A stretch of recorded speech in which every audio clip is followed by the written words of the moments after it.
that is not the button I meant to push. Make sure that everything is actually running. And then I don't want to raid the channel. I'm still live. I literally just went live. I just want to make sure that everything updated correctly. All right. Let's see. And then I need to text Tobril.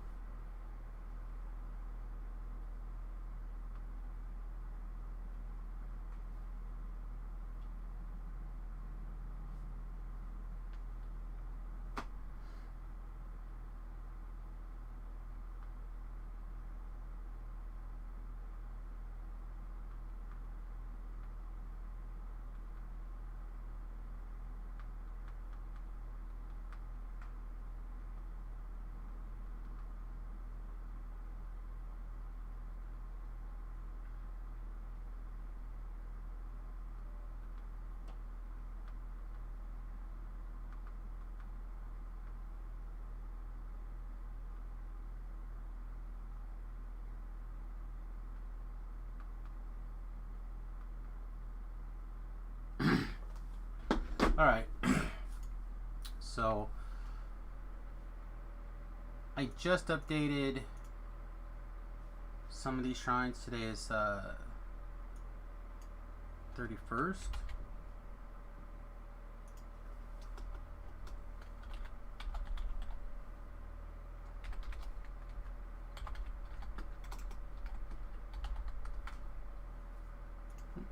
Take that out.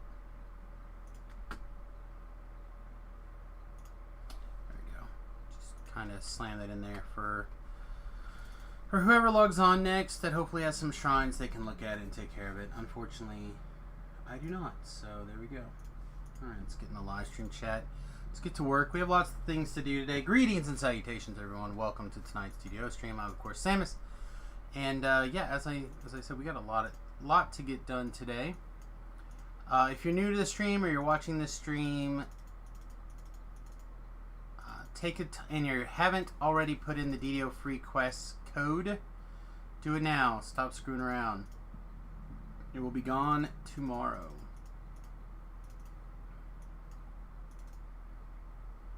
Get her done.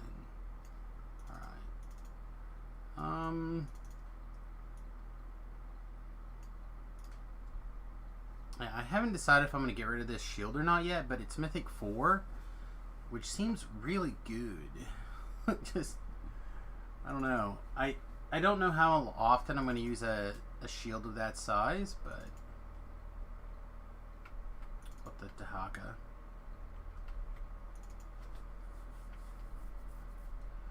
Anyway, I updated the shrines right before we went live. It's part of the reason it ended up taking me a little bit longer than I intended to get this stream going here this evening.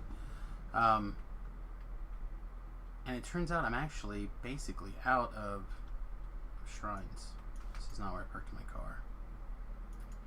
I have a few fire left, and then I'm out. So after that, it comes down to what Tobril has, what the ladies have. I'm pretty sure I only had made the one character for shrining here.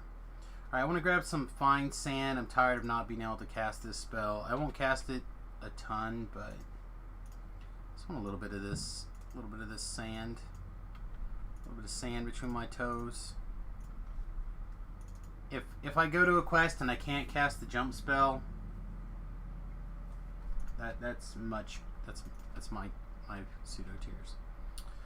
Alright, level 11. We've polished off quite a few things, actually, earlier today. And now we have House Kandaric quests.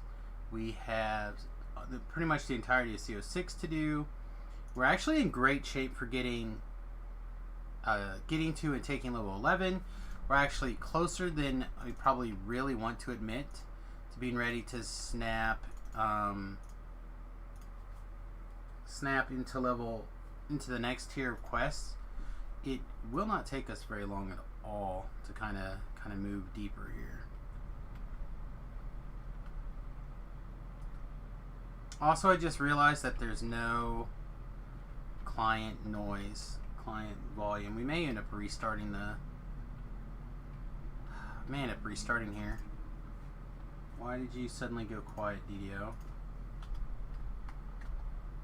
It was working fine earlier.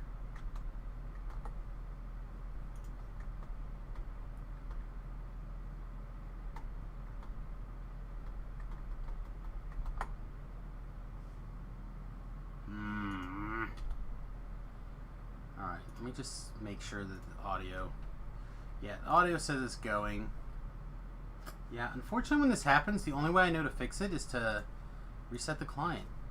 And it's aggravating because the client does not like to restart like this. So I guess we'll go to the cam here while we restart our client. Pardon me. I guess while we're waiting and we're restarting our client, we can talk about some, for me, personal exciting news. I don't know about you guys, but hopefully you guys are following along and we'll be checking things out as well. But the wife and I went to a local countertop place today and we looked at some samples and we are getting an estimate for a new countertop or a series of countertops to go into the bus. I'm actually really excited. I took some measurements. I need to do some exact calculations, but it looks like it's going to be about 18-ish square feet of countertop, which right now we're looking at granite. No, not granite, sorry.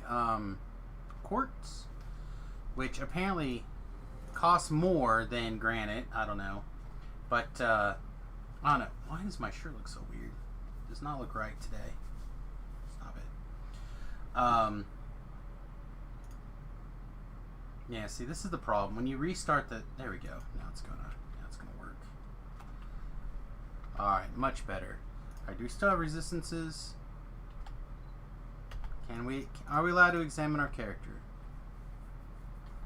Yay, we can do it now. Alright, we still have resistances. So anyway, hopefully we're going to find out that the cost of these countertops are not going to be too much because they are such a small space. If you think about like 18 square feet of countertops, for most countertops, we figured most countertops are 2 feet deep. So you're only talking 9 feet of countertop space, which is not that much. If you're being honest. So I don't know, we're gonna get an estimate and check it out. If for whatever reason we can't afford to go the way that we were looking, we might look to see if they have some remnants to get fitted the way we want it to be. But I suspect that if we don't get exactly what we want here, we may have to come up with a different method to get a countertop to start with. Like I could slap down a board or a couple of boards, like some MDF or whatever. I could build up a top and we could like tile it ourselves, or like there's plenty of things we can do. I just would like to have a really nice countertop. I've never had a nice countertop. My mother recently redid a big portion of her kitchen and got a really lovely countertop and this nice big island and stuff like that. Looks really great. So I'm hoping that the price is going to work out in such a way that it's not going to break the bank. Again, because we're talking about a pretty small area. And I definitely admit back of the napkin, broad math strokes, kind of getting there. I could calculate the square footage a whole lot better, but because I have to get it cut and shaped, I'm not 100% sure. So we'll see. We're also considering the option of going ahead and going with a granite, as apparently granite is typically slightly less expensive than quartz. I really like the idea of the bigger quartz, making sure that, hey, welcome LJ, making sure that it's going to be nice and sturdy and whatnot for the bus. But we'll see what happens. Anyway, how's your day? Oh, mine's pretty good. How's yours? Busy. Like I was just explaining to everybody that we took a trip to a custom countertop place here in town today. So hopefully we'll be getting that estimate in the next day or two, which means if it all works out, we could have countertops in the bus as early as middle of next month here. Well, that's awesome. Yeah, it could be, assuming the bid comes through and we just, they come out to get the, like he said, from the day that you sign your contract, it takes between 2 and 3 weeks. So yeah. So if we get a bid tomorrow or tonight and we look at it, or even tomorrow and we look at it, we could potentially pull the trigger as early as tomorrow. So I am excited. I'm happy for you, man. Well, I appreciate it. I don't know, there's also like another couple dozen ways to get countertops made. So I said, I don't know, I really want a good looking countertop. I told the wife I'd also be happy with like the in-grain wooden counters. She seemed okay with that, but it kind of sounded like that was going to be a similar price to the quartz ones anyway. So I don't know. We'll see what happens. We'll see what ends up. But in my brain, if we can get it done for a little less than $1,000, because again, we're talking about such a small space, that I would be ecstatic.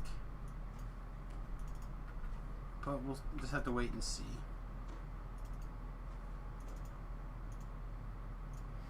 Send me to the arena, you son of a bitch. Alright, and I know you don't play Dungeons & Dragons Online actively, but you do still have your account and everything. Did you remember to go in and put in the quest for all the free content? Do you even have the game installed at the moment? Who are you talking to? I was talking to you. No, I do not have the game installed. Do you remember your old credentials? Your No, login and password information. I mean, I assume I could probably figure it out.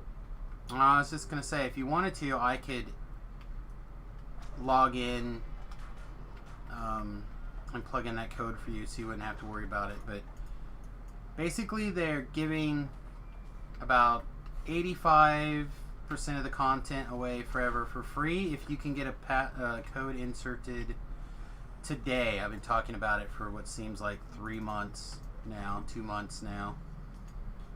So I just recommend everybody who considers that they may or may not want to check the game out at any point in time in the future, take 5 minutes, make an account. If you want to just make a new account and send me the credentials, I will log into it this evening and plug that code in for you.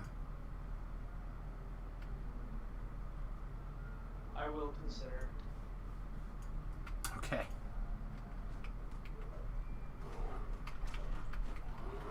Oh, no, there was somebody else. Oh, it was Ben. That's who it was. Ben, he's like, I'll just log in. I'm like, you even have it installed? He's like, yeah, I've got it installed. I'm like, have you updated it in ever? He's like, nah, it can't take that long. I'm like, okay. Yeah, Ben doesn't seem to understand how modern games work. Well, it took him probably an hour to get his password stuff figured back out again, and then get his client updated, and then entered in. And he was like, wait a minute, that was all I had to do? I'm like, that's all you had to do. He's like, why didn't I just have you do this? I'm like, I don't know.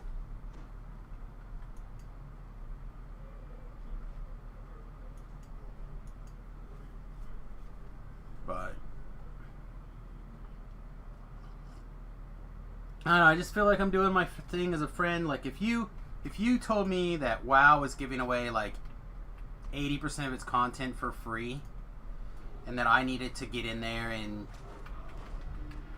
unlock all this content, even if I was like, it's not very likely that I'm gonna play, like at least not anytime soon. You're like, well, this is a limited time offer.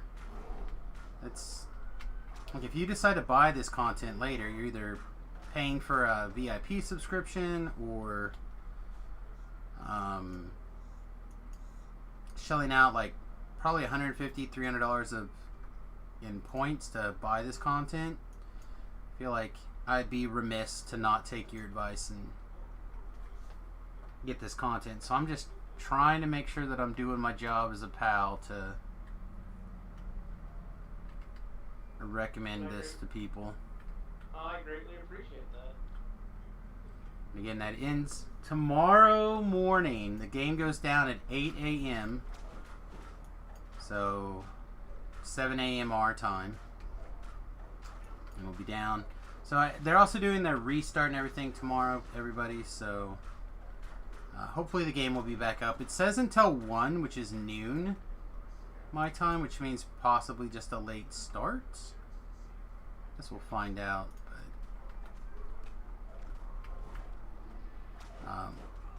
it's possible that we just extend the AM stream until, or postpone it and start on the hardcore server early tomorrow. I don't know. We'll see. And LJ, did you watch my sweet YouTube video that we put out last night? No, I did not. Well, you're missing out. I put it in the bus update video, or links. Okay, I will check it out. Oh, you're missing out. This is, again, to me, very exciting. Something that has been troubling and weighing on my mind for weeks and weeks and weeks now. I think I finally figured out a solution about 90. It's in place about 90% of what I want. So we'll see. What is that? Oh, I'm gonna wait. You'll have to watch the video and be excited. It's like 5 minutes. You can watch it whenever you feel like it. But hopefully some people will go over and check her out.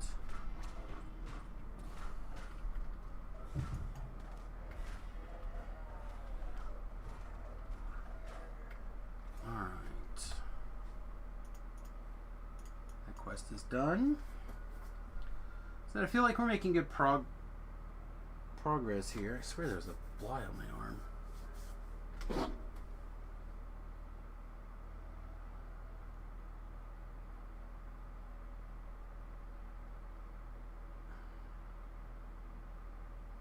Sorry, my phone was like flashing at me for a second. I thought I'd messaged Tobrell and my brother and my sister-in-law about things, and thought maybe one of them had gotten back to me.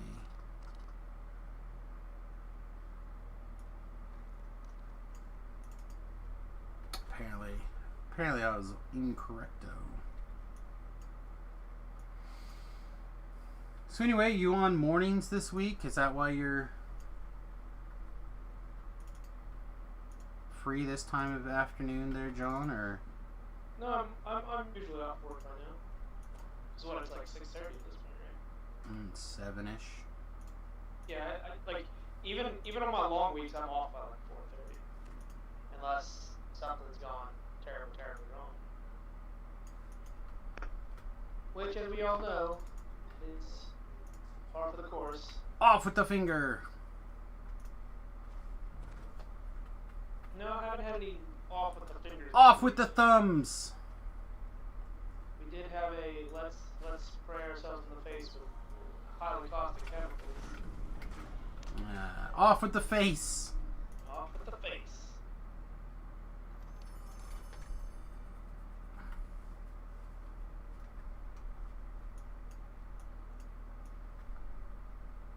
Feeling off the face is far more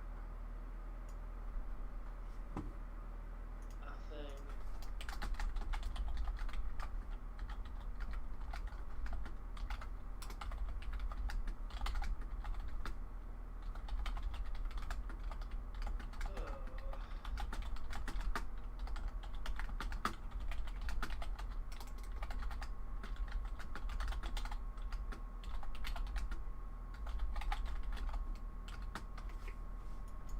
Alright. So yeah, I've got a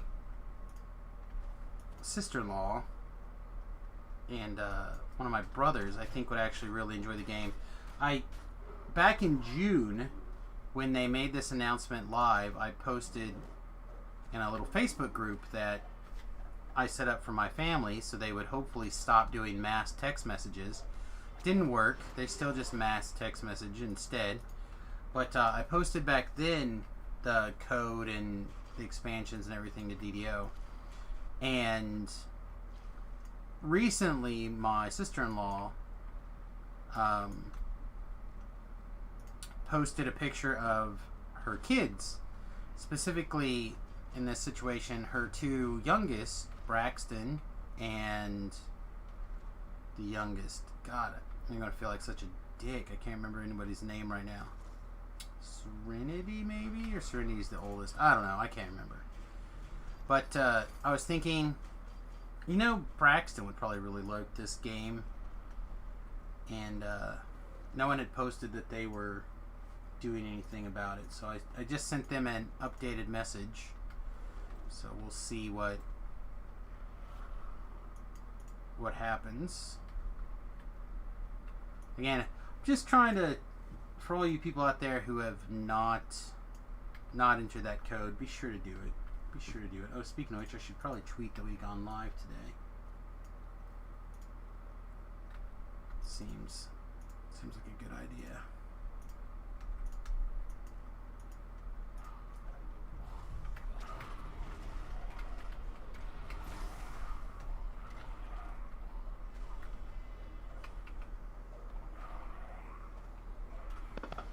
Oh, excuse me.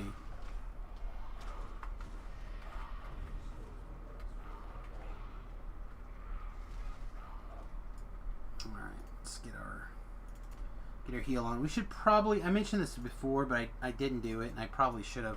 Should grab a spell power stick to increase my healing power when I'm not in combat, so I can take advantage of these spell points to get some healing funk. But I keep forgetting to do that because I'm lazy. Which is part of the reason why it's taking so long to heal.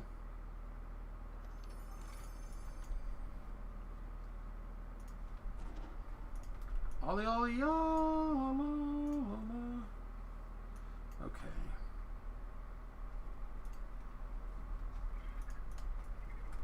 Let's get these things killed as quick as possible here so we don't lose too much charisma. Charisma is life right now. Nice. Smushed. Flawless victory.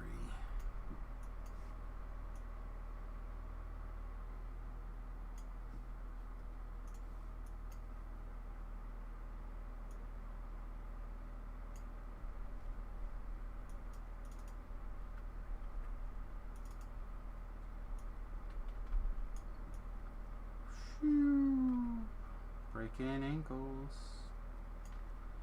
I guess we're gonna go ahead and kill this beholder. I don't really think it matters, but this way I don't have to worry about it shooting me while I walk away. It's aggravating when something decides it's going to attack you while you walk away. It is troublesome. Some might say hurts. Yes. Hey, Facebook would like me to meet singles nearby. I mean, I'm sure it would. Yeah.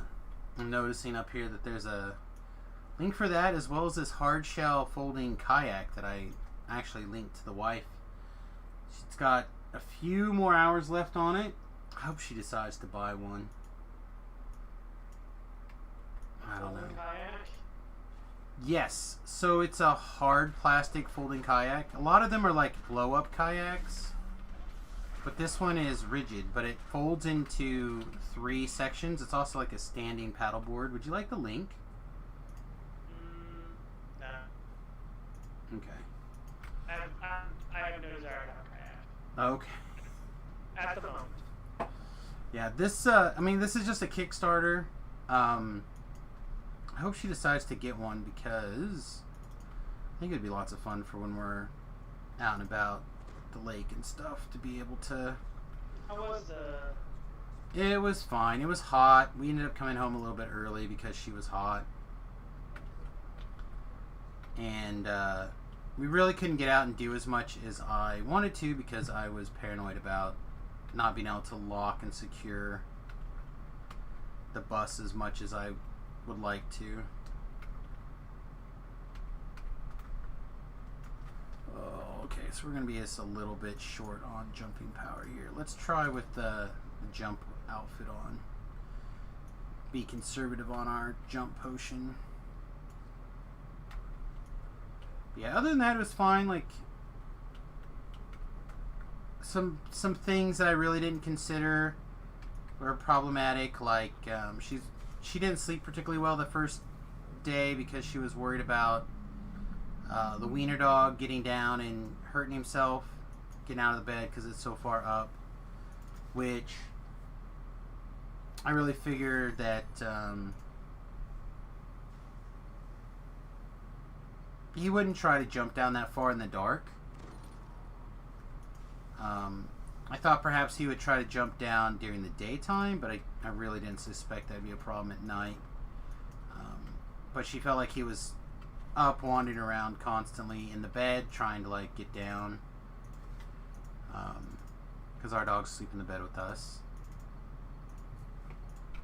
And so that was a little bit of a problem. And then I don't have screens currently located on the outside. I'm gonna have to change that so we can open the windows without having to worry about bugs in the evening.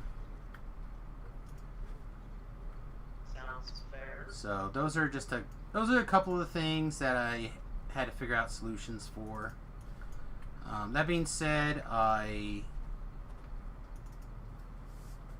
very, very roughly got the kitchen sink in place so it drains out just outside the bus. I didn't put it in the water tank yet, or what'll be the green water tank. I haven't installed it yet, but I can run water from the sink outside, so that was actually a pretty big deal, being able to have pseudo running water inside the bus. Because we just took like one of the big, like 5-gallon yellow thermos water jug things for basically to wash your hands and rinse off dishes and stuff like that.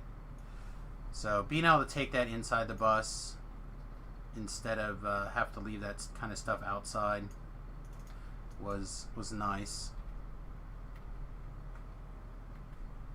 And being able to obviously rinse off silverware and stuff like that was also pretty okay. Let's see, where are we at?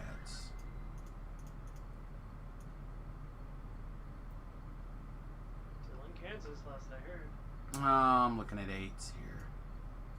So we can use CO6, we can start that, and that'll definitely level us most likely. We could do... Yeah, I really don't feel like doing slavers this go around. I don't think we feel like doing threnals this go around either. At first I thought we would, but kind of don't want to. We could do a haunted library run. Would be okay. Can be very quick, and it is close, so just in the mix up the variety of things, let's go do one of those.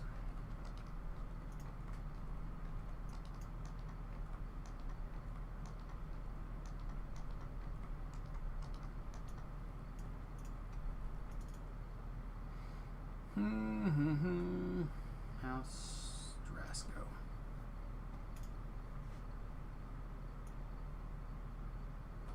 Yeah, other than that, things kind of worked out well. I got to fire up the stove, and that worked really good. Except you can't see the flame because it's an alcohol flame. Yeah, it's an alcohol flame, so you can't see it. So that was a little bit different. I was trying to figure out how, like, because I couldn't see it and I couldn't feel it, and obviously I couldn't smell it, right? Because I was sense of smell. I kept trying to light it. And the lighter would like instantly start on fire, I'm like, what the heck is going on? I don't understand why this is, like, I don't see the flame and I don't hear it, and you know what I mean? Like, Right. and I was just like, you know, it was 100+ degrees outside at this stupid lake that weekend we went. So I'm like, I don't understand, like, but it instantly would start on fire, or it'd be on fire when I put it down there. And then finally I was like, I clicked it when I put it down there, it was off, and I tried to start it. And I noticed that I didn't even click the clicker to, like, get the spark to light it. When I realized, like, oh god, it's already lit. I just can't see the flame at all. So that was weird. But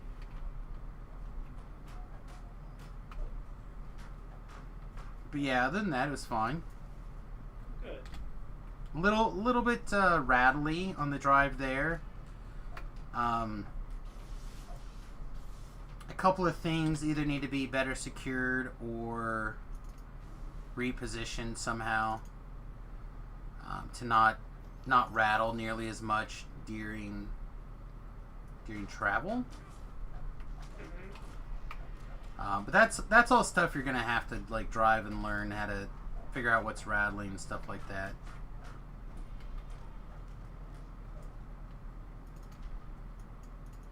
And then I definitely need to get the rest of the backup cameras installed, because checking your blind spot in the bus is a little traumatic.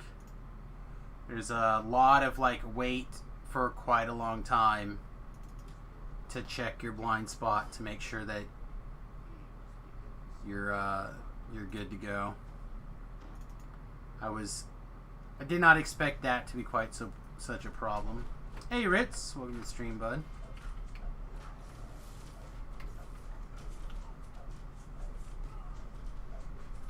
Yeah, just a bunch of little things, but overall, like, a lot of the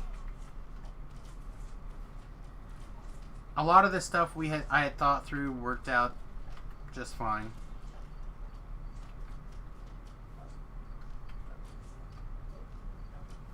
And with the backup camera, it was actually pretty easy to get the bus out of the side parking spot, whatever you want to call it, and out into the street.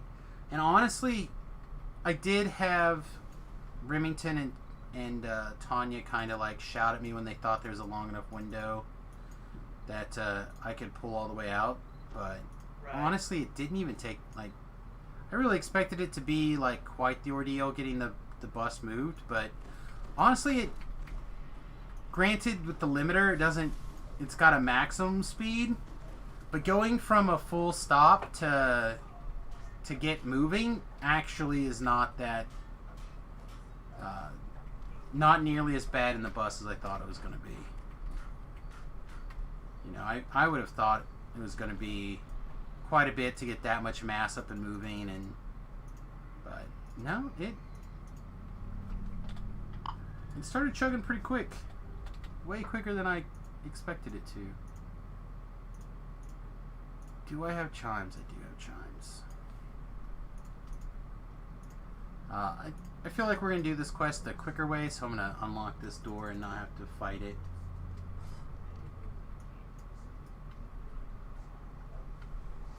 Hard pass on taking forever to get this done.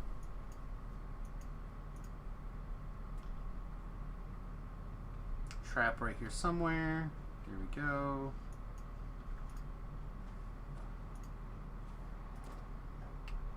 Famine Reaper. Very exciting.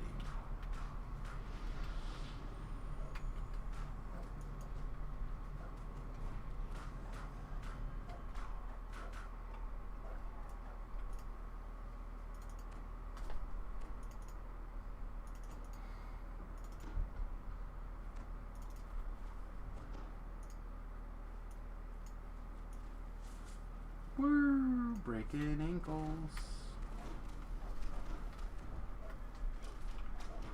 Yeah, I know. I gotta figure out what to do with these stupid flies.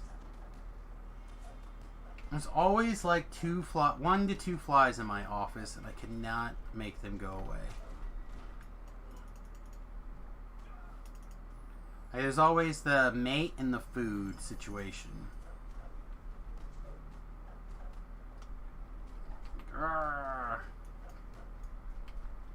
That's what I think of having two. There used to only be one, but I think I've now encountered a situation where there's actively two, and that way they can boink to make babies, and then you can eat the corpse of the other one. I'm pretty sure that's what's going on.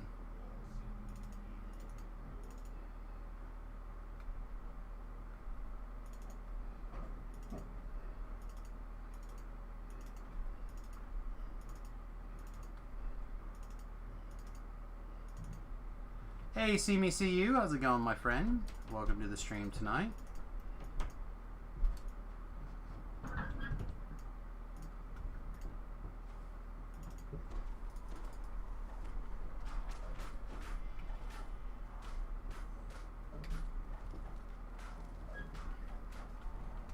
Just seeing what everyone's up to tonight. Yeah, we took a little break, did some bus shopping. And now we're just kind of getting started for the evening. Gonna get settled in for some Sarlona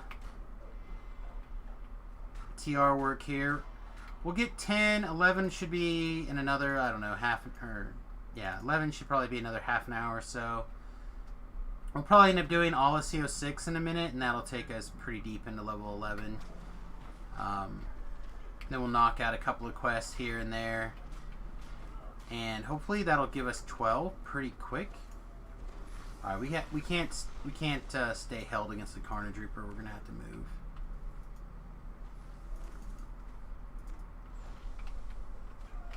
We could wait out the rest of the stuff, but not the Carnage Reaper. Sorry, DDO. When are you planning on moving out of the house? So that has been a point of contention for quite a while. We will move out when we're ready.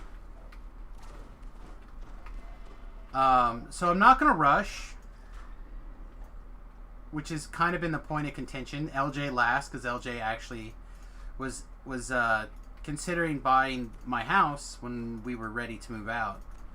But due to circumstances kind of out of everyone's control, really, LJ had to move forward on his plans a little quicker than he originally thought. So yeah. Oh, when it's done. What about my game business? Don't I have a store, or do I just work there? I just work there as the community manager and event organizer. So that'll probably be something that I give up when we're ready to move. I'm hoping to be able to really continue to grow the stream and the YouTube side of what I'm doing now to kind of make up an income.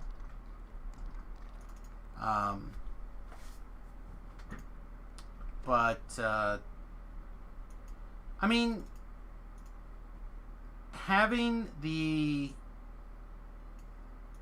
doing what I'm doing right now for the arena has been a lot of fun. It's been a really good learning experience for me. But to be really honest, I tend to change careers pretty regularly, like every 5 years or so, 6 years or so. And right now, I've been doing the thing at the arena for about 5 years, going on 6 now. And I feel like I have gotten as much out of as I can. And a lot of the things that are not happening are things caused outside of my control. Like right now, tournaments are down, and some sales are down, but in areas that I usually feel responsible for, like advertising and doing stuff for. But right now, I can't get products, and what products I have, I can't get people to come and sit and play because of the coronavirus. No one wants to sit there with a mask on. It makes sitting around trying to interact with people for hours undesirable. So it's just, these are things that a better community organizer might be able to fight through, or a bigger town might be able to absorb better. But right now, like, between the fact that a lot of my community people are, like probably half of them are now on unemployment and making more money than they were making before. So now they're just like traveling. They're just like out and about doing stuff, living the fat life off of unemployment. And it's like, okay. So they're gone. And then the other half of people, they're so busy picking up this slack because they can't get things done. Nathan, for example, he's working something like 60 hours a week right now or something like that. Working on doing road construction work. Riley has started school and he's working full time. Riley's also a boss, by the way, according to his boss. Well, he does his job, gets things done. Yep. Get him going as far as he wants. Yeah, I asked him actually if he's reached out to you lately about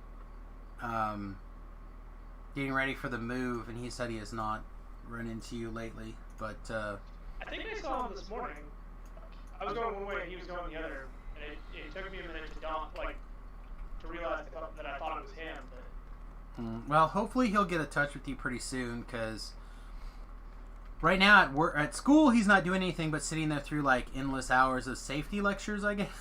I guess.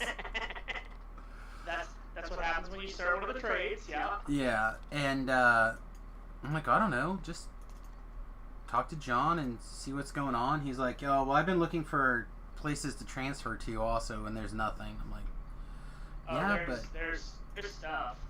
Well, I just keep telling him to talk to you. Like, you probably have a better idea what, like, you're gonna know more than the average grunt on the floor. So yeah, I can absolutely, like, if he wants to transfer out, I can absolutely help him with that. Yeah, I don't know what his. I don't know. Again, I'm trying not to get into it. I don't know what the deal is. I know right now he's like coming, like he works and then he basically goes to school and then he gets to grab a nap and then he goes back to work. So I suppose that he could probably move some things around. I just don't know. Oh, did I already do this? Oh, I'm on CO6, not Grey Moon. Oh, so dumb. Autopiloted around. Of course I already did this. Grey Moon Waning is like level 6, so I would have done this a little late. Will I have internet on the road? Yes. How good it's going to be is going to be iffy. I don't know if I'll actively be able to stream or if I'll just record and upload, or I'll have to do like hybrid streaming stuff. But part of the goal is to go to places and land at places for periods of time. So like, for example, say I wanted to come back to Salina for 2 weeks or a month or whatever. One of the things that I would hope to be able to do is go park at John's place for a week or so, and then I could like run I physically have a 500-foot Ethernet cable, which is just about the biggest that you can get. Again, I'm not going to this quest.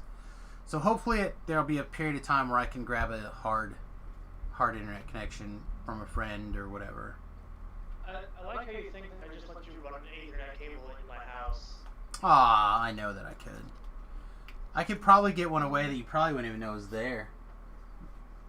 Like I just have these images now of like coming home from work and like there's a hole drilled into my door for your Ethernet cable. Oh, I wouldn't go like that. I would just crack a window.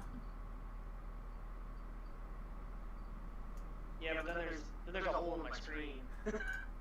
Oh, I mean, we lift the screen. We lift the screen and then we slide it out and then we like pack around so you don't get a bunch of bugs in, and then we close it back up. We'll make it work. Don't worry about it. Didn't some people use their phones with an internet source like a Wi-Fi hotspot? You can do that, yes.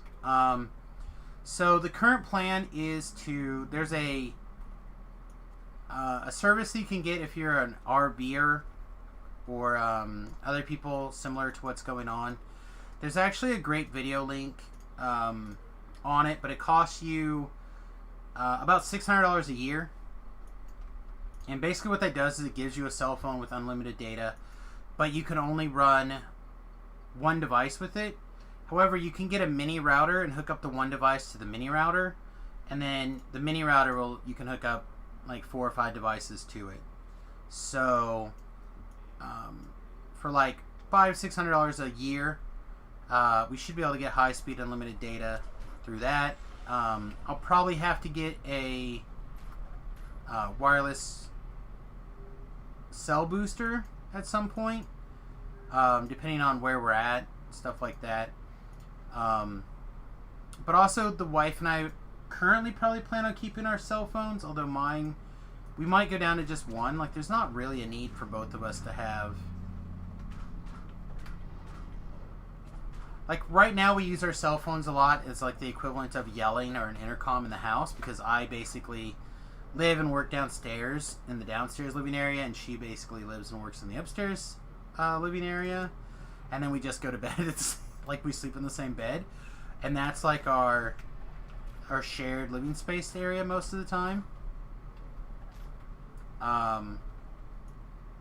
So we do a lot of, like, texting and instead of physically going and seeing each other. Kind of like an intercom system. Like the Swabs used to have an intercom system. I think if they all had cell phones, it'd be a different story. Or like the capacity to interact with real human beings. That too. I mean, but like it's just convenient being able to boop, you know. Exactly. We're gonna be in a much more exposed, smaller space. So hopefully,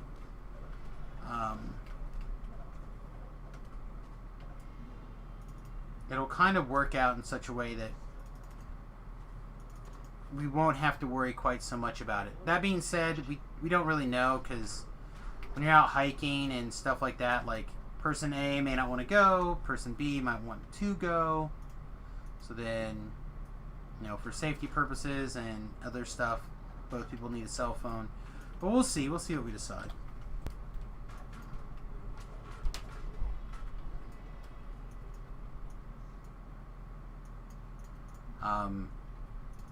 That and worst case scenario, you know, I could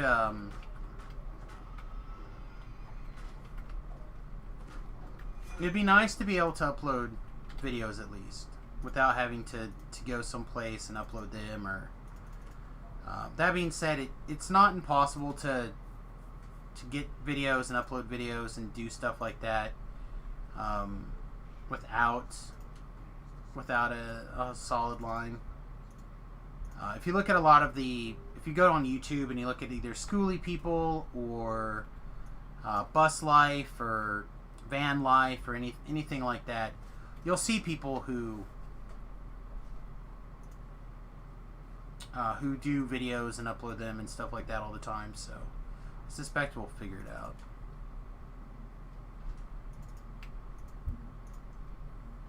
Well, so see me, see you. Part of the issue with being locked in with people is that, especially when you have a place in a community and you're kind of like part of that community, say like I live in a town with like 50,000 people, I really can't stand being in the car for long periods of time because it drives my migraine insane. But I can drive the bus for a couple hours, stop, chill out, then we can just go explore that area in a lot greater sense. So like, even though we'll be in a smaller space, it'll probably feel smaller when we're both in it, but like, I like to read, so like, there's definitely a bedroom area, there's definitely a living room area. I'm hopeful that I'll have a very computer workspace area for me, and that's currently part of the plan, is to basically get an adjustable desk, and probably basically build like a custom adjustable desk, so I can go from sitting to standing, And then, so there'll be zones for people. So like, the wife, she likes to watch television, right? That's a thing that she likes to do. So once we get the once we get the Wi-Fi set up in there and the wireless router set up in there and stuff like that, she should be able to watch if we continue to do the YouTube TV. She should be able to watch everything that she likes to watch now, right there, in the bedroom area. You know, I'm gonna put a big screen TV back there. We'll get it wired up so people can like adjust it and get it really customized to where they want it to be, and all that jazz, and it should be great. In addition to that, I plan on getting like a DVD player or something, and getting just like the old school binders of movies, or Blu-ray, or both, whatever, some sort of disc for watching things, and just put together like binders of stuff.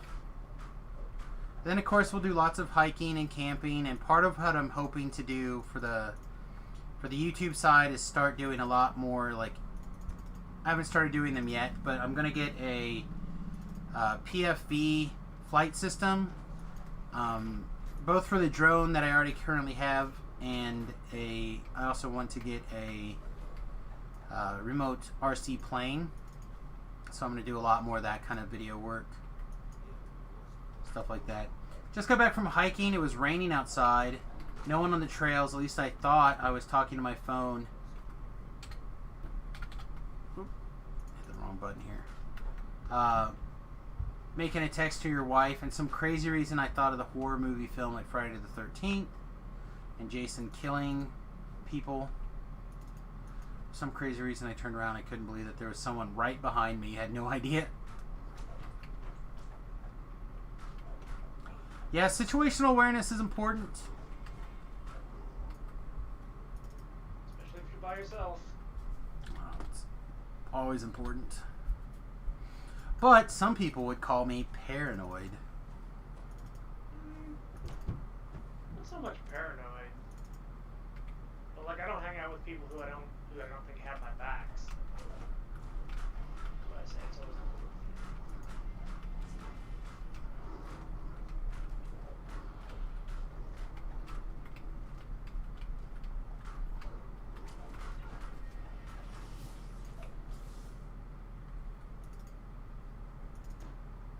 If he wasn't messing around with the phone, you would have heard her.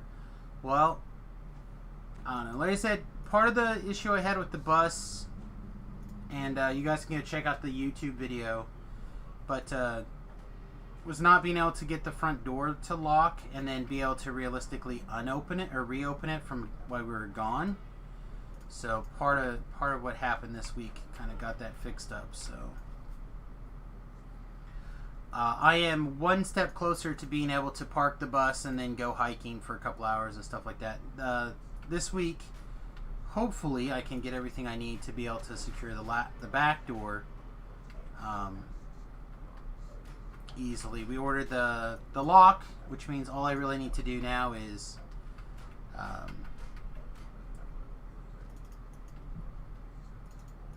need to pick up the correct bolts and figure out the right kind of I'm going to need a plate of some sort to thicken up the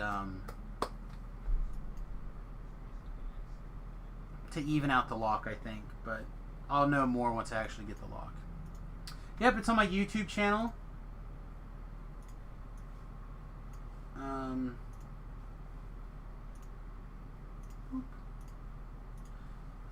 The newest bus update is right here. I said it's like 5 minutes long. I'll link it for you guys. There you go. It's just a short little video explaining the work I got done, this weekend. Something, again, like I said before, you guys can go back and see me talk about it several times and kind of look at getting it fixed quite a bit. And we got that taken care of. So I think it's going to work out pretty nice.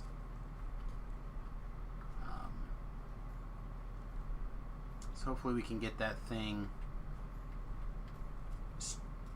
Hopefully that'll work. Continue to work.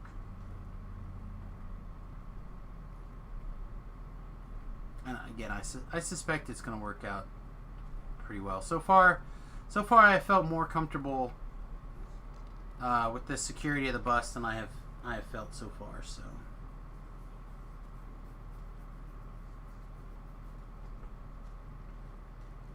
And then, like I said, once we get the the countertops put in, I got a little bit of electrical work to do.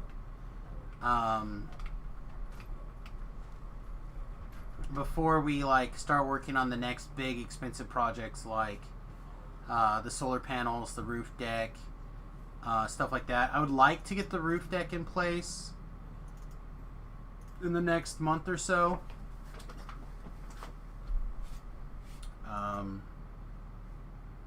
But I don't want to work on it until it's no longer 1,000,000 degrees outside. So I'm excited to get that done, but at the same time I'm kind of not pushing that particular expense.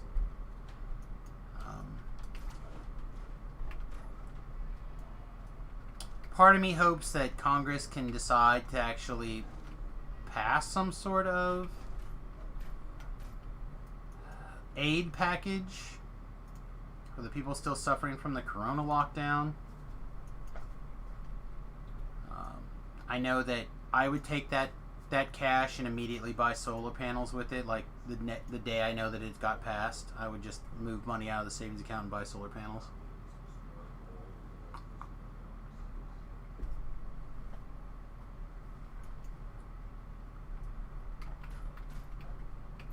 And also, people go into the arena and spend all sorts of money.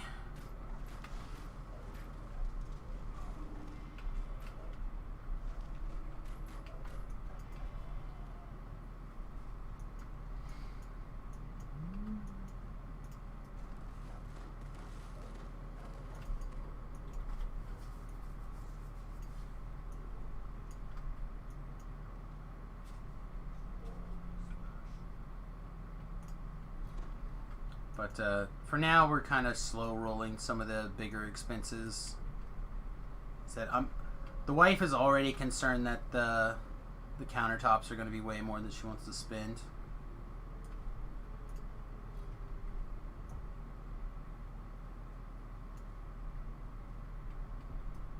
Yeah, I feel you. CMCU. First of all, as always, thank you for your service, my friend. I appreciate you. And, yeah, I don't know. Long term, the solution of throwing money at things is not good. And obviously, borrowing money so we can spend it today is not a good policy generally going forward. What needs to happen is we need to release the shackles and get the government, the government off of the throat of the economy and let the economy get started again, get going again.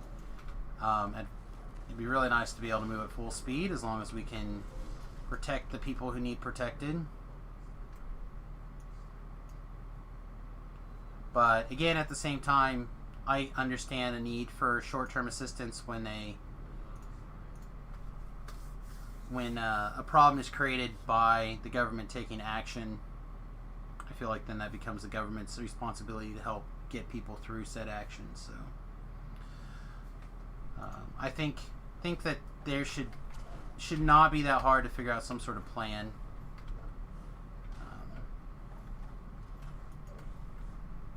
But they can't even get an extension on the current plan.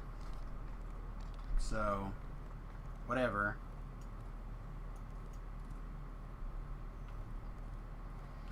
And I know a lot of people are like, they're in recess. They're not in recess. They're on whatever they call it, where they're supposed to be in their home districts listening to their constituents. It's not really a break. Congress is actually in break in the sense that they're not in Congress, but they are supposed to be working. So why they can't pick up the phone and talk to each other and make a bloody deal is beyond me.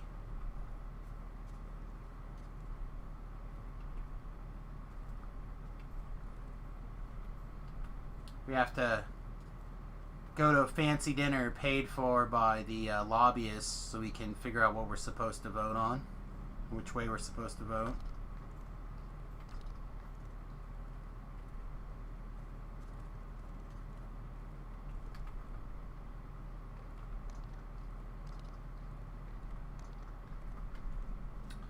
By the way, LJ, I don't know if you heard the news, but today is Todd's birthday. I saw a thing on Facebook. Okay. He's now officially super old. He is super old. But also, apparently, his wife bought him a lordship. Bought him a lordship. Correct. As in, he is now a lord of Correct. something? Correct. How does that work? I don't know exactly. Hang on. Let me see if I can find the post. I'm assuming it is similar to in the similar way that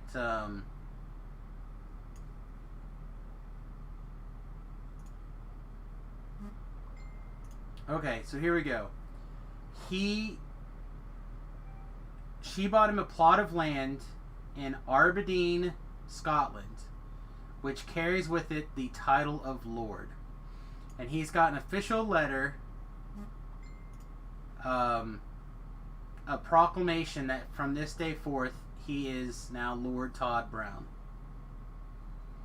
And it's like a big thing signed by... God, I can't even tell who this is signed by. It would have to be the Queen, right? Like, she's the only person who made lords. No. Pretty sure that's a factual statement. No, it's not signed by the Queen. That and this is in Scotland. To which she is the Queen. Yes, but... That is why it's the United Kingdom. Is because it is the United Kingdoms of Scotland, Wales, and Britain. Or England, because Britain's the island.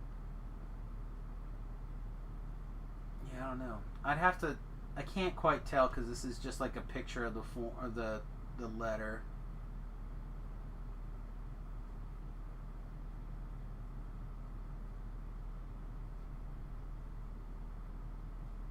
I don't know. He is the Lord of Plot. I think that's E496413.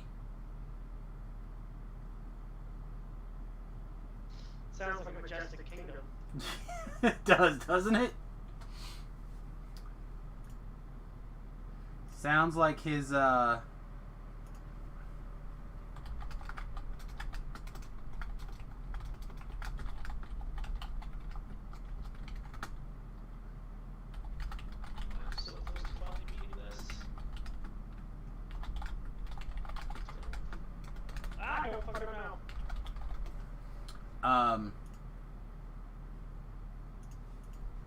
I don't know. Anyway, technically he's the Lord. That's all I can tell you. It's not the Queen. It's somebody else, I think. Again, it's really hard to make out this scribble.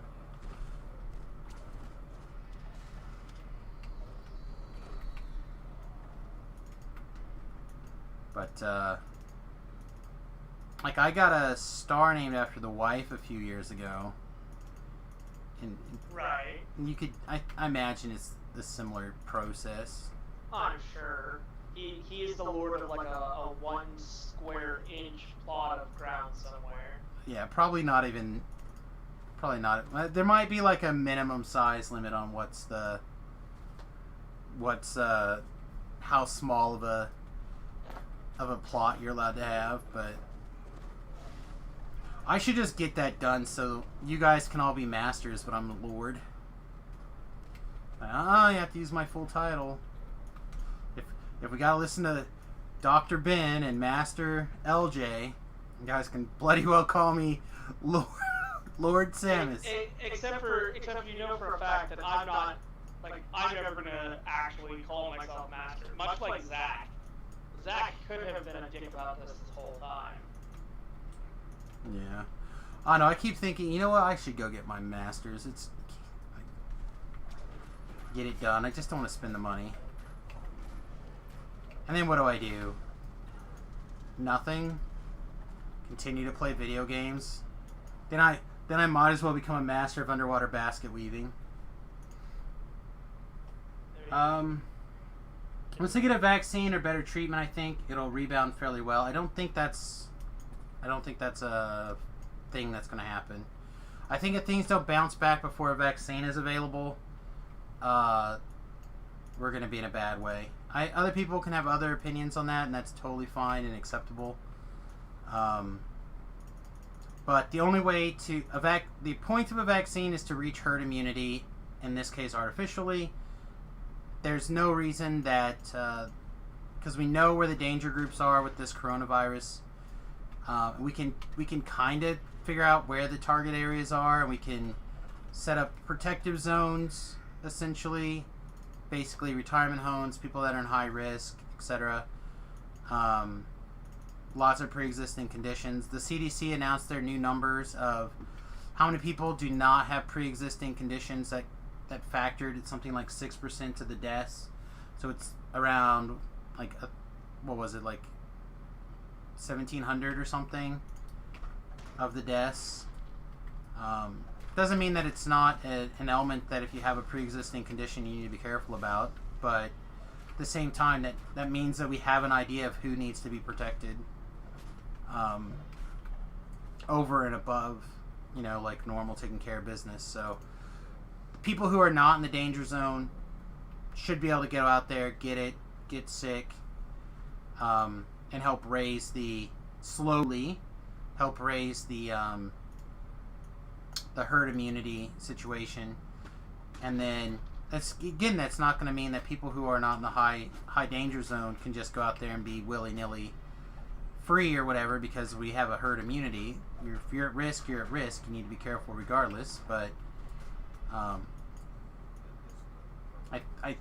think that some of the hype needs to be lessened greatly. And if you're at risk and you have things that you can do to mitigate your risk, I feel like that goes on you. So like me, for example, I would have been in the high risk category because I was overweight. I'm still overweight, but I'm not as overweight as I was, and I'm no longer in the highest risk category based on weight. People can do that. People can work on getting their weight under control. They can pick up some activities. They can take vitamins. They can work on building their immune system, which is something that we are not talking about enough in the United States for battling not just the coronavirus, but other illnesses as well. I feel like the virus has made a major shift in American history. I think it's going to be a blip. I really do. People are already kind of like pseudo getting over it. I don't think it's going to change things in a major way. People shifted one way because it's dangerous. People will shift back the other way when it's convenient. I wonder if people will ever really feel safe eating shoulder to shoulder with others in a restaurant. Again, I think I personally feel like it's dumb. I feel like it's really, really dumb, a lot of what's going on. John and I will go out to eat. We literally went out to eat a couple of weeks ago. And we went to Buffalo Wild Wings, because I basically eat wings when I go out to eat. They literally walked us around the partition where we were standing and sat down at the table a foot away from where we were standing. And I was like, whoo, safe at our table. I don't think people will forget about the coronavirus. I think the impact will be lessened. And I don't think this is enough to modify behavior yet.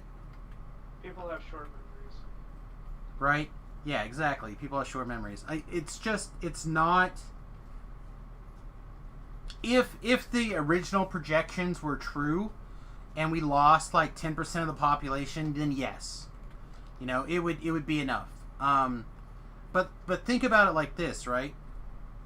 How many people lived through the Great Depression? Right? A reasonable number. Okay? And you can tell how many of those people lived through the Great Depression because they're people like my grandparents and etc., your grandparents. They have a secondary refrigerator. They have a full pantry. Some of them still have gardens. Look at the culture today. People don't have gardens. People don't have full pantries. Most people don't even have a freezer with food in it. Most people don't have more than a week of food in their house. John, do you think you have more than a week of... I know you do. You have a lot of frozen stuff. Huh? I have a lot of frozen stuff, yes. Yeah, you have a bunch of frozen meats and stuff from hunting trips and stuff like that. But, so you theoretically do have more than 1 week or 2 weeks of food. Right? Yes, but at this... I also don't have, like... By design, I don't have more than a week or two. Sure. Because it's just me, and I don't tend to need more than a week or two. Right. Which is, again, not crazy. My point is just that it's a trademark of something that was traumatic and absolutely insane, and what at the time people thought was world changing. Right? The Great Depression, the Dust Bowl. We, at the time, when you go back and read the history for those things, World War II, people thought that these things were going to change the culture on a fundamental level. And now, a couple generations later, we have people who don't know how to hunt. We have people who don't know how to clean their own game. Like, not that long ago, if you went to school in the morning and came back in the afternoon and you didn't bring home a rabbit or a bird or some sort of meat, your family didn't eat meat that night. Like, my grandparents grew up that way. My father had to hunt occasionally on the way home from school. Now, if a kid had a gun to school in his car in the parking lot, locked up, they would freak out.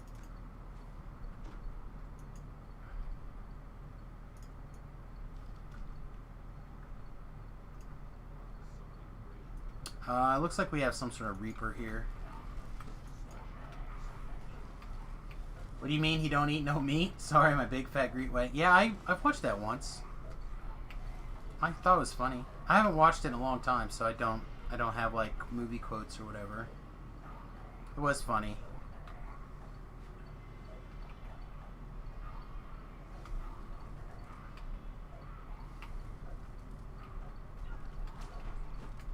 I know. I'm literally watching a. No, we need to get moving. Actually, you can't stay here and heal. We'll have to risk it for the biscuit. All right.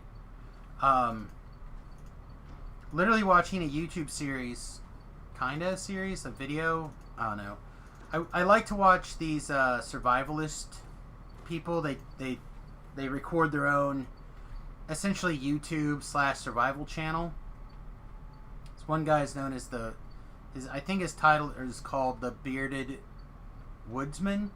He's got like a big beard, that's his thing. And there's another couple that I found through him.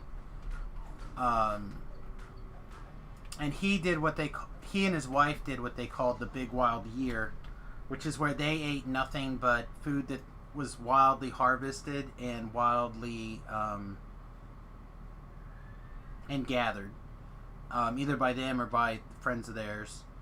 And I know she's writing a doctorate on it, a doctor dissertation. How do you say that word? Thank you, dissertation. And he's doing some sort of paper for it. I don't remember what, but I know that they're both writing papers based off of things. And I guarantee you right now, Remington would have no idea what to do with, like, a deer. Or a chicken. Or a fish.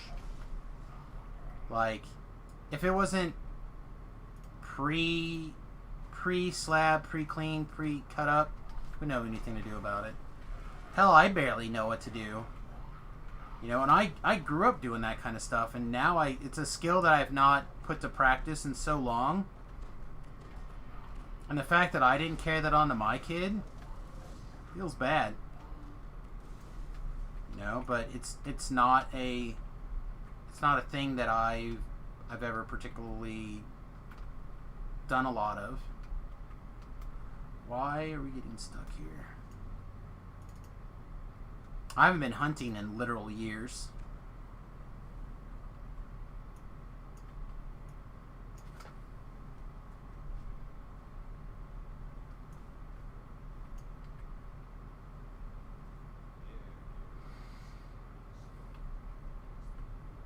But again, the point is that we're as a society, we're only a couple generations away from forgetting the lessons of the past.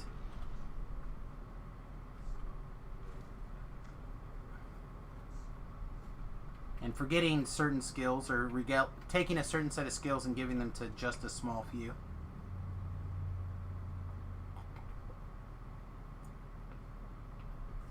It's part of our culture now as Americans. We're the throw it away culture.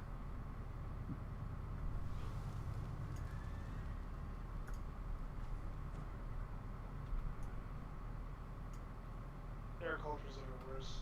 There are lots of cultures that are worse. I will agree. Especially about the throw it away shit.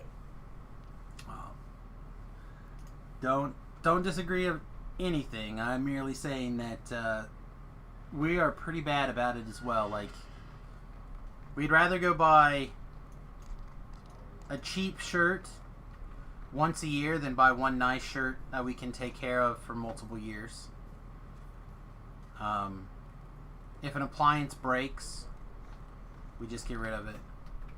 Like, I don't know how to fix a toaster. John, you know how to fix a toaster? Depends on what's wrong with it. Might be able to fake some toaster repair. Depending on if I could find a useful YouTube video, I guess. Well, I mean, toasters are pretty basic pieces of equipment, right? I mean, That's a timer and a bunch of electric spring coils that heat up. yeah, so it all depends on, like, what it is that's broke. Can I find fucking parts? Do I want to take the time to fucking solder it? Or do I just want to go and spend $15 to buy a new fucking toaster? I live in a modern age. It's not necessarily a problem that I can go and spend, you know, I don't have to spend 30 minutes trying to solder my toaster back together. Yeah. And it's a trade-off for time versus cost versus other things. But you could turn around and expand that to a bigger problem, right? Like, I need the limiter removed from my school bus. I do not know how to do it. If I cannot get my mechanic friend, aka John, to help me, and YouTube to help me, I'm going to have to pay somebody to do it. I don't know how this. Like a rev limiter? I honestly do not know how it works. All I know is if we're going downhill and I got the gas going and it hits 68 miles an hour, or sorry, 63 miles an hour, whatever it is, some speed. Doesn't matter if I'm going uphill, downhill, coasting or not. It just, like, nope, that's as fast as you're going. Oh, governor. Yeah, some sort of speed governor situation on the school bus. That, my friend, is a computer game. I don't think so. It could be, but the school bus is pretty old. It's not an advanced computer. It just tells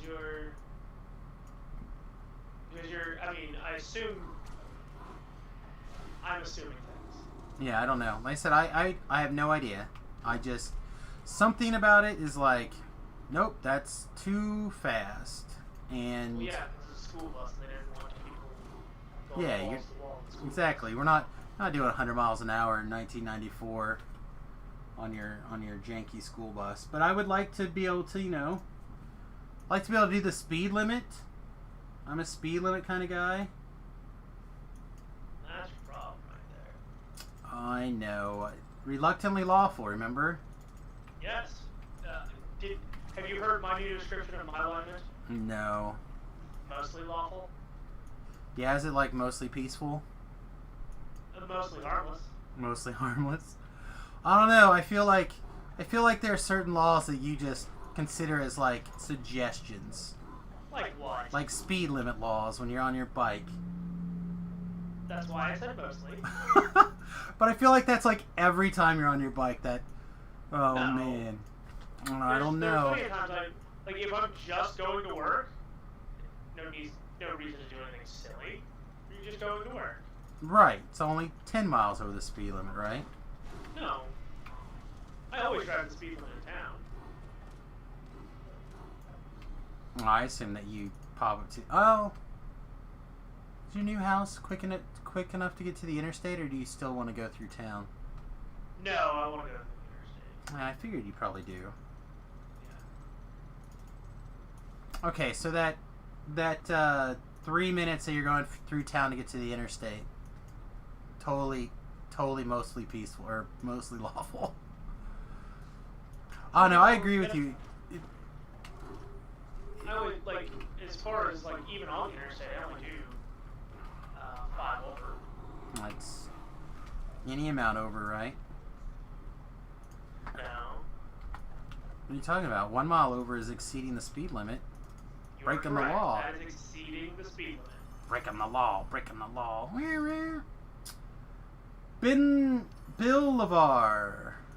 Greetings, citation. Welcome to the stream. Oh no. Mother. Ooh. Somebody's video game is not treating him well. I don't know why I'm still playing this fucking game. Because you love it. It's your stress reliever. It's like having a conversation with Ben. It's like, even though your blood pressure goes up, you're still getting pleasure out of it. Huh? Did I already get that? Must have. Weird. I didn't remember picking that up. Feybuckler. What mix is that? So the mix is a Bard Warlock fighter, and I have it. A previous.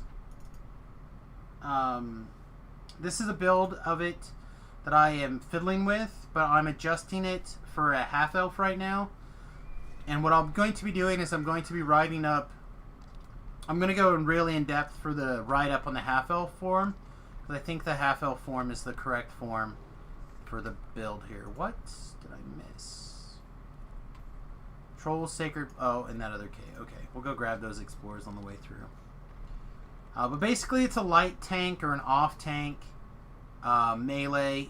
In my situation, I'm using daggers for the max and like really rocking the double strike opportunities. It's got a pretty reasonable PRR, MMR for wearing light armor. Not yet, but very soon, it'll grab a bunch of temporary hit points from the Warlock aura, as well as, every time I cast a spell, I grab a bunch of temporary hit points. So it's really good at taking care of stuff in Reapers. Just overall, I think it's a solid little build here. Don't think we care for any of these things. So 9, 9, 8. Yeah, so let's just eat those.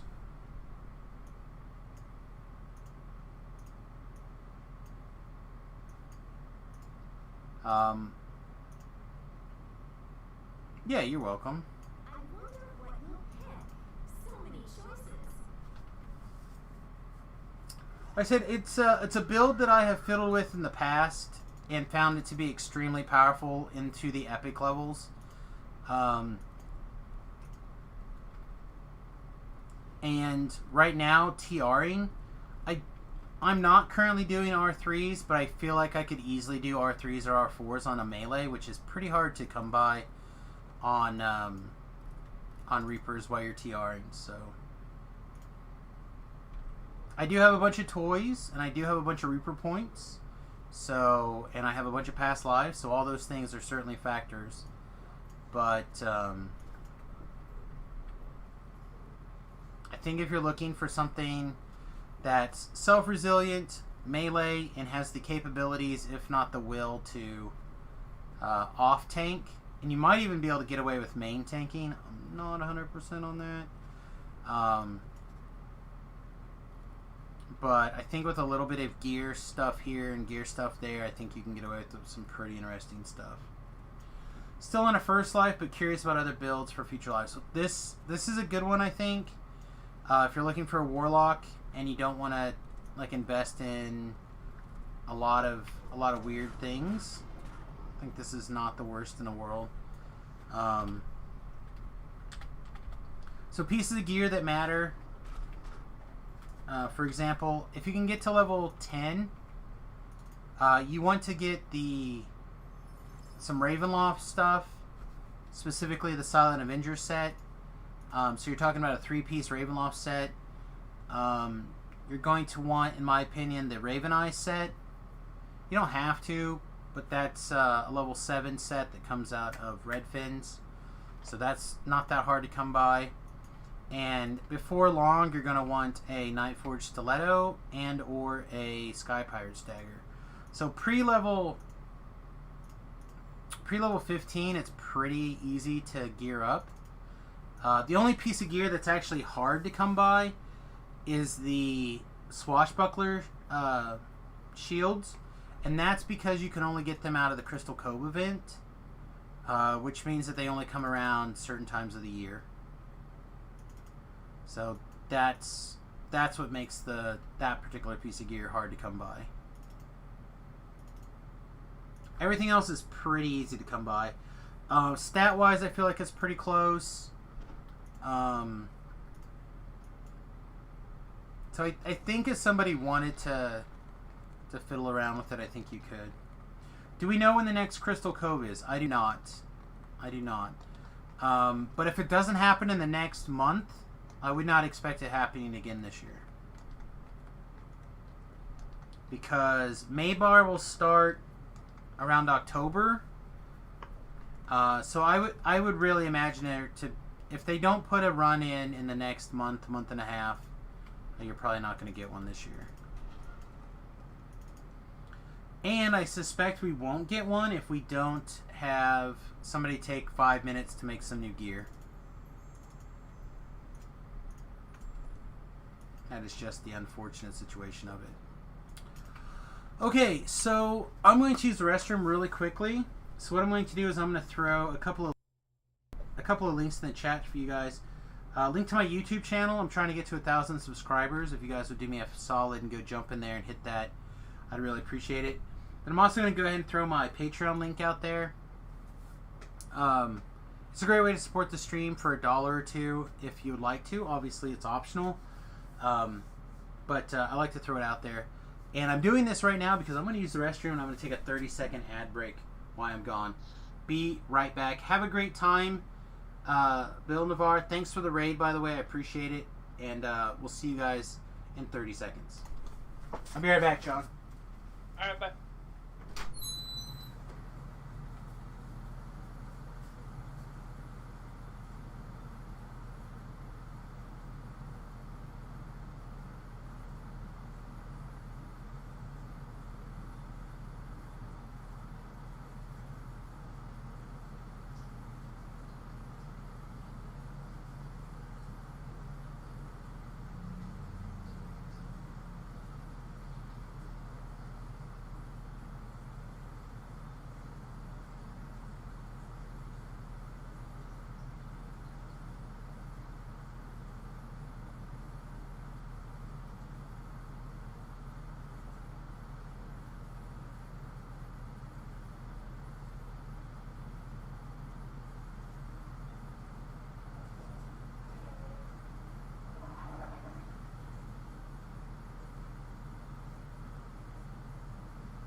goodness. Oh.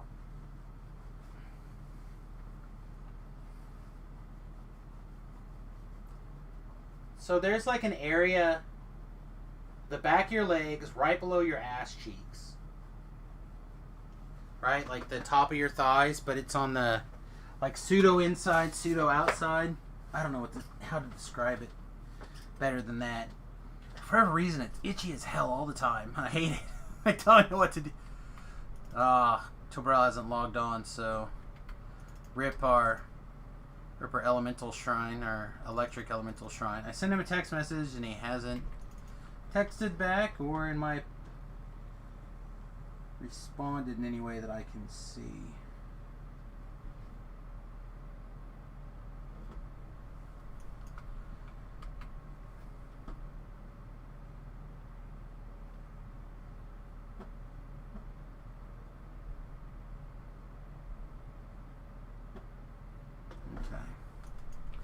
So unfortunately, we lost like 4 days off of that shrine. Now should still be okay. All right, I'm supposed to download this.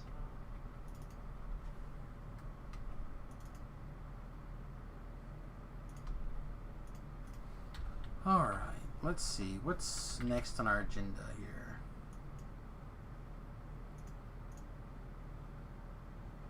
Oh, we could level, actually. Is there anything else that we care about at level 8? I don't think so. Those are all the ones that I really consider like my fun quests. So yeah, let's go look at...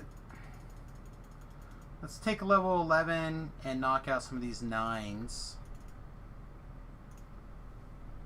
Yeah, that'll be good. Alright, so we'll grab our Feybuckler cheat sheet here. And we know we're doing Warlock. Do we have anything else that we need to consider? No, not until level 12. I'm not even sure why we need power tech, actually. I'm going to look through this again. I don't feel like we need it. You can't power tech and precision at the same time, and I know we're precisioning. So yeah, I'll have to look at this power tech nonsense.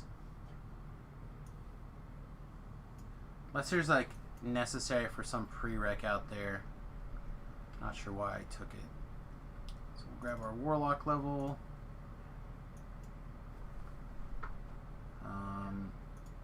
Intimidate, Spellcraft. We're done with UMD. We're done with Balance.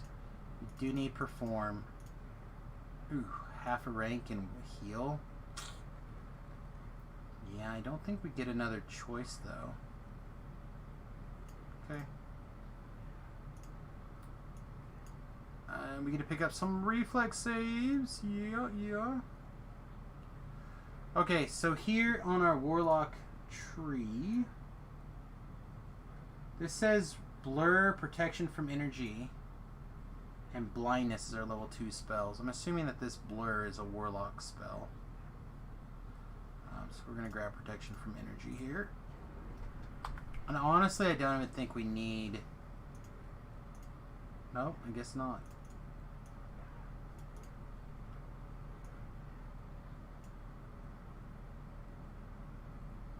So I have a particular order I do these in, and now I'm trying to figure out, alright, Sonic last, then Acid, then Cold, then... I don't know why this order is the order that it is, but it is. And it's important. Dang it. Bardic Inspiration gives us skill bonus. We want that now. Skill bonus hits Intimidate, it hits Spellcraft, stuff like that. So we want to make sure we take the time to put it on our bar. Alright.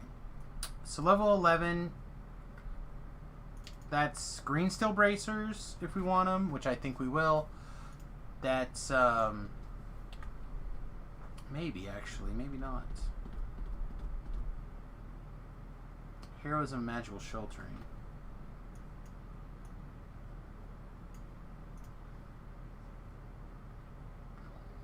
$32 becomes $18. Yeah, we may not want to give up that. But we do need to probably give up this ring.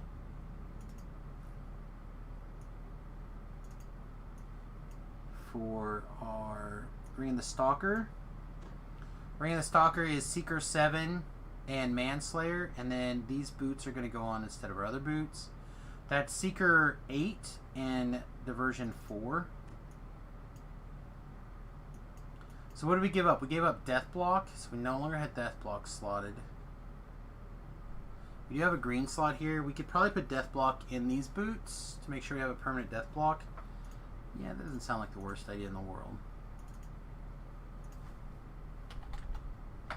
Doesn't look like we happen to have a topaz of Death Block, but we'll double check here.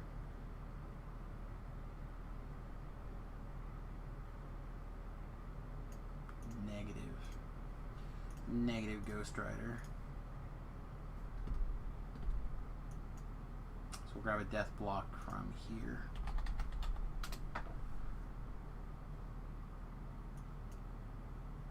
Oh yes, I look for death and I would like cakes. No, I want a gem at Death Block.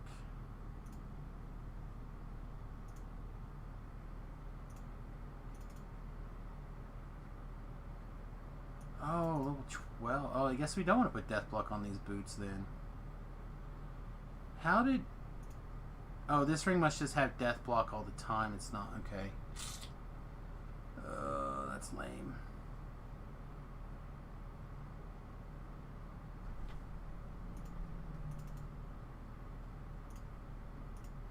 The other thing that we can do... I guess we're going to check everything actually while we're at it. But the other thing we can do is we can make a level higher, probably level 11 or 12, whatever version of the Blasting Charm.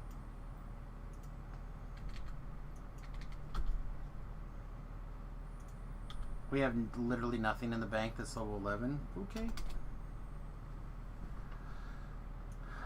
So let's dig through here. We know our wearable green steel stuff comes on. We could put our boots on, but again, I think I want the big Seeker. We could swap into our green steel hat, and that would be okay.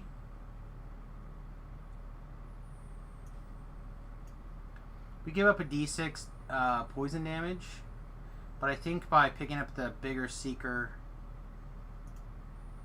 Wait, no, I don't need these boots. Disciple Seeker 2. Yeah, never mind. We don't need these boots. Give me these other boots back. Come here.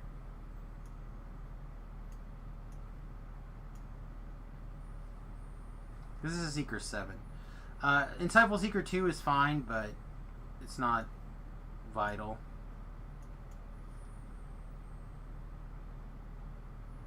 Sorry, I was thinking those were dodge boots, like big dodge boots. Because we currently don't have a big dodge.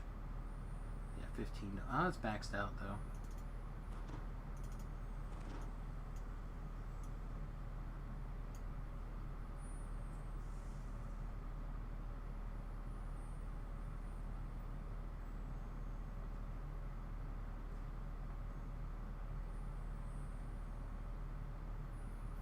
There's a lot to our charisma skills. I don't think we need the mana. I don't think we need the... We'll grab it to carry it around, but I don't think we need the charisma skills right this minute.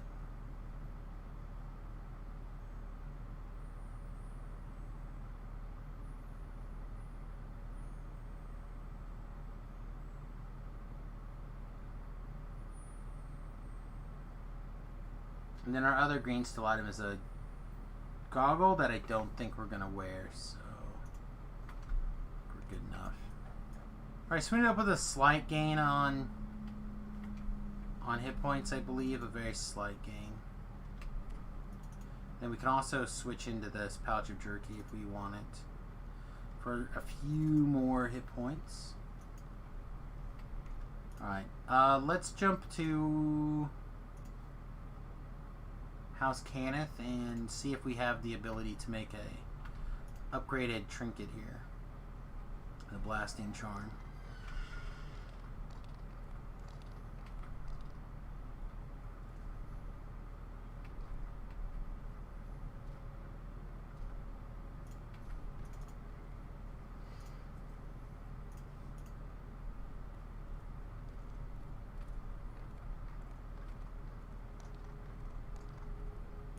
level 15.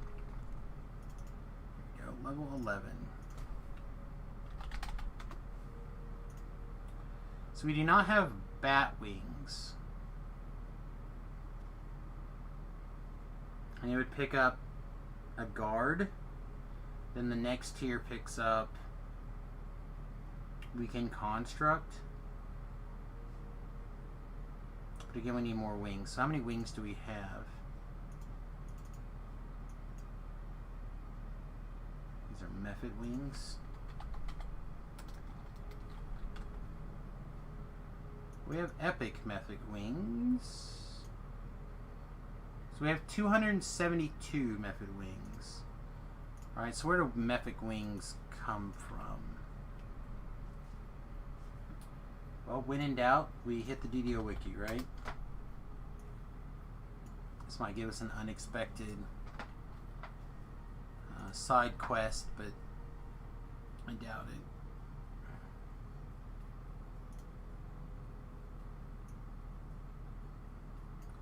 Buying time. So to get buying time, we need to collect 100 crystals, collect 300 above your quota, defeat a dragon, do not buy teleporters, buy less than 9 minutes of time. Yeah, this sounds like something that I'm going to want a couple of people for. It looks like it goes all the way to level 20, so I'm not dying for that. Alright, let's go back. Now there's also trade-in things available. Did IF for methods?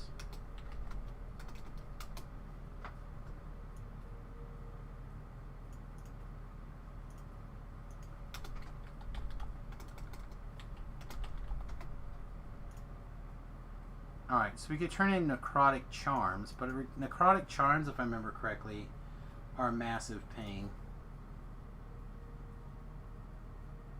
Yeah, that comes from Disruptor. So I'm not inclined to like burn a bunch of those for wings. About level 15 here.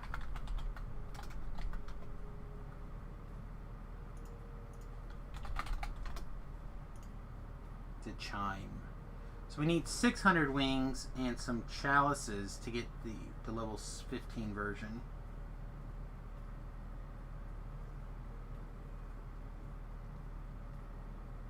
The level 15 version is not that bad.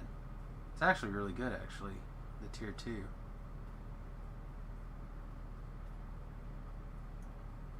Wait.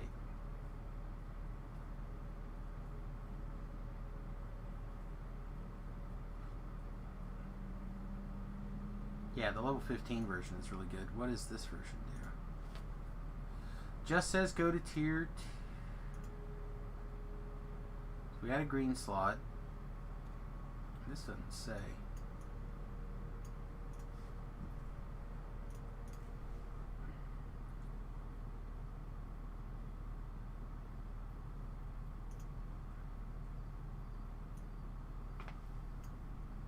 Stupid fly. Alright, let's take a look at this blasting chime. So level 11, we can get Anthem, Sonic Guard 4.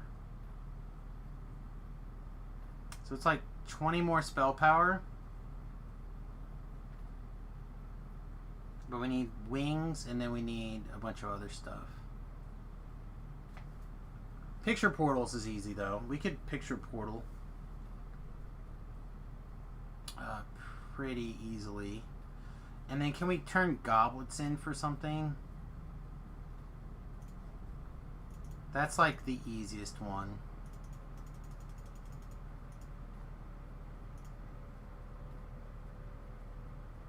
Huh.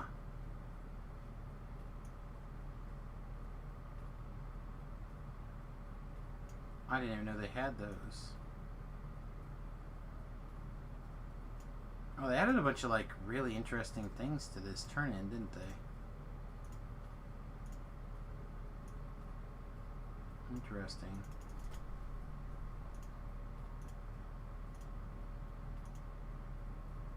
There we go. So, again, the easy one to kind of come by are the chalices. That's just go and kill a bunch of things. So the chalices can become the fire crystals, and that's it. Gross. Okay. Yeah, we may have to take some time to go do challenges at a different point in the future here. I'm not going to worry about it now, but it could be something to screw around with, especially like during a challenge weekend, or we get 2 or 3 people who are that are around the same level looking to be helpers. Might consider it. Alright, that all said and done, level 9/11, level 9 quest / level 11 to get things done, are pretty much house K all day, every day. So we get Vaughn 3 and 4. We get I'm sorry, Red Fins. I always forget the name of Red Fins. We get the Red Fins quest. Like there's just some nice little perks right there. Nice little level 9 quest range. We have 1 action point.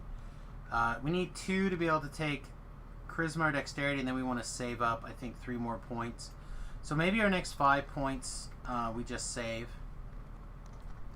Because as soon as we hit level 12, we're going to want to do things. What level are these guys? They're level 11. There's a group. Is there a group? That's so weird. Let's look at there's an elephant. There's an elephant. I mean, Vaughn 3 and 4 on R1. Looks like they just finished. I'm tempted to go join them. Just because having people to make things go.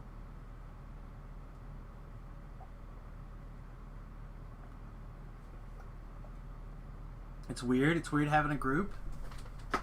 But also we could just plow through.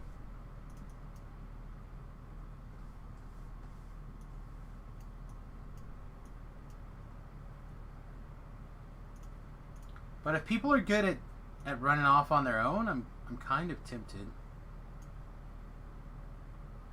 Oh, none of these are those people though.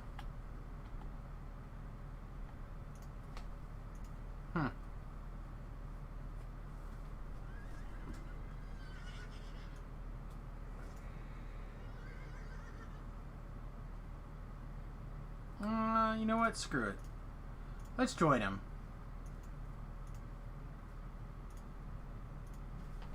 What's the worst that can happen?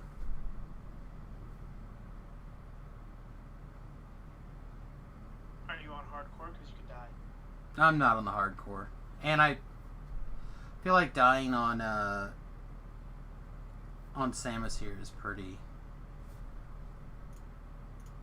low risk.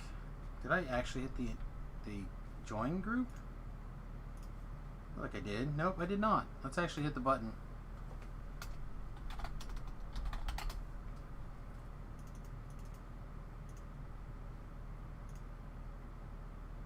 Looks like they are actively in the quest, so we're gonna do this the quick, dirty, and dangerous way. Don't do this unless you are crazy like me.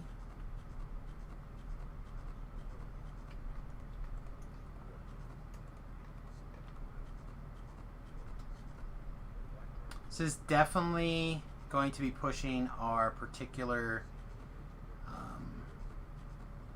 characters' limits here. Hopefully we'll be okay. Alright, so we successfully red alerted the quest. Check. Now we just gotta kill these guys over here. And get close enough to this door that we can get through this door. We're not going to earn any Reaper experience this way. But we did finish the quest. Now we just got to get to the door. Get out of the way. Oh, I don't think we're going to make it. Oh, we didn't make it.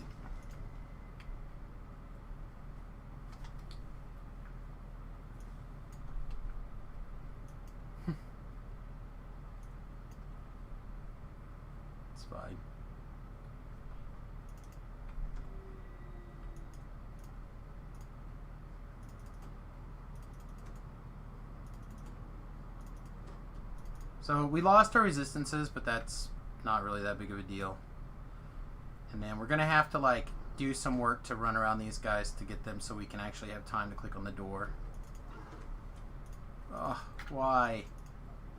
There we go.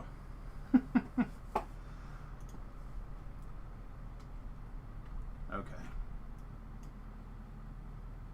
Yeah, probably shouldn't have red alerted through there, but what the heck, right? Huh, they're at the Beholders already? I'm actually going to take the time to grab collectibles, I think. I feel extra greedy. We have the opportunity for people to basically do the quest for us, so. We can be helpful later. We'll probably end up being helpful when we catch up, actually.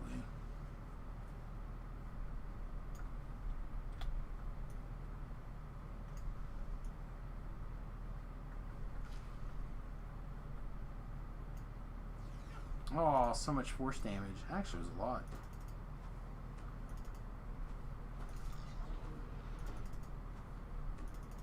Oh, they didn't open this door.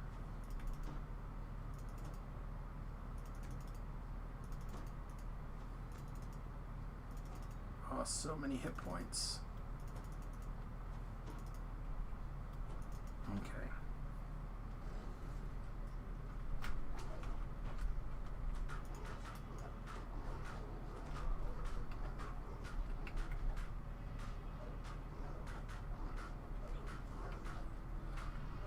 Alright. See, if I'm right, this is an electric trap.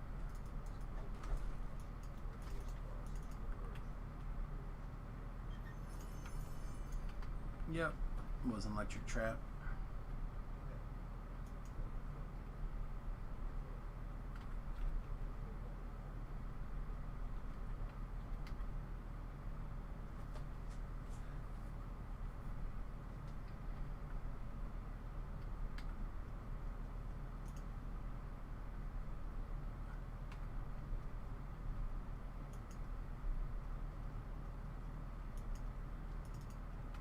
Oh, this chest is still closed? No, it's not. It's like that was nice of them to leave a chest for me, but I was wrong. They were not leaving chests for the Samus. Was that you with the squee? Yeah, it was my phone dinging. Okay. Just making sure it wasn't me. I have so many noises and dings and dongs and other weird noises that I can't even keep track of them all anymore. I bet you have a bunch of dongs. Oh man, so many dongs. Like I'm surrounded by everywhere I look, there's nothing but a dong. I'm somehow not surprised by that in the least. Ooh. Man, this is gonna take a lot longer than I expected it to. What? Downloading DDO for this. Well, he said he could have just sent me your... Yeah, Your- the problem is I don't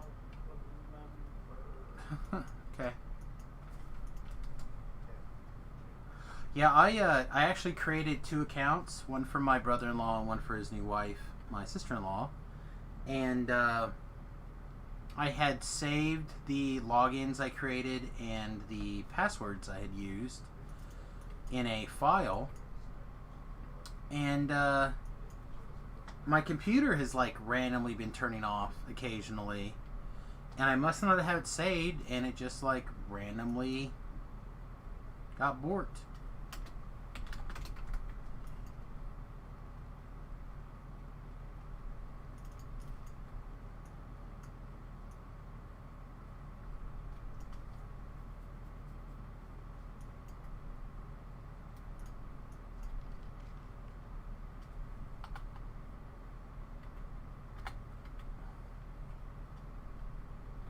So we missed it. Yeah, that's right. All the dongs. 100% dongs. Oh yeah, that was great. Like, we did get a death because I ran through that quest, Red Scold. And I shouldn't have, but whatever. Another collectible real close? There is.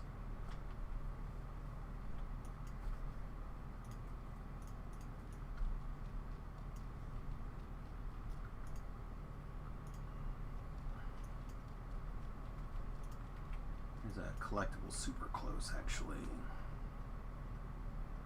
And then once we're there, we're practically at the end chest, so also just take our sweet time and collect all of the goodies.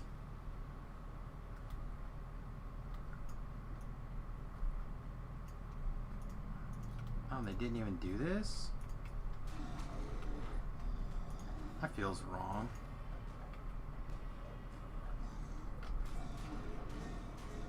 Yeah, I know. I never understood when people don't stop and do the optionals in Vaughn 4. There's so much experience.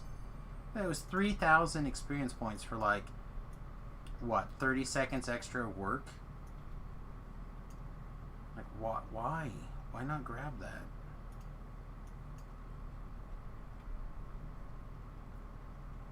And then they didn't even come in here and open this chest? Again, why?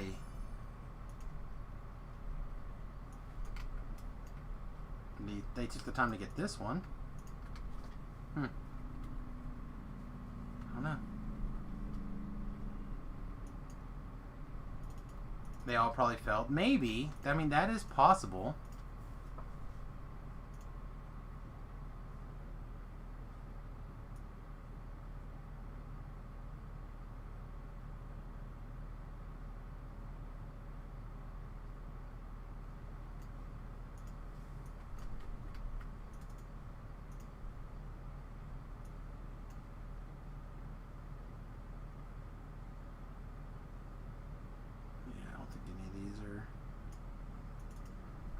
For here.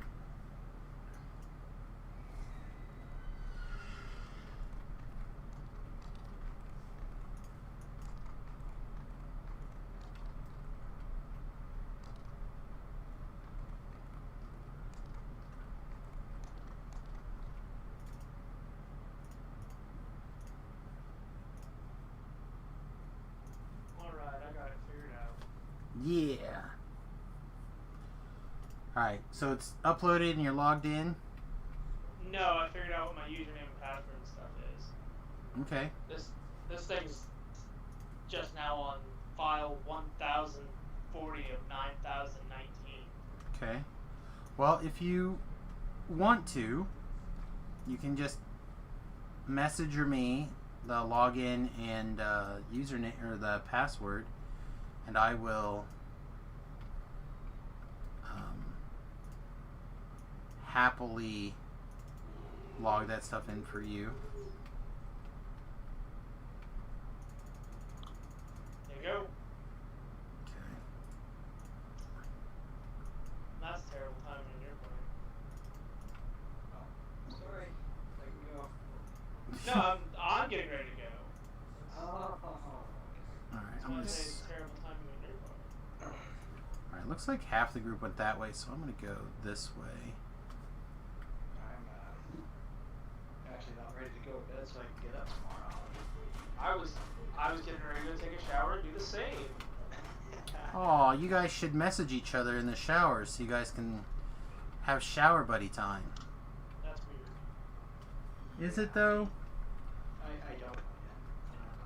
You poop with your brother, you could shower with your friends. And with that, I bid you gentlemen adieu. Alright, bye.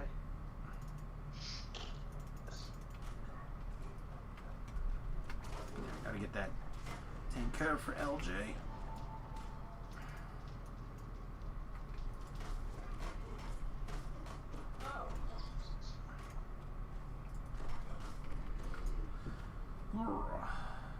Okay.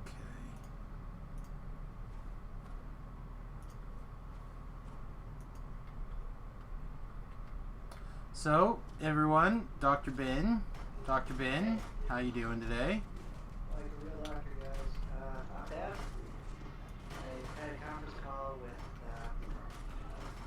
somebody in town. I'm getting some business cards and hoping to spike up some business for her and spike up some cool stuff for me. And so good happy stuff all the way around.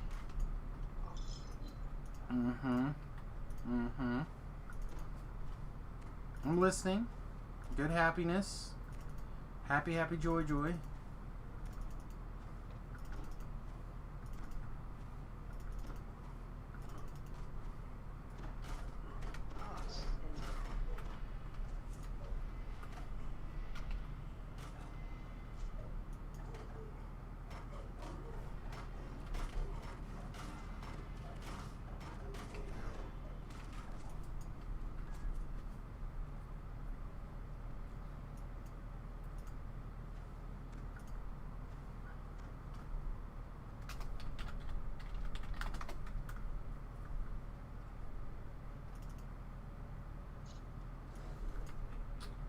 Oh, it's in Just a shower with a buddy, no big deal. Just remember all the times you kissed your dad on the lips while you shower together, just normal cleanliness stuff. I don't know about kissing my dad on the lips while taking a shower. I suppose it's possible. Sounds like somebody has some repressed memories there. But I will definitely say that there's no shame in taking a shower with your best mates. I once took a bath with some of my best mates in the Salt Springs with Tilbrell, for example. We all sat in the hot springs and had a gay old time.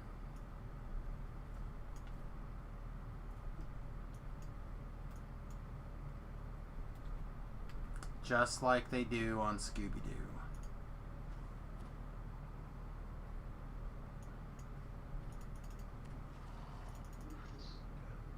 Alright.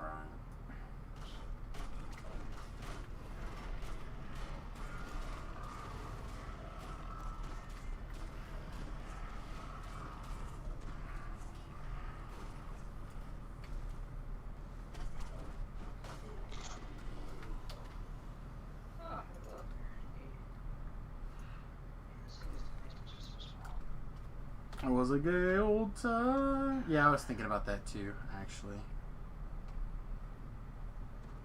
What's that? Flintstones? The Flintstones, yeah. Yeah, that's really where it was at. That's how it goes. Geezer Hermit, welcome. By the way.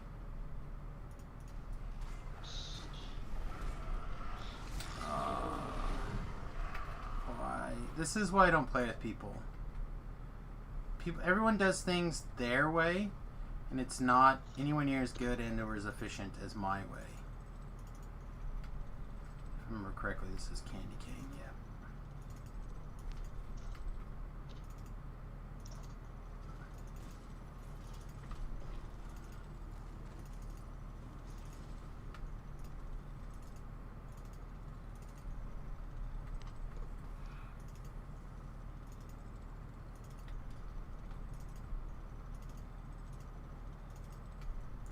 H, right?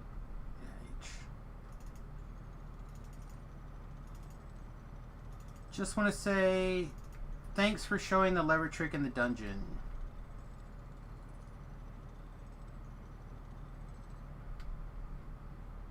You're welcome? I don't know. If I knew which lever trick you're talking about, I would be more. I believe we saw it in one of the Road Most Traveled series. I do my best to put as much of that stuff in the Road Least Traveled series as I can get away with. There's some things that obviously cross the line between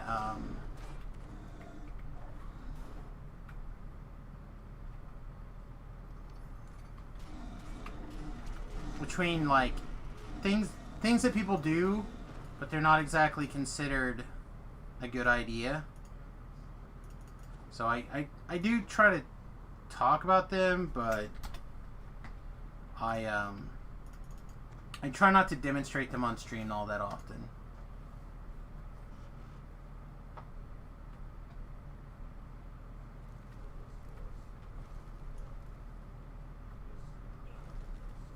Using the higher pulling is always great. Higher pulling is Nothing wrong with a little higher pulling. That is for sure.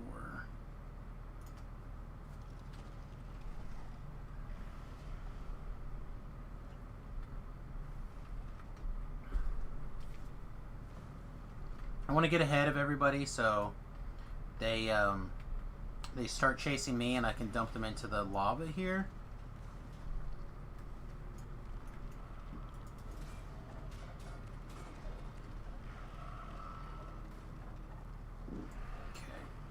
Go. Looks like some people stopped to fight them where they didn't make sense to fight them at. I never understand people. And I realize that I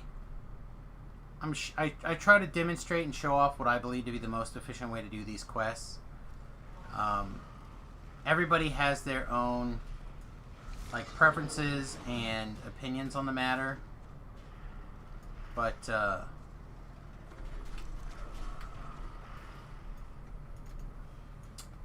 after years and years and years and years of playing Dungeons & Dragons Online, I can tell you that I have a lot of reason to believe that the path that I demonstrate to you guys is often the most efficient by a large margin.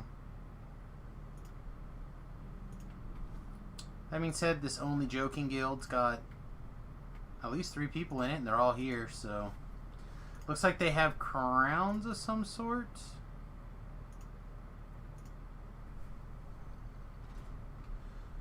Unless they're looking for fire, then dump them in the fire. I mean, I try not to worry about conquest myself personally. But if somebody wants to, then what do I care?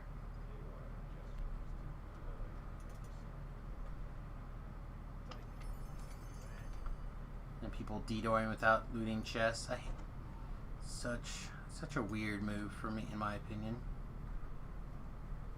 We'll see if this group suggests anything else. If not, we'll head out on our own. But if they are, I'm happy to pike along with them.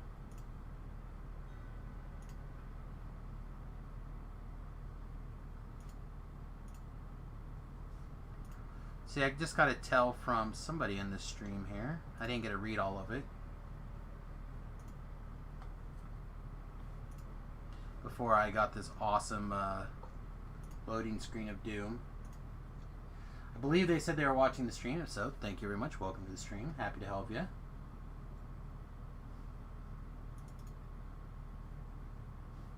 Are we allowed?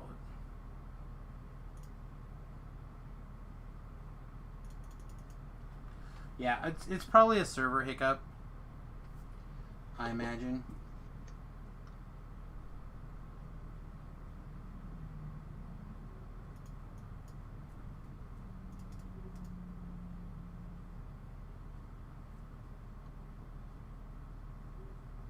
Hopefully it'll recover.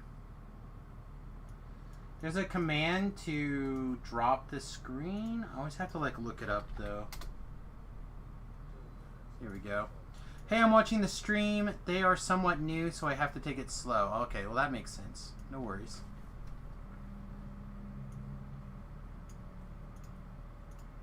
I mean, I felt like that quest went quickly. It's just some situations where like some pathing options and stuff like that. Means we're all gonna die? No, I'm not gonna die. Not gonna die. Oh, my neck. So was there anything next on the agenda? That is always the question.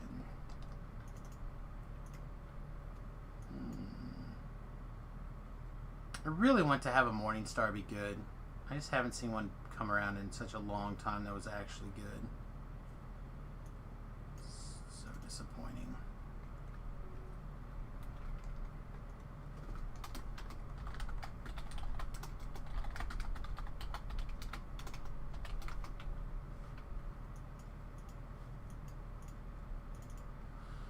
So I don't want to dictate things to anybody for sure.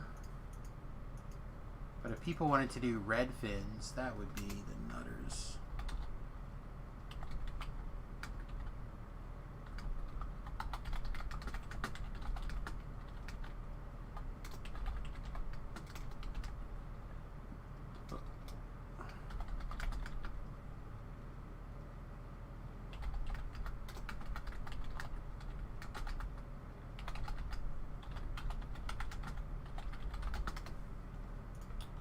You too old and ugly to die? Whew. Feel like that's a bin club right there. Too ugly to die.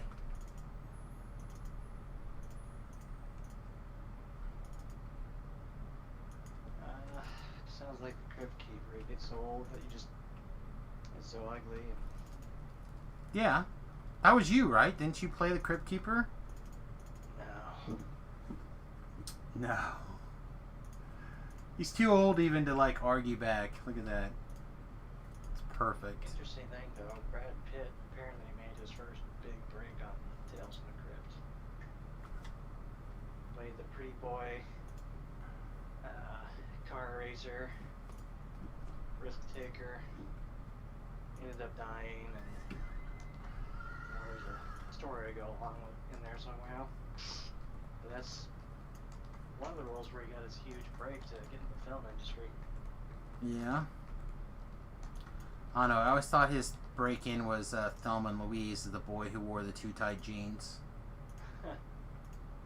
That was probably his first big film. But his like first work was some of his early work was Tales from the Crypt.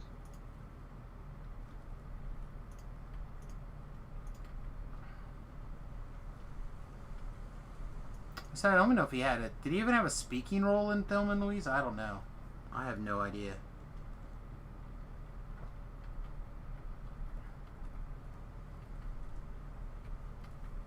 I just hit the share button for the quest I wanted to do next and just assume that people are behind me.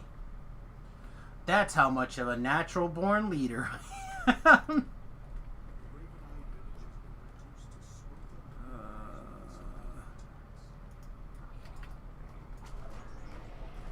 Get my bonus experience. There could be Caneth crystals in this here chesticle. There wasn't, but there could have been. Oh yeah.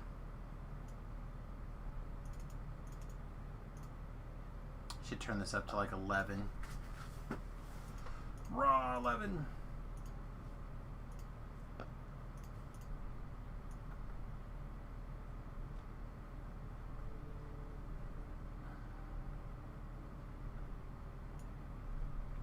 Tomorrow night, I'll be joining Dr. Karen B on her podcast to read my star charts. Ugh, yes! Yes! I have no idea what to expect, but that sounds amazing. I'm ready. I'm ready to read get some star chart stuff done.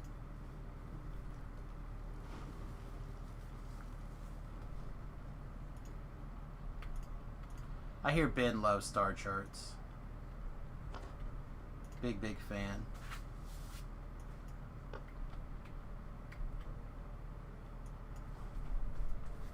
Alright, we'll just wait for the leader to take initial action, and we'll go from there. And we're going to slam the Intimidate button and just kill all sorts of things. It's going to be great. Well, I mean, it looks like the group is moving through the quest pretty efficiently. To be honest, I'm actually pretty pleased we decided to join this pug. It is weird for me. I don't usually pug very much.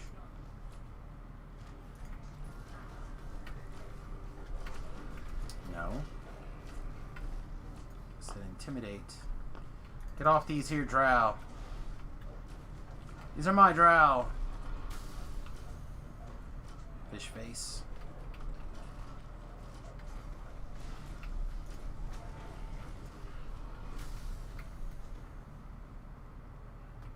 One that's wounded. Throw a little bit of love this direction.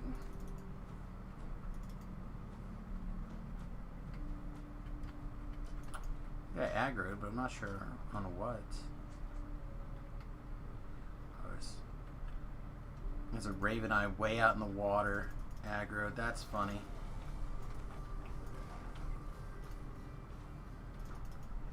Too funny.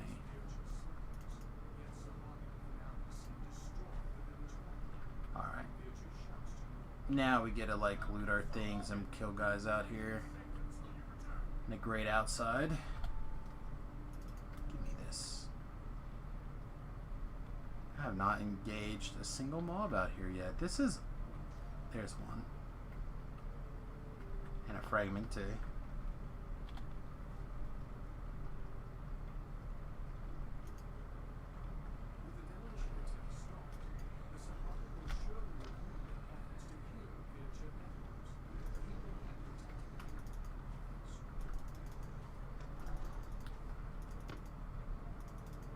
Try to heal these guys up.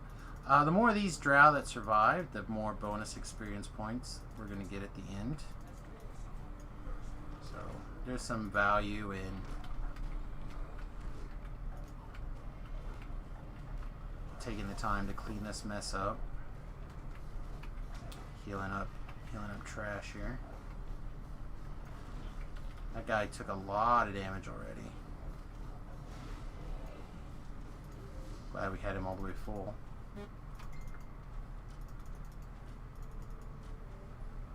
I think Ben just sent us a text message.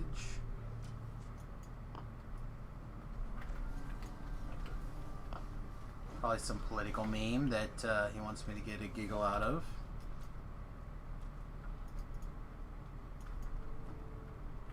Take a look at it in a minute. Why are we feather falling? That's ridiculous.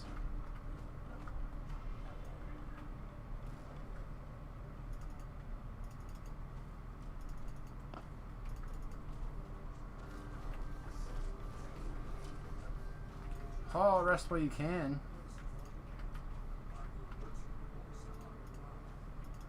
Alright. Fragment out in here in the water, apparently. Take that. Am I pugging on the live? I ain't. Well, I joined a pug on the live server, so. These guys are all part of the same little guild here, Only Joking, which I have not heard before. I don't know if it's a smaller guild or if it's a newer guild. But so far, they're holding their own and keeping a pretty quick pace, so I am down with picking up the assistants. Again, I have no qualms playing with people on my server. I just I usually don't go out on my way to pug up slots unless I happen to be on the hardcore.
I was gonna say I could just intim the in-boss guy here while we waited for the new guy, but looks like we're just gonna murder the bad guy, so I'm not gonna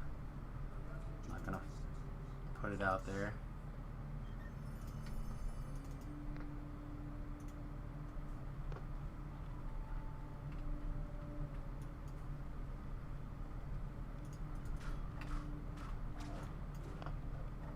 Glom is up as well. If people want that extra chest.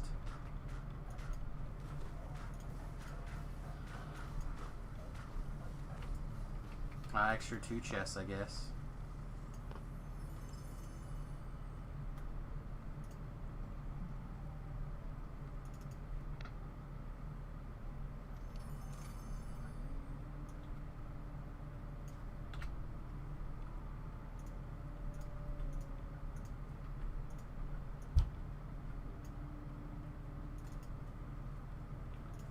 Alright. What else is going on? I guess we could look at Dr. Ben's message here.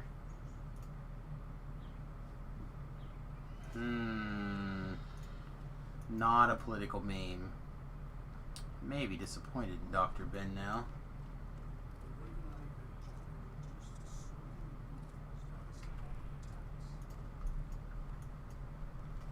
Instead, it's a picture of the red Power Ranger hitting a bong saying morphine time.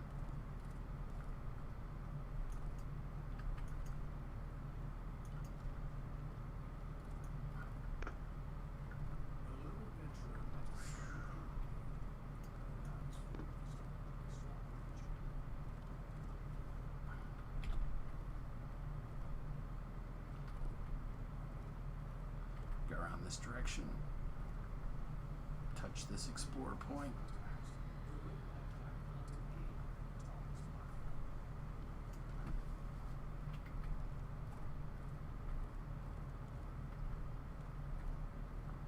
Looks like this guy's also out here.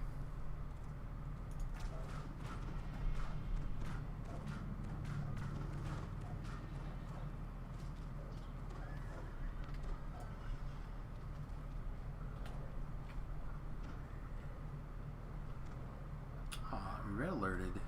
Nice.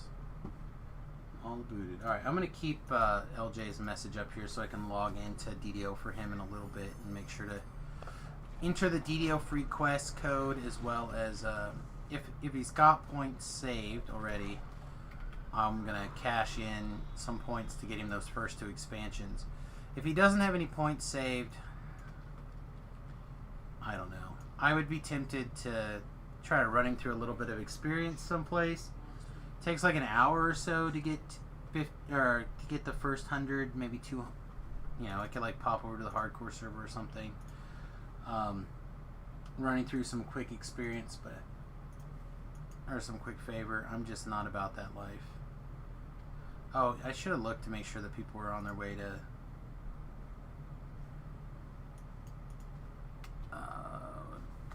this quest. I really didn't.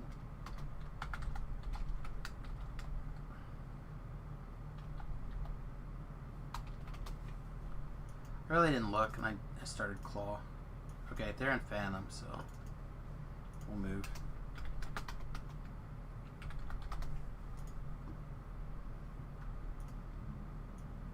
I always do this one first and then that one, so then I can just recall and come back in, pick up the quests. But it doesn't really matter. We just gotta jump down and run to the other quest anyway, so either way it's fine. We'll pick up these explore points on the way again, just like we did before. The highest of the shrooms. Believe me, I get some mushrooms. I'm gonna be the highest of the shrooms.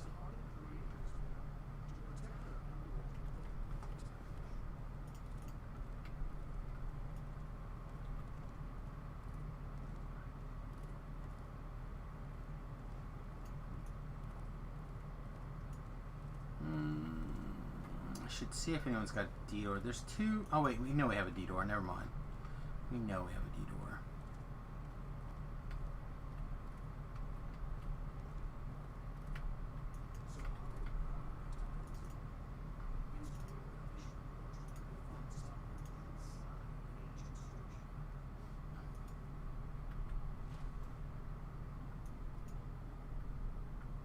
Oh, sweet loading screen. Okay.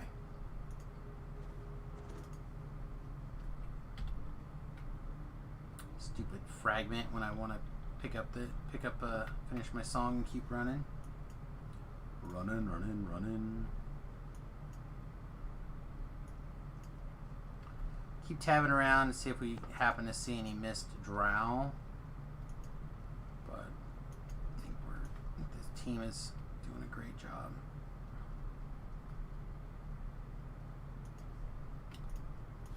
Definitely above average or better here.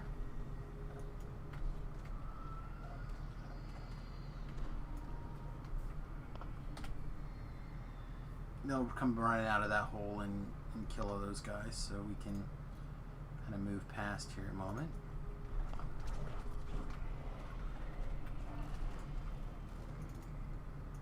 Alright, like I said, the leader is listening to this stream, so he's got, I don't know, probably a 20 to 30 second voice delay. So I'm just gonna say it now.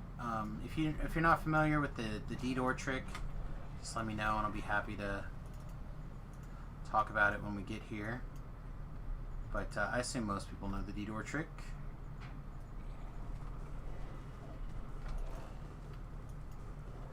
It's pretty common. I think across the various servers here.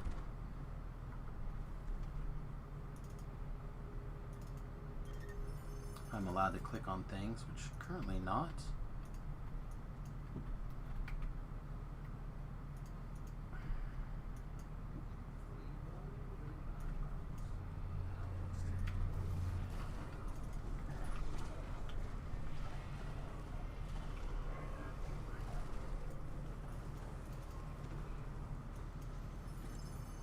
Loot our sweet chesticles. There's a D-door already up. It's a little far away, but probably close enough for government work.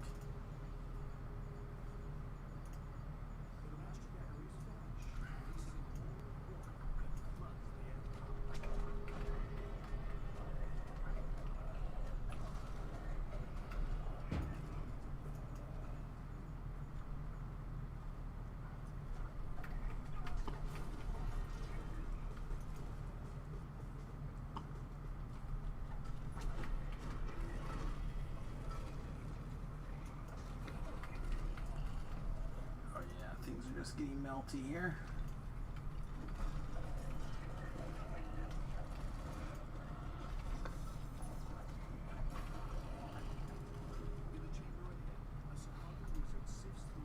Grab a freedom and then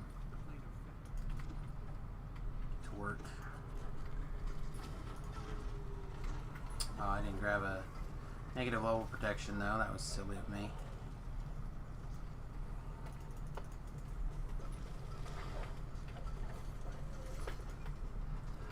I can intim that guy, but apparently not. Feels bad.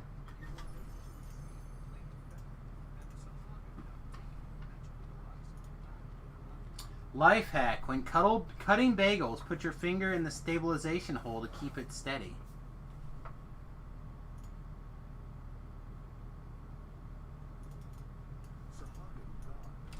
Sounds like the most Benniest of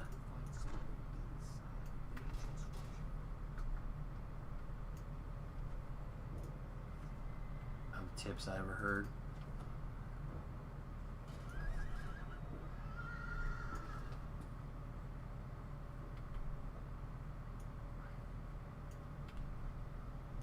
Sounds to me like something Dr. Ben would very much want you to know. He's not even going to answer himself here.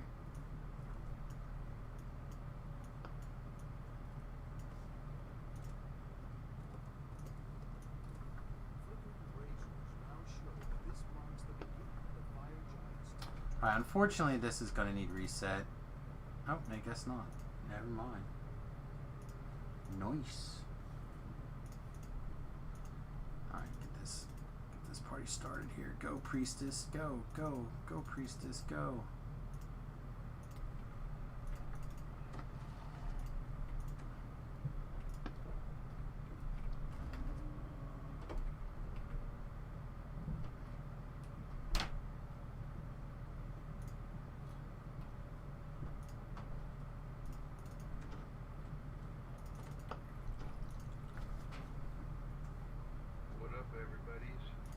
Hey, good morning, B-Loves. Just grabbing some experience points. What level are you now? 11. Almost 12. Damn, you way off that far. Well, level 10 or level 9 has got a lot of experience. So that makes 10 go by really fast, and then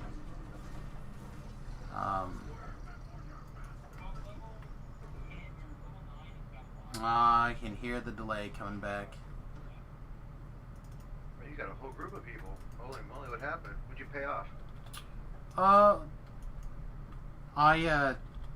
There was a bunch of people when I was getting ready to walk into Vaughn 4 or 3, and I was like, you know what, I wonder if there's an LFM, and I looked and there was, and I was like, screw it. Let's go. Hop in one of my level appropriate tunes, do some gearing, and then when you have opening, you know. I mean, there's an opening in this Oh, is if you there? feel like it, yeah. 1, 2, 3, 4, 5. Oh, there is. I mean, I'm not the leader, so Oh no, whenever you're ready to take over. but I assume that you're welcome to jump in whenever. However, since you can't red door the last quest, Yes. Yeah. Red fins. My grandpa's heck funny, man. He is, dude. He's too much. I don't know. It sounds like he's knowledgeable and good to me. I mean, he pointed out how awesome I was. It's funny, earlier he was like, before we went to bed last night, he's like, oh, you'll be up early, but I'll be sleeping. So yeah, he goes, tell that wise Pollock he's doing a good job. That's what I do, man. Oh, Grandpa, I don't even know if he's Polish or I don't really know. I'm Irish. Super Irish. There you go.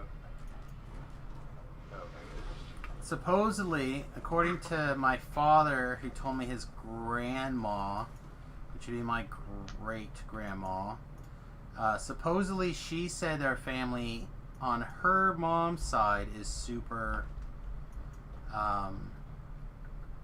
Swiss.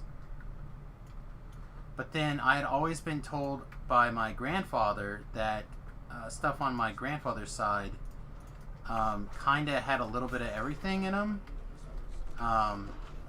Like on my grandfather's side, they were pretty good at just hitting whatever they felt attracted to. So I am a little bit tempted to do one of those like DNA test type things, but I'm also super paranoid. So at the same time, I'm also like, yeah, it sounds bad. I understand.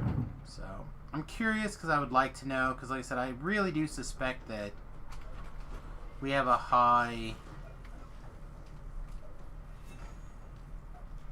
I don't know where this GW Bush is at.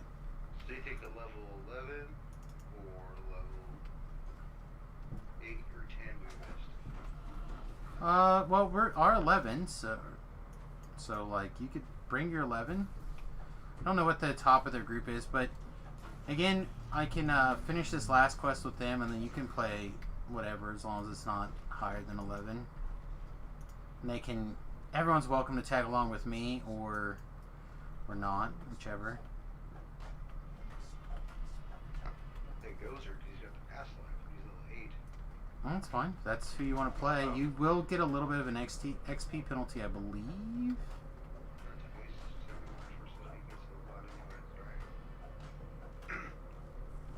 Okay, so gear question for you. When you're farming gear, is it just farming on normal, or is there like an easier chance to get it on higher? The more difficult you do it, you get a slightly higher percentage rate. It's usually like 5, 10, 15, and then every extra R that you have for Reaper is an extra 1%. Oh, wow, okay. So theoretically, you could get like a 25% chance, allegedly, for doing things like on Reaper 10. Okay. Allegedly. So I'll just bet Gozer that he's 8. I'm saying to back and shoot stuff anyway, so I don't really go for that. Yeah. And he's a better gear guy. But level 10 has like my, what do you call it? My Barovia and stuff. Like I said, probably be ready to do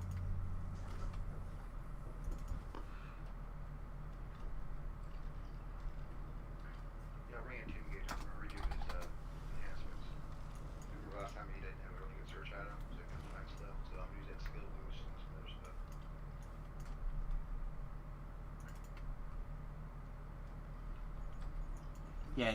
you either need a skill item or you need skill boosts, some other stuff like that. Also, I have song now too. I can skill song you.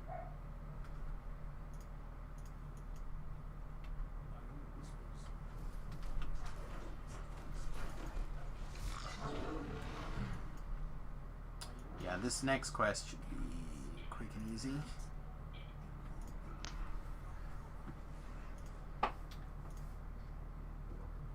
So you missed it. We, the wife and I, instead of starting the stream a little bit early today, decided to go hit the countertop place here in town. So, well, we're actually looking at quartz. But they're also looking at a couple of other things.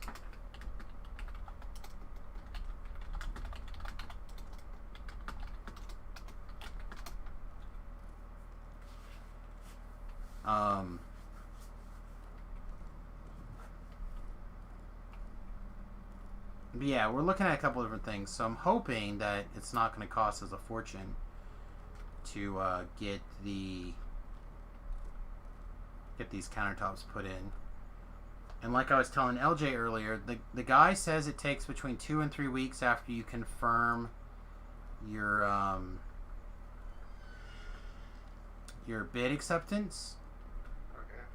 So I could, if we get the bid information tonight, and we accepted it tomorrow, we could have countertops in by the middle to the end of the month, which would be sweet.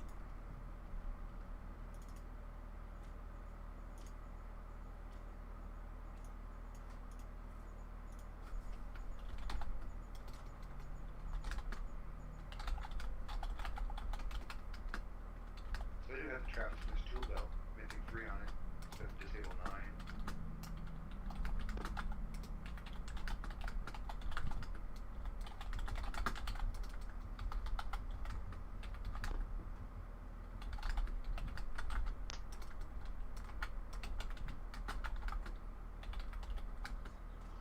Oh, I know why I was not doing well too, because I only got +1 beef sticks. Yeah, you probably need to get some fibers. I don't have any fibers on Samus right now, but I have a bunch in the bank, so I can do that too. Cool, thank you. Yeah, just remind me when the time comes here.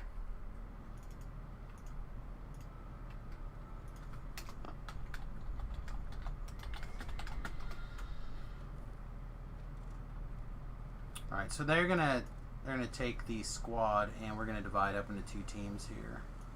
I'm gonna go start the last quest, and then we're gonna have a group to start last stand.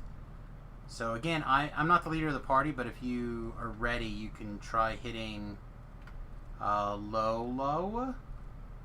I don't know how exactly. LOLALO. I'm gonna call Last it time, where's that one at? last stand. It's in the Red Fins. Oh, you have to do the chain, alright. Yeah, they're doing the first one we did for another guy who joined us a little bit after we started. But again, I don't know what's the deal, and you can't red box the last one. That's why they're helping him with the one that we missed at the beginning. I started typing out that I could intim the guy and wait for our pugger, our new joinee, but they killed him before I even got to finish typing out my sentence. So, I'm like, okay, I'll just do whatever the party wants.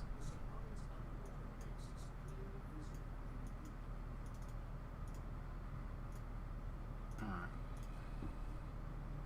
I am here to help. Whatever that may be.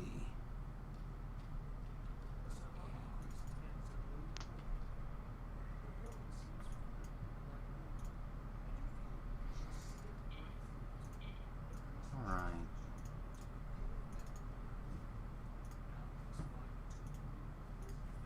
Ah, here we go, V-Love. When you accidentally make another girl laugh, so your girl starts acting all extra. Yeah. It's like when you accidentally make another girl feel pretty. Oop.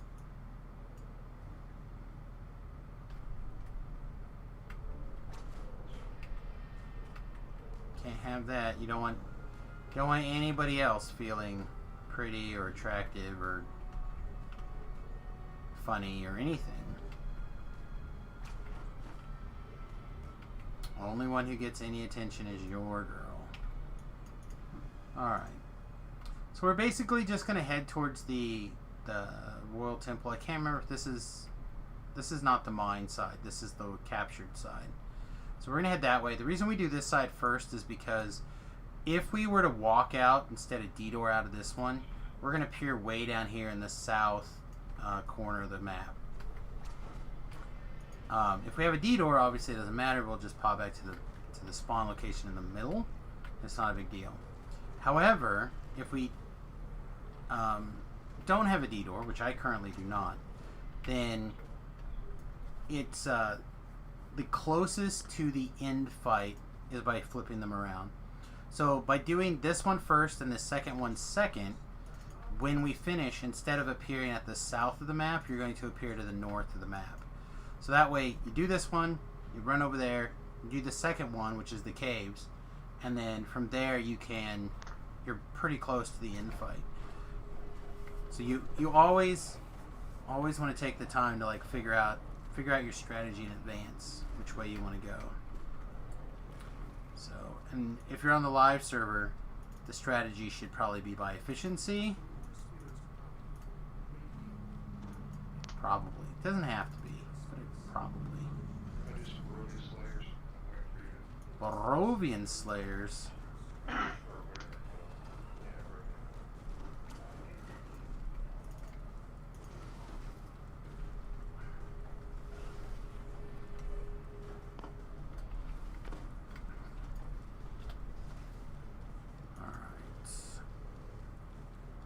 We're gonna let water elementals chase us. I don't really feel the overwhelming desire to knock down red name water elementals here.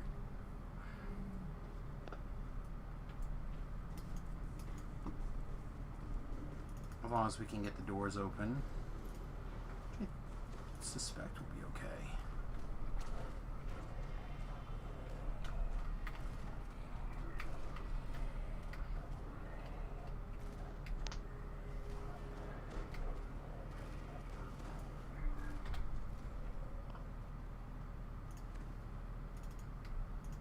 I do feel a little bit bad now that I think about it, that I didn't let my group know before I joined them that I had the stream turned on.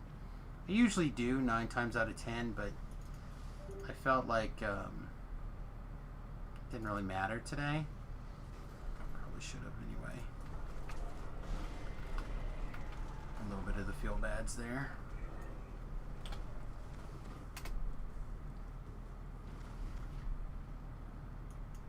Oh, look at you, all growly. Rawr!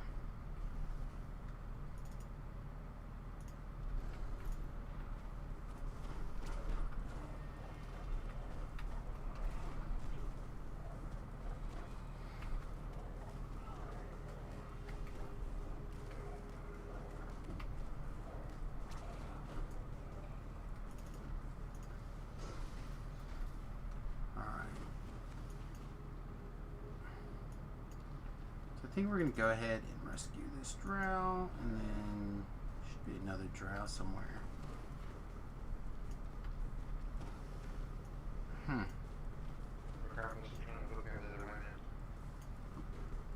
Well, sounds like your grandpa has some life goals right now. So when I went with his girlfriend for a while again, she's married her neighbor, who's like a 39-year-old single. And it's funny because her and grandma years ago when I really liked, so it was like a more out there session than you would want. So, alright, they got that going for me. I guess, but at the same time, like, right now, all the girls are off the menu. And I told Cam, she's like, oh my god, I can't believe that. Yeah, it's just, it's not you personally, it's you, it's just, It's time for Cammy to get her dual citizenship really quick, and then it'll be okay. I told him how she was being like, blood for a while, and I was being, he was like, see, 10 girls will do that. I'm like, I like our girls. Whatever. I pretty sure that 20, 18, 20, you know. pretty sure that everyone around the world has a tendency to be crazy sometimes, or it's not really fair to say crazy, but I never wanted a girlfriend or should be wife maybe to just be like a very right now. I want to be independent, have a career, be a free thinker, you know. enjoy the stream. Should find out if she's watching the stream while you're not around. That's important to me. That's what really matters. Be like, Sam wants to know, Cam, are you watching the stream while I'm not around, or? Well, that should work right now. And then when she says no, that she's not watching it, you're like, that's it. Get out of my house. We're not together anymore. Not watching Sam, then you don't know what's up. Alright, speaking of know what's up, let's be a little bit safer here. Let's go ahead and be sure to clear the trash as we beat this stuff down. Last time I was in here, I don't remember what... Oh, that's a noise. That's Cammy. It's Cammy letting you know right now she's watching the stream. But anyway, last time we were in here, we managed to red alert the quest because we killed nothing until we waited for this thing to break out. We broke it out, but it still got us murdered here, which is sad. Undesirable.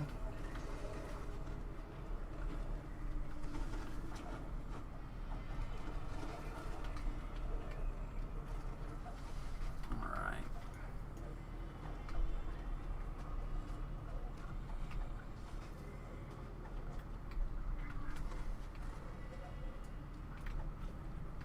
Again, being a little bit patient here costs us nothing, but it makes sure that we don't have to like recover with gibbers or anything crazy.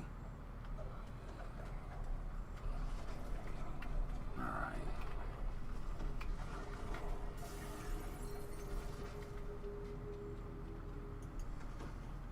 And I saw other people on the map, so I should just double check to make sure that they're heading the right direction.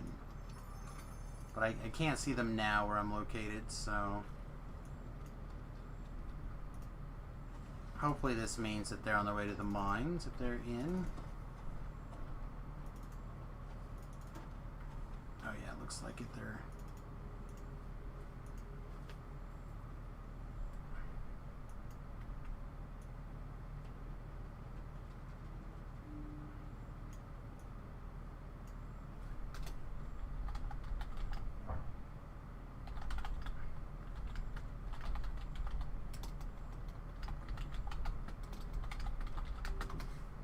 Make sure that everyone's on the same page by letting them know in the chat where we're at.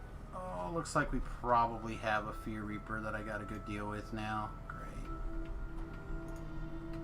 I don't know why there's not many items in this game where they get like plus 30 melee power, plus 30 range power. There's all kinds of impulse, 225, 160.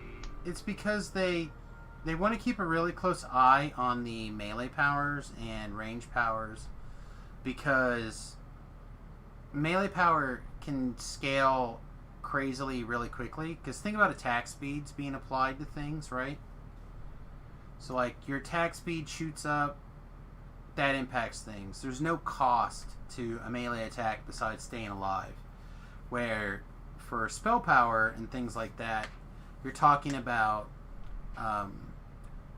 resource drain of mana and as well as time. Like, you can't make your spells too much quicker. There's a little bit of speed up that you can get, but it's still pretty small by comparison.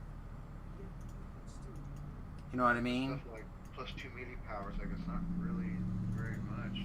Yeah, you're not supposed to get a super high melee power until later.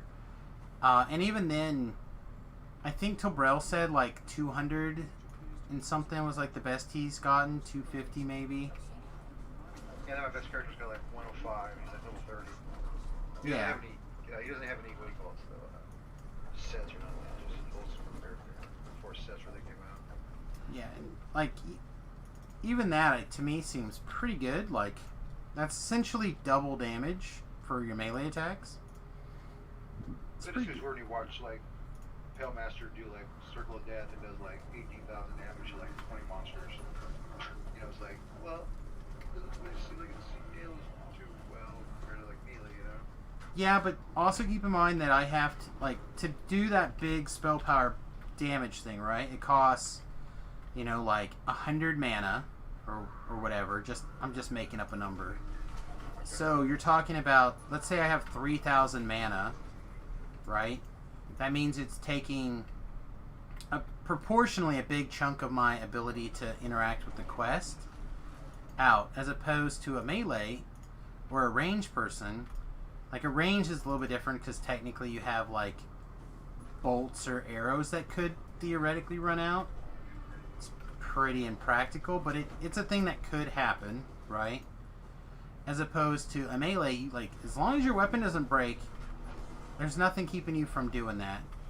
But also Yeah, your all time. that damage I do by melee it would take forever to beat all those guys down. You know what I'm saying? Maybe. You're like a guy who has like single target DPS, and you got like 10 guys, and you can wipe them out within like one spell. But you're talking a long time. Sure. And that's part of the balance of the melees, like spellcasters are really strong on trash, but then often when it comes to bosses, that's where the melee DPS comes in. Like, so that where you're like, you can't finger of death a boss, right? Because they'll be immune. They'll have the wrong name. You can't crowd control them. Like, you have to rely on different sets of skills to like do certain parts of the quest. So like, there's some balance to the imbalance there as well. So That's why I was wondering, like, what's the best in game tune? I don't know, and I don't. I wondered what it would be. Well, I take it back. I imagine right now it's probably an alchemist, and this is how I. But they're nerfing it though, taking an extra die away from that simple weapon throwing thing. They said. I don't know. I haven't looked at any of that stuff. Supposedly it's throwing, like, instead like with your dex, extra vial per dex thing, it's supposed to not to do that. So you're like actually getting a chance equal to your dex score to throw an extra vial. So you get like a 28 dex, you get a 20% chance to throw an extra vial. It's not supposed to work like that. So they're taking it off. So basically you're losing like one vial. So maybe that's why they're OP. From the multi-vial? No, like I guess when you take the simple weapons thrown thingy, like for throwing weapons, I guess it does something. So it hasn't not been working as intended. It's allowing you to get a percentage chance for your dex score to throw an extra vial. Okay. Well, Yeah, watch the video cast. Patrick explains it. Yeah, I mean, to me, that's not the thing that makes the alchemist very strong. I talked about it in my alchemist review. To me, the thing that makes the alchemist so strong is the fact that every single spell they cast can remove and strip the immunities from all the rest of their spells. So they don't have to put forth any kind of thought about it. They don't have just one spell or one ability that strips things from their immunity. Yeah, you fight a fire elemental, you can strip his fire immunity away, and you have a fire vial, so it does the same damage, right? Right, and I don't have a problem that happens, but it's on every single spell. So like a fire sork that wants to do the same thing, you have a clicky that you can click on people that makes them susceptible to fire damage. Or you can also be a tiefling and put a bunch of points in the racial tree, and then you have the ability for one of the second level spells, I forget which one, to remove fire immunity. Right? So like for other classes to do a similar type effect, it's a much more limited to, alright, well, it's single target this SLA or single target SLA or you get like or you have to do it with this other spell that also costs you like 15 points. As opposed to Alchemist, it's like, oh, well, I'll just spend one more point in my capstone on my tree. You know, to me, that's what makes it so strong, because it applies to every single class or every spell you throw. So to me, I would change it to an SLA, or make it apply for the entirety of the spell that you cast, so that immunity gets stripped last. This way, if you throw a multi-vial, the immunity doesn't strip from the first vial, it strips from the last vial. Right on. This way you have to cast a different spell first. It just puts like a little bit more thought into it than what you end up getting now, I think. So to me, that's what makes that Alchemist so crazy. Right back, Mark, for my coffee.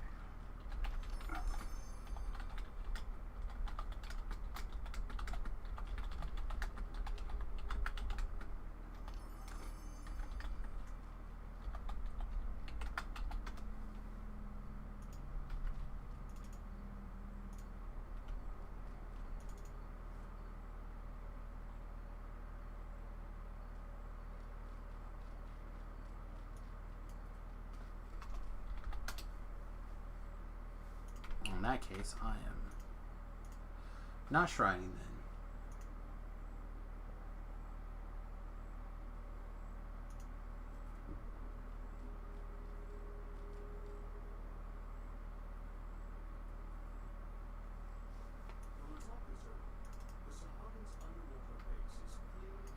Alright, so we have a Siren's Belt, a Ring of Venom, Shaman's Band. The other half of the Ring of Venom, I forget what that's from. But I believe I have a Ring of Venom and I have a Raven's Talon. I think I also have a Shaman's Band somewhere. So I guess we're going to take... I'm never going to wear this Siren's Belt though. It's just 0% chance, right? Yeah. Just going to take this Ring of Venom just to be on the safe side that we have. We have one.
So while we wait here to get back from VLove, I'm going to remind everybody of the YouTube channel, youtube.com/SamusGarovo. I'm also going to go ahead and shrine up. I mentioned to the group here that VLove would like to join us, and I have that rule basically of when somebody wants to play on from a viewer perspective that I try to prioritize viewers first.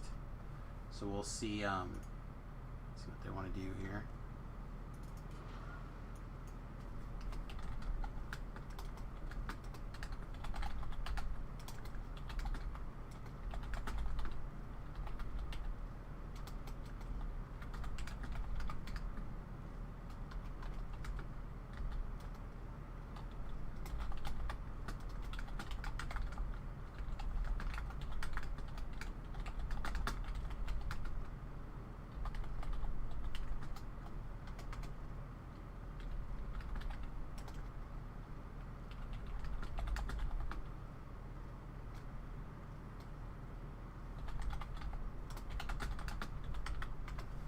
Okay, so yeah, they're gonna take level 12. I'm close to level 12, but not quite there, and we'll see if we can't kind of force V-Love into a little bit higher action here. Give him a minute to get back. Oh, why I'm thinking about it, actually, let me hit the YouTube linker for you guys so you can join the link there. I did a bus update yesterday.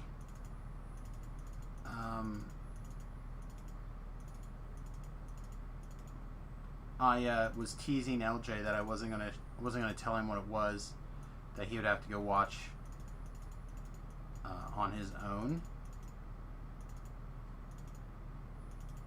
So maybe he will, maybe he won't. I don't know. But I'm gonna go ahead and put it up here for you guys in 1 second while we're waiting for everything else, and you can watch it in more detail. Make sure that you can watch it in more detail and everything a little bit later. I'm not even going to turn the sound on for this. Mutes. So but I will kind of talk through what's going on here for those of you who are interested. But basically, I have this actuator. Sorry, it's an actuator. That's the name of it. But basically, it's a little DC motor here on a gear that turns up or down and pivots up this arm. And basically, what's going on here is, if you look, this is the mechanism that opens and closes the door. Right? It's this lever right here. It's on a pivot, just a little bit off the screen.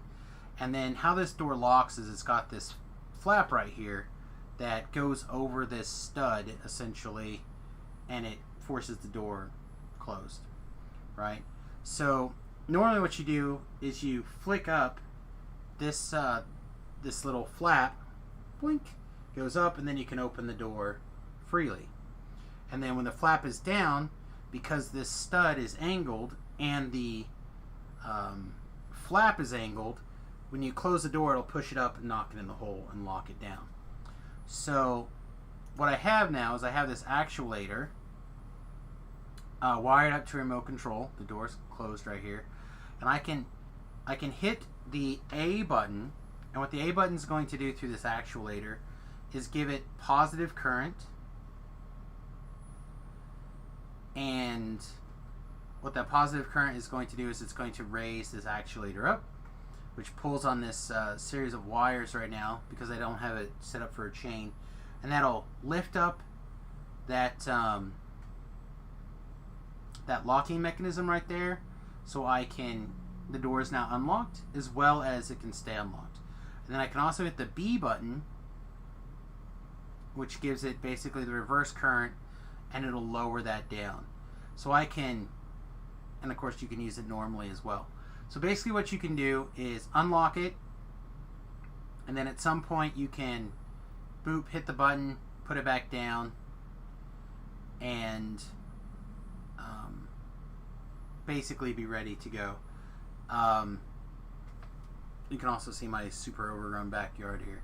But basically then I go into explaining how I actually hooked it up and got it all set up in there, and it's fine and well. It's not particularly interesting unless you're really into these kind of things.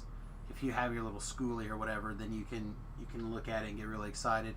But for me, the ability to lock the front door of the bus, here's the actual control box for the remote. So yeah, anyway, I super pleased to have the ability now to lock and unlock the front door of the school bus from outside. So it's the first step to being able to like leave the bus and like go hiking and camping, or go on a bike ride, or any number of other things that you do when you're out, you know, in the school bus, or camping, or at the lake, or whatever, traveling around. Just gives you a little bit of an opportunity to like get away and do stuff. So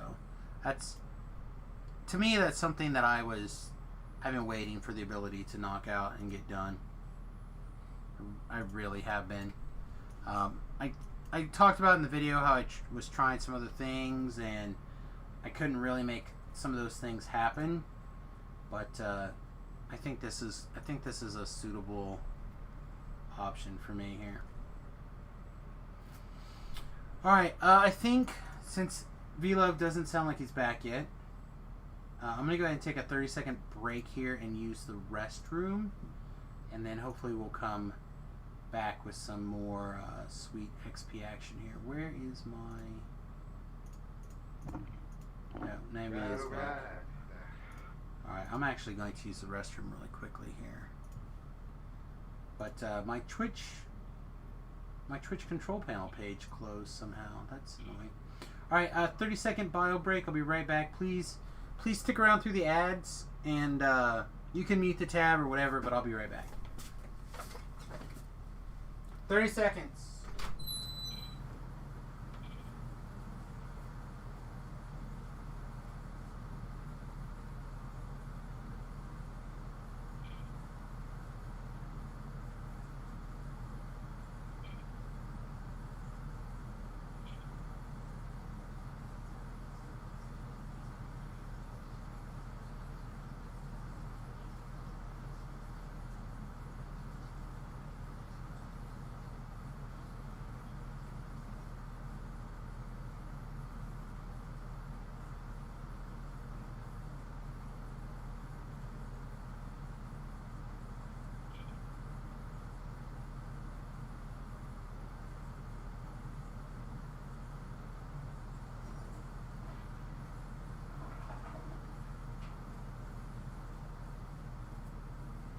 Okay, I'm back.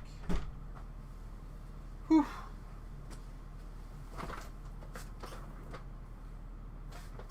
Oh.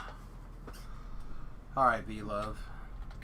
Send old Samarutski here to tell. I think. Yeah, I don't have that character on my friends list. Of course not. I mean, I don't know. I just skimmed through it. Oh yeah, 10 gauge, yeah. Certainly don't have 10 gauge on my friends list. Alright. So I thought, what are you playing now? Thought this was your level 8. Already? No, I'm at level 11. Oh, okay. Well, if I'd known that, we could have stayed with that group, but whatever, it's fine. Okay.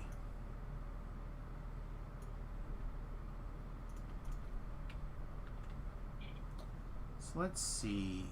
I've got just a little bit left until I'm level 12. So we can do, let's see, we got some 9s here. We have Shadow Crypt, which is a ton of experience points. We have White Plume Mountain, which is less experience points, but some cool stuff. Those are the, like, 2 big ones for me, I guess. We could also do some other stuff that's a little less good. What do you think, Vlv? What's blowing your skirt up today? It's up to you, my friend. Well then let's do the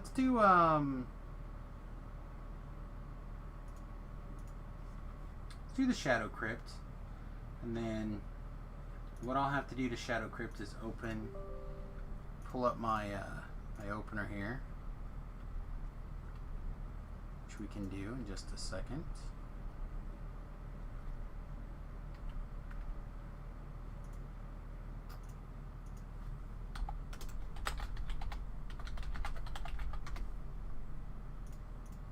Alright, and the game is gonna like go out of my control and freak out here for a moment, so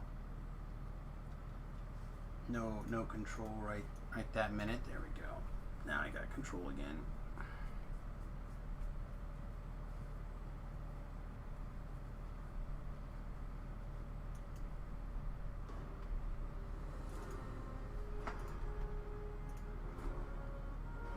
Just tell me where to go. Shadow Crypt, I said. Oh, I'm sorry. Shadow Crypt. House P.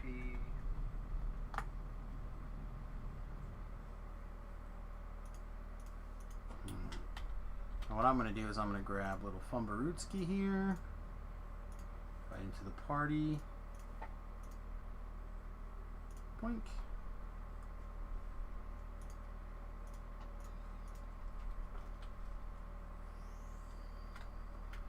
I'm gonna have like so much experience points on some of these alts on my other account, or Remington's account in this case. It's gonna be insane. One of these days I'm gonna like take a character, roll it up over there for the first time, and just like level it to some ridiculous number, I'm sure. Oh, which quest giver guy? There's so many around here. I forget which one's which. We cannot acquire the quest. Oh. So we're going to red box it thanks to Fumblebot here.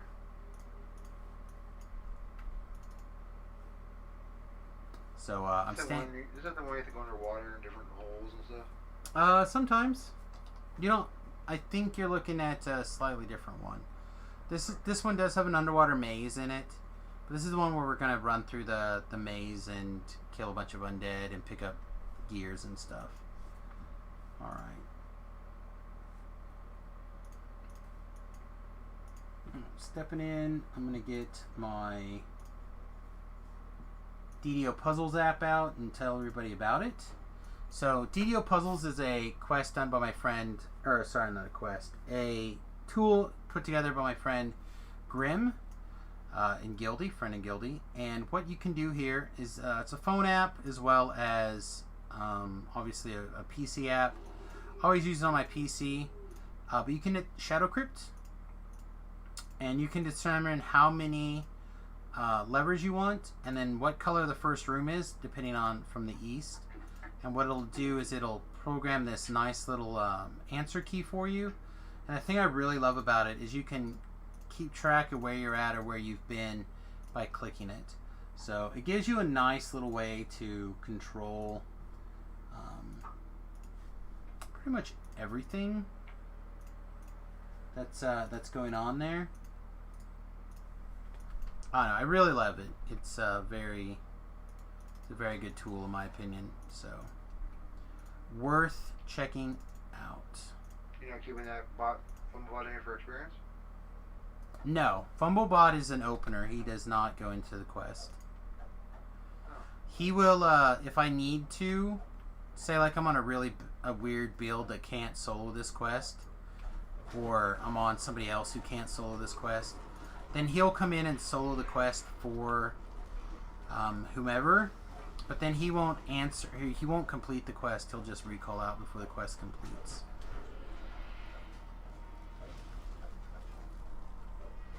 Yeah, he is built to not to complete the quest. Alright. Kept you alive. That's what kind of matters. Alright, so what we're going to do is we're going to head east here.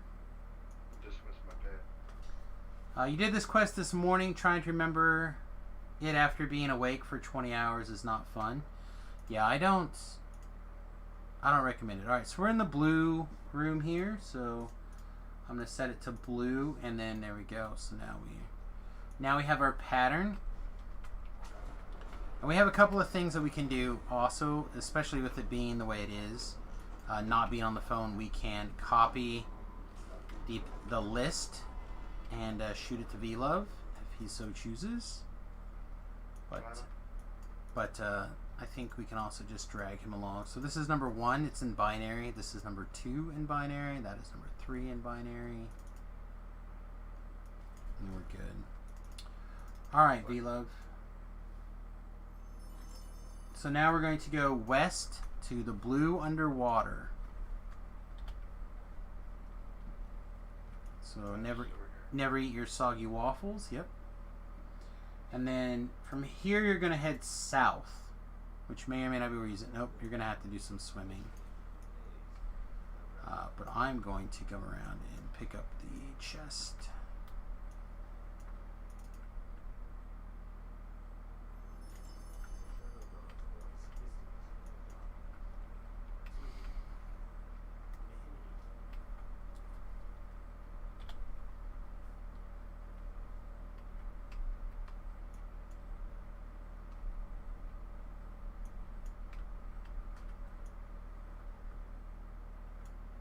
Yeah, I used to... Are you ready to walk through here? I can't see you.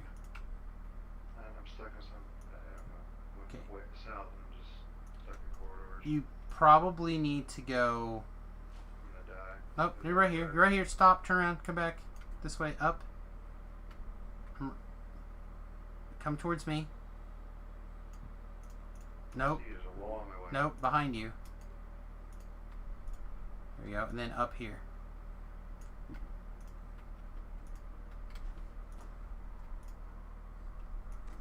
Another quest I dislike. Well, these underwater mazes can be a little bit confusing if you don't have a lot of practice with them. I think you should only do quests that you don't like for a couple of lives until you learn them. Like, then I wouldn't play any DDO. I just don't like getting stuck on a quest for 3 hours when it's only a 10-minute quest. Because it's underwater, this, that, that's the part I dislike. I don't care about the difficulties that really bother me. It's just like where it's just stagnant. You gotta be on this button, and you have to start hiring on that button, and you gotta jump 4 times. That's the stuff I don't like. Yeah, some of those things can be agitating for sure. Alright, so now we're going north to what is called the Green Pyramid.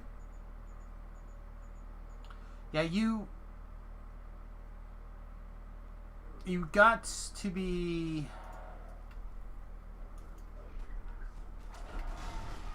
You have to be aware that they're... Puzzle, and you got like people shooting at you, and you're like, oh my god, you know. Right. But at the same time, like, those are part of the things that add the variance and the complicatedness to the particular quest. There already has in a quest, I didn't have a high enough search because I was like a barbarian who doesn't usually have search, and I couldn't search this in panel out, so I was just stuck. Like, okay, I just recalled that. I'm like, whatever. West to Green Torches. A quest where you didn't have enough search and you needed search. The only quest I can think of that you need search is the tutorial quest. And it doesn't require any... It was that one where I was going to text you in the middle of the night saying I hated it, it was stupid. I had to find like all these prisoners. I was trying to find with that one windy hat corridor, and it was like I just couldn't search it out. I just didn't have the search to... I remember you sending me a text that you were trying to do something in the middle of the night, and then I don't remember exactly what was going I got on. into the quest, I beat the quest, finished it, but the chest was still locked. One of the 12. Okay, one of All the... the prisoners, they were all falling. I couldn't get them all to fight for me, so I'm getting... But I ended up killing everything, but for some reason, the chest stayed locked. Okay, yeah, you're talking about the Dolores quest. Yeah. West. West is this way. West is the best. Did you do the mutiny? Yeah, I was saying I had all the people I got out of the prison cells to help me fight, but I couldn't get them all to fight. Yeah, that's an optional. You start that fight with the mutiny by telling them, going and telling the chick that she's gonna get in line, or you're gonna kill her. So did you actually get experience? You remember? Did you actually get experience? Yeah, I got experience. It said finish. Huh, that is weird. Yeah, but the chest was still locked. Did you actually do the mutiny fight, or did you tell them to divvy up the treasure? Nope, not divvy the treasure. Huh, weird. Because I would say that was it telling you to... Is it that Dolores person? Because maybe they died? I don't know. No, they teleport away. Alright, so this says east to Green Torches. But we haven't gotten any yellow gears. So... Alright, hang on. We gotta go back through here for a second. So we're currently in Green Torches. So once this go north...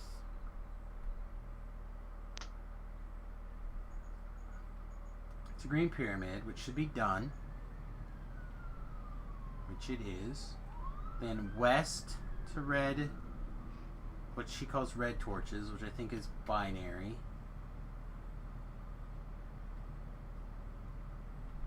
Which is done. And then east to yellow attic. You took her. Yeah. Okay, we didn't do this. Somehow I must have just said the wrong thing or ran the wrong direction.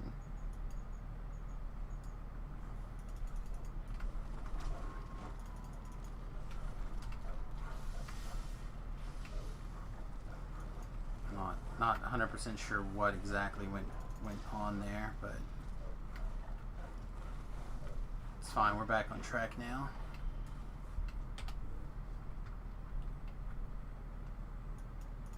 Alright, and then from here we're going to go west to Yellow Underwater. And then underwater you're going to want to go east.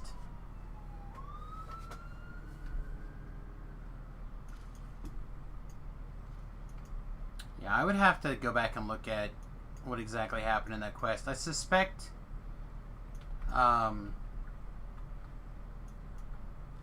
yeah, you don't have to talk to all those guys to make them fight for you to get the experience or anything.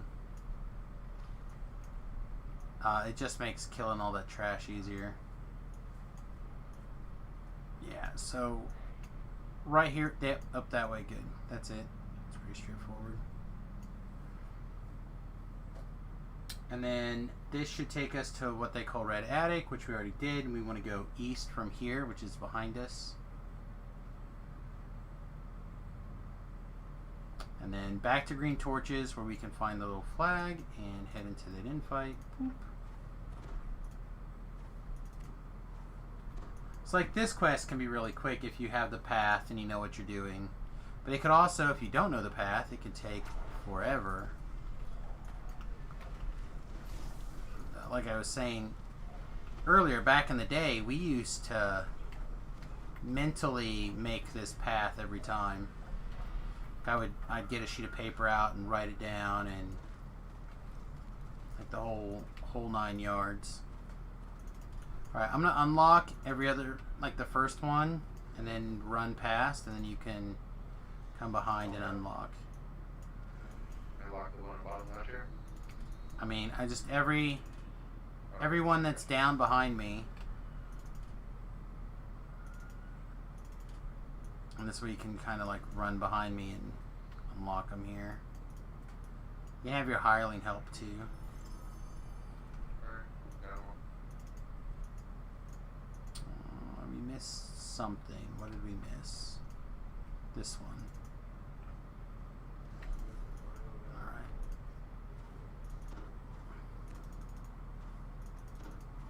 But yeah, I bet you there was a monster that was missing somewhere.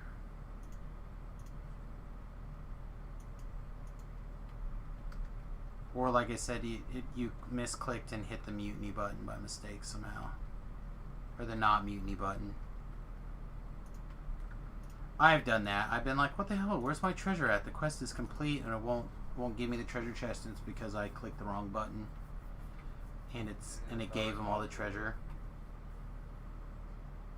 It's part of the reason I do not screw around with all those other guys. All the other When I NPCs. watched your thing, yeah, I saw that. I know. Okay. Yeah, I try not to mess around with the alright,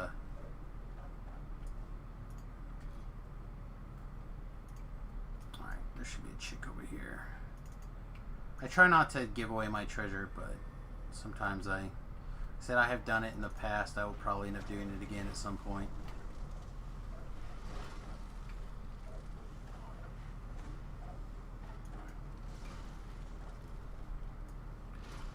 Alright, load up your silver adamantine weapons, which I have none. I got a meddling crossbow. I'm ready to rock.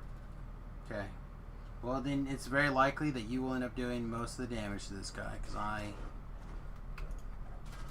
can hurt him, but it's not going to be as quick or as efficient. Although I think this is the real version that I'm hitting now.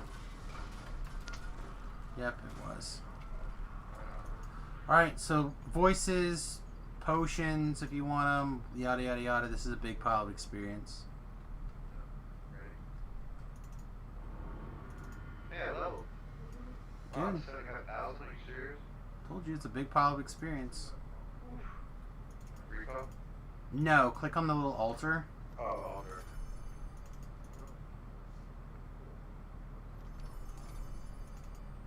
There's 3 chests. Yep. And then actually there's a 4th one if we would have picked up these extra colored levers, which I didn't do for speed.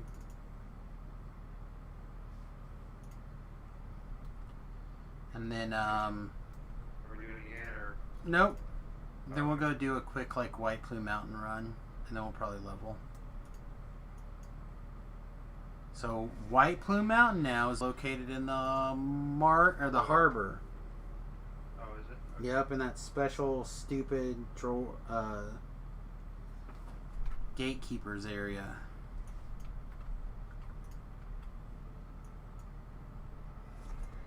Go this way and pick up this letter.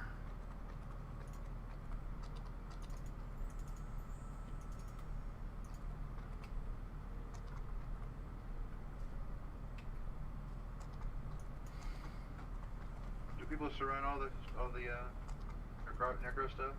I don't really ever see you run them.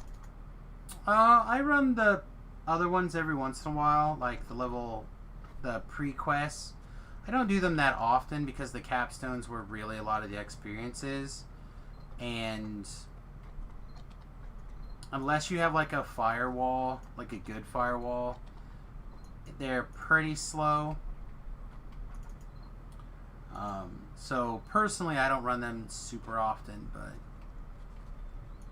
I do like doing them every once in a while.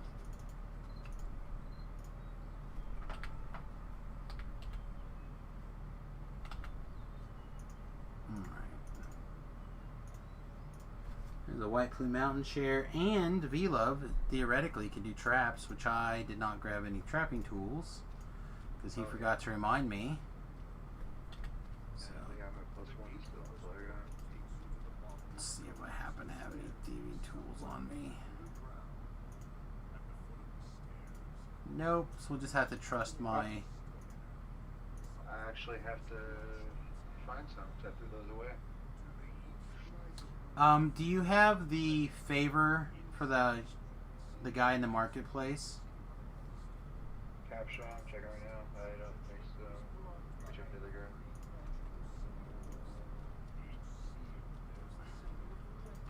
Yeah, I do. So I can get some plus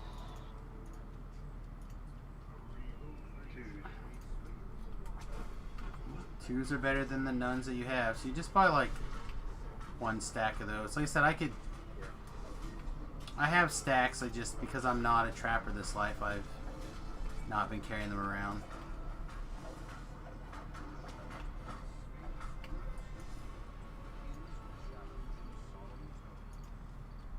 I'm at the grove.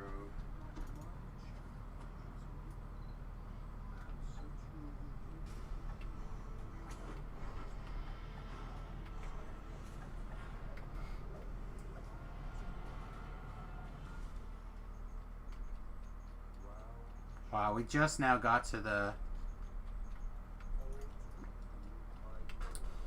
solution I already solved and like ran down this tunnel. This quest really needs to work on its audio cues. They'll never touch it again probably unless there's some weird exploit that people are using to get like infinite experience points or something really quickly. I headed, when you get to the intersection, I headed to the left.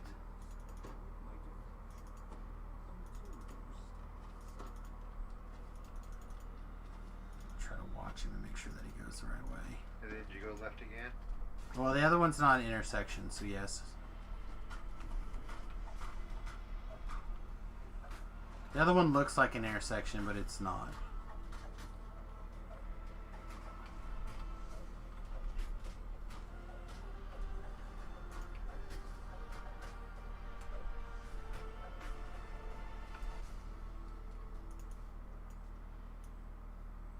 I don't think these are breakable, no. I don't think any of these are breakable. I hate boxes that look like they break, but they don't. Aggravating.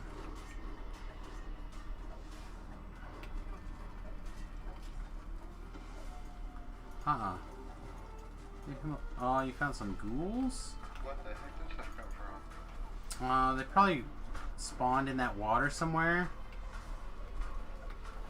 And, you probably ran through a path that I... slightly different than what I took.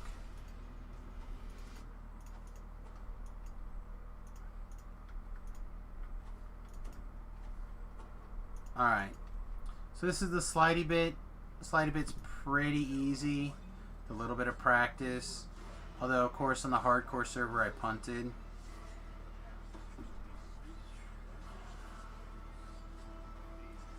I just use the mouse look mode, really, and push forward. That's basically all I do. And then right here, I just... Fell down. Great.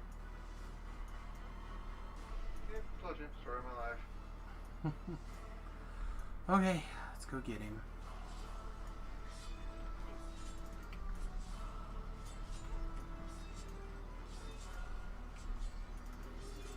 I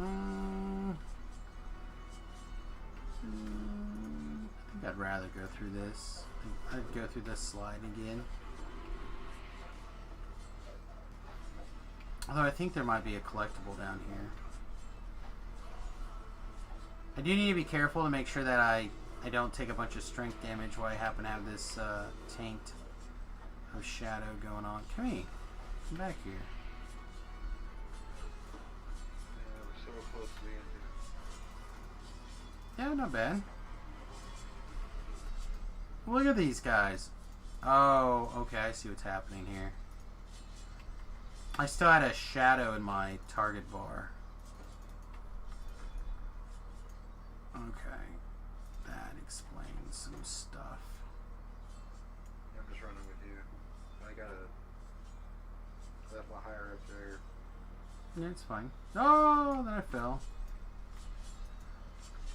I mean, one of those situations where I make it like every other time, but now that I have your stone in my backpack, you're like throwing me off. You're too heavy, V-Love. Eat some Cheetos while you're in my backpack.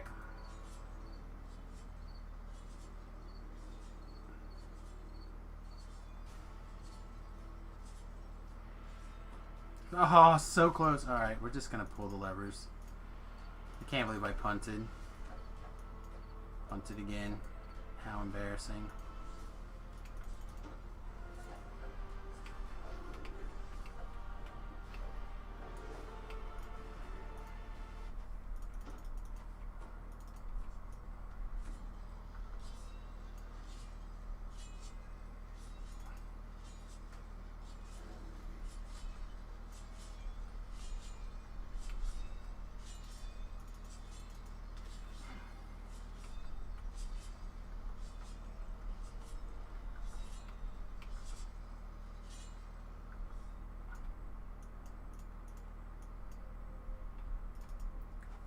Made it first time, no problem.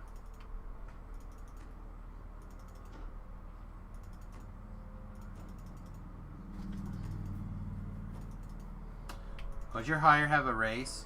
Okay. Yeah. Let's say. Should, I think. Alright, so this next bit I believe is the tunnel. No, not the tunnel, actually. Never mind. I'm a liar. Let me go this way then.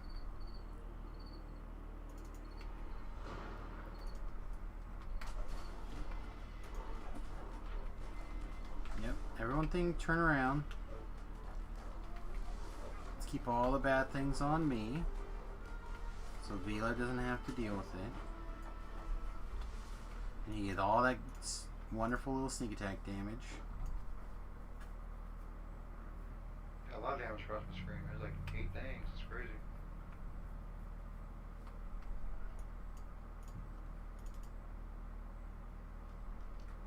All that sneak attack.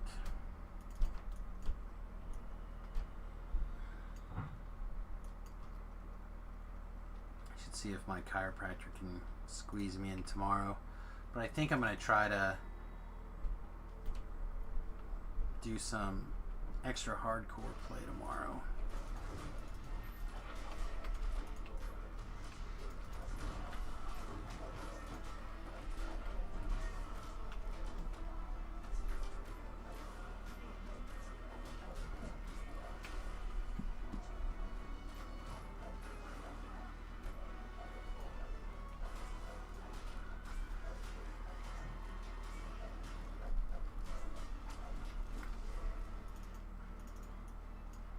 Alright, so this just drops the Rose Court Signal Stone, which I just got one. Did you get one?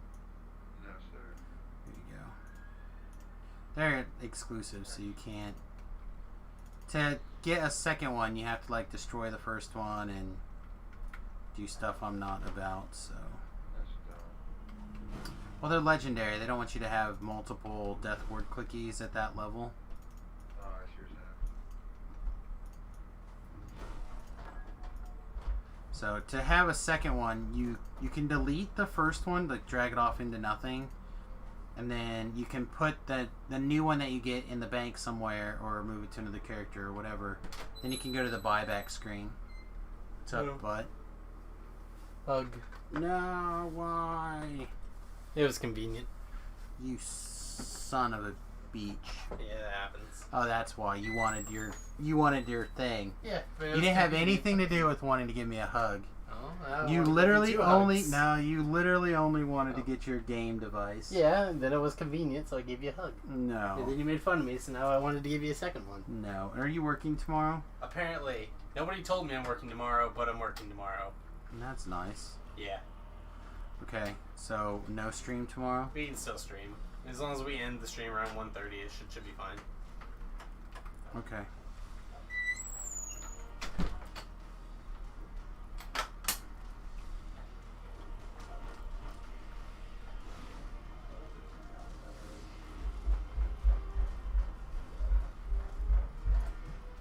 I think I went the wrong way around here. One of these ways has like a jumpy thing. Here it is.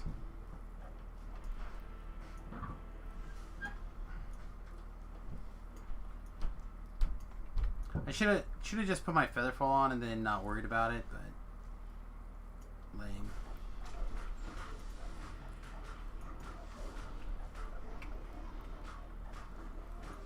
You down in that pit? Yep. Killing manticores. Alright, come search like right here. And I gave you a bard song, so My skill boost, there you go. alright, so disable the traps so we don't have to like get flooded out and deal with all this nonsense. I'm gonna check it out.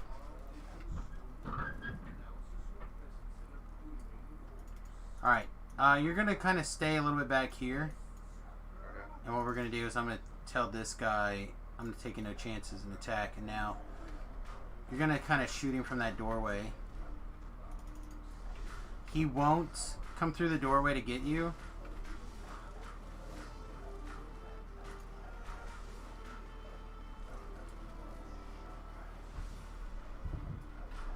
I'll like split into like 4 dudes.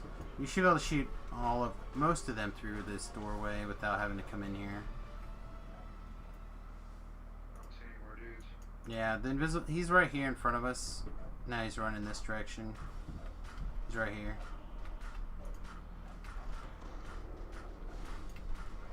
Huh, I've never seen him hold person mass before. That's kind of cool.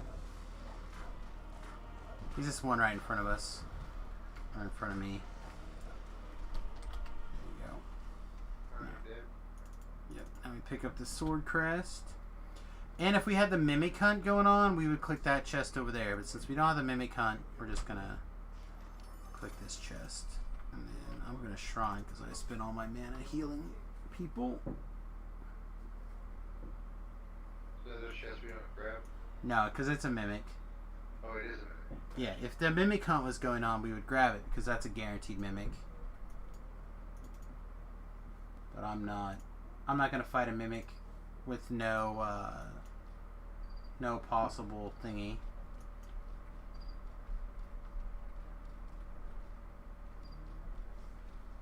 Any restoration, my cleric has it, my favorite song. Okay, I'll keep that in mind. I shouldn't, Yeah, but times earlier, I haven't taken any negative levels or anything yet, so I got hit like con damage or something. yeah. Oh, scratching my ear 1 second. So I'm gonna get a little political for people for a minute. I apologize for this, but you can blame somebody for wearing a Breonna Taylor shirt or a mask to the Open. And apparently that's news now. But I've always been a person that's advocated waiting before you make a judgment call on like pretty much everything, right? Like if there's a police encounter, you need to wait and get the information about said police encounter. If there's yeah, I'm dealing with like Fear Reaper and these champs and stuff, so I'll come get him in a second. But basically, what I'm trying to say is that wait for the facts before you jump to judgment, right? That's what I was trying to advocate for. So basically now we now have the majority of the facts on the Breonna Taylor case. Okay? So some thoughts on the Breonna Taylor case that I think most of us can agree on, and then some stuff that we definitely won't be able to agree on probably.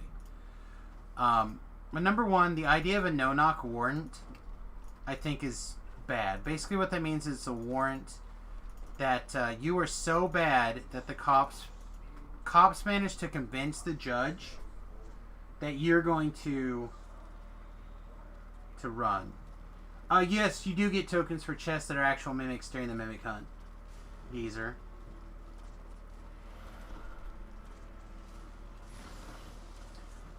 Why am I... oh, because the bad guy's in front of me. Okay. This tunnel, like, really messes with my head most of the time. Fortunately, it's not that bad right now. I usually literally cover it up and I watch the... out of the corner of my eye or whatever. Try not to watch it too closely. But anyway... Breonna Taylor case. So, I think we can agree that no-knock warrants are bad. Now, some facts to this case. Breonna Taylor, while a nurse and everything else that was going on, all the positive things that we know about Breonna were true. However, she was on the warrant as well for her arrest. Which is not being called for, or not being explained, which I feel like is pretty relevant. That means that they... No, that's a different situation, I believe. I mean, they may have said that, but it's not the case. They were at the right place. They just had a no-knock warrant for it. Then the police officers, even though they had a no-knock warrant and they didn't need to knock, they did knock. They did knock. And according to the police, they said they announced themselves. Okay? Now, this is the story from the boyfriend who lived, is that he heard something going on. It turns out it was the police that he heard. But he heard somebody outside. So he got in the closet, okay, and then the knocking happened, and then the cops knocked down the door to get in. And from the closet, he started shooting at the cops first, okay. So then Breonna, who was still in bed when the shooting started, yeah, he did. Well, maybe he did. Maybe he woke her up and like stay in bed or whatever, and he hid in the closet. I don't know. As far as I understand, though, she was asleep. So her boyfriend was such a good protector and such a good man that not only did he start shooting at the cops first, but he also didn't even tell his girlfriend to get under the bed or go to the bathroom or anything. Hide in the closet with me? Yeah, nothing. None of that. So, like, I obviously, it's terrible when somebody gets shot by the police or by anybody, really, unless you're in the act of attacking somebody physically. So, like, there's some other cases that are being really popularized right now and have been popularized that I feel like are not such tragedies. People that, shoot at cops with, technically a lethal weapon. If you're sick, get a disease immunity thing from the green slime here. Or you can like burn it away with a fireball. You might be able to burn it off with your rune arm, I'm not sure.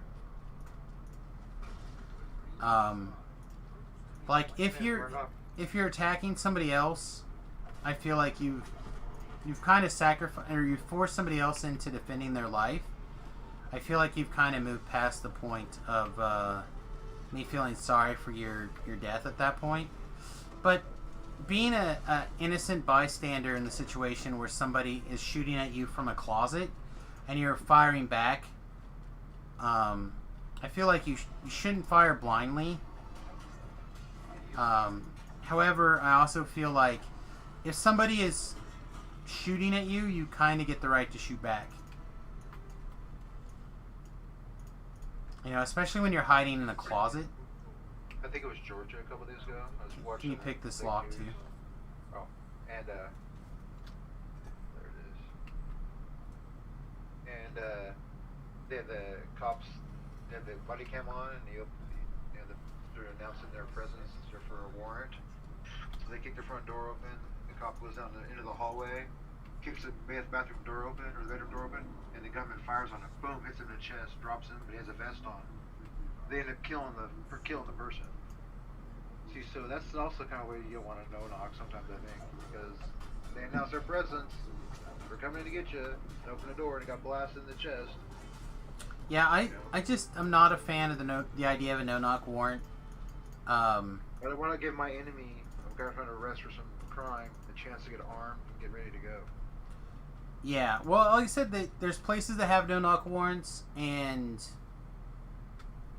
I just personally, I think that that's a bad idea. No-knock warrants. I get it. It's terrible. It's terrible both ways.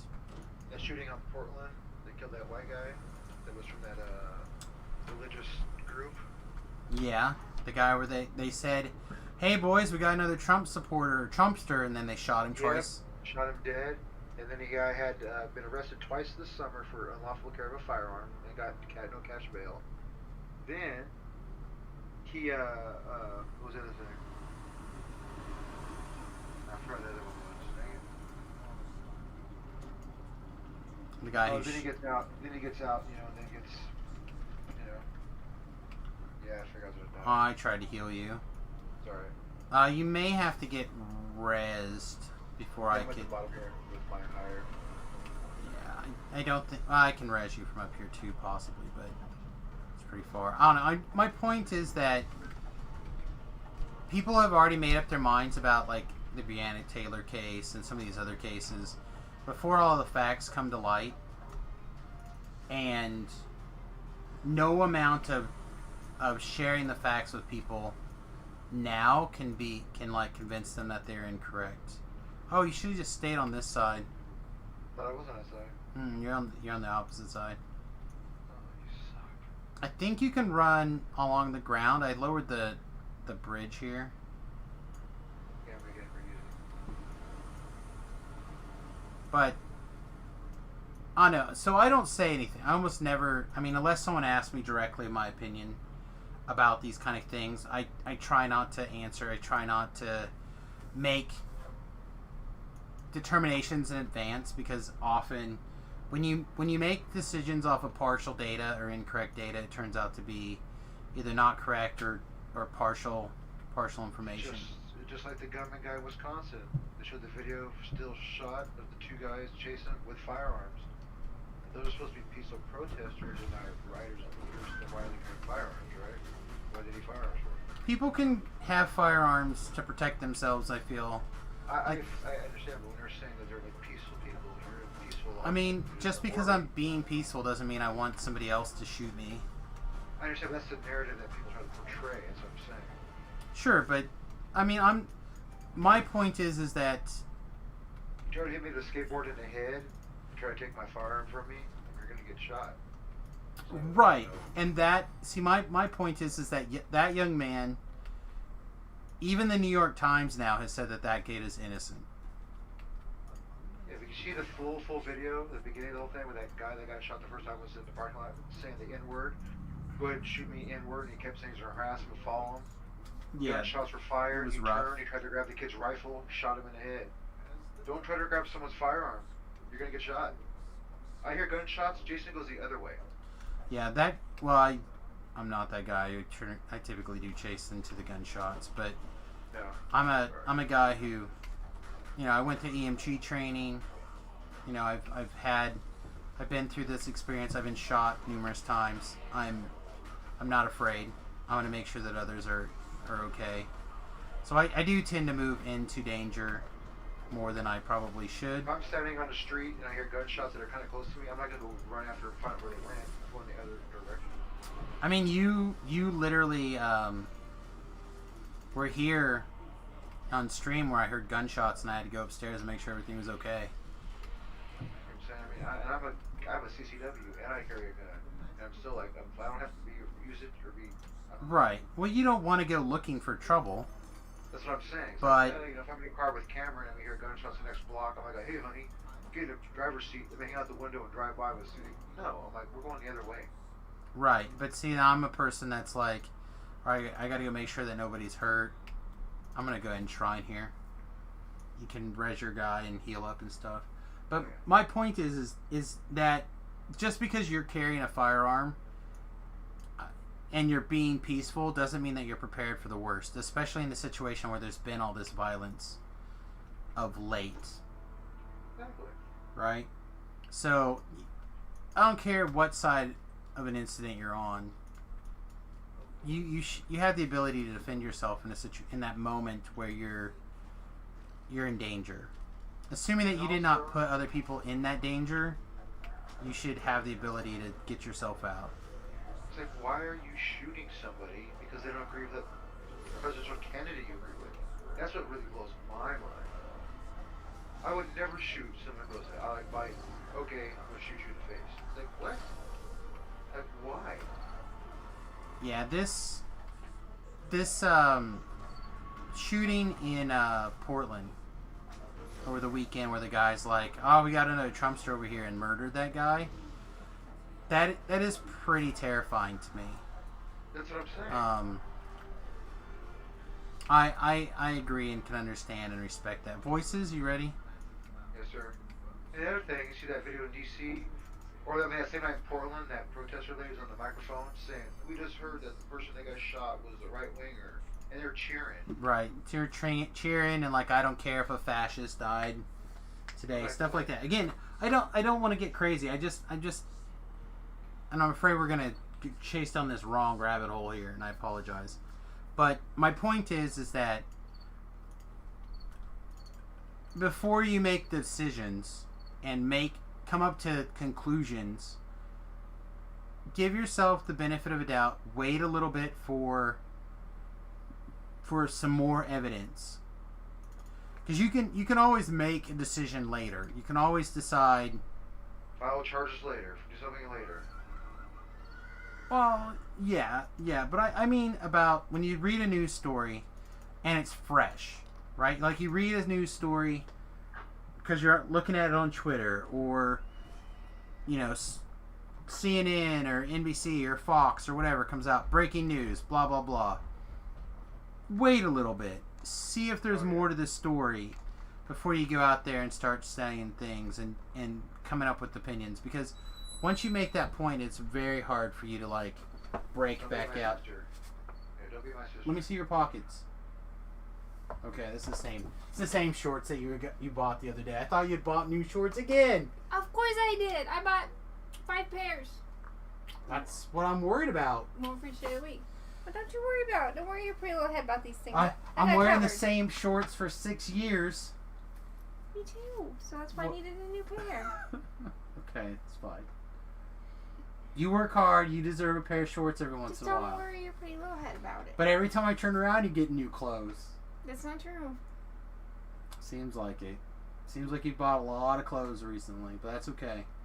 I'm buying all Prove. sorts of fancy stuff now. Prove it. Where are they? Go get them. Nope. Line them up.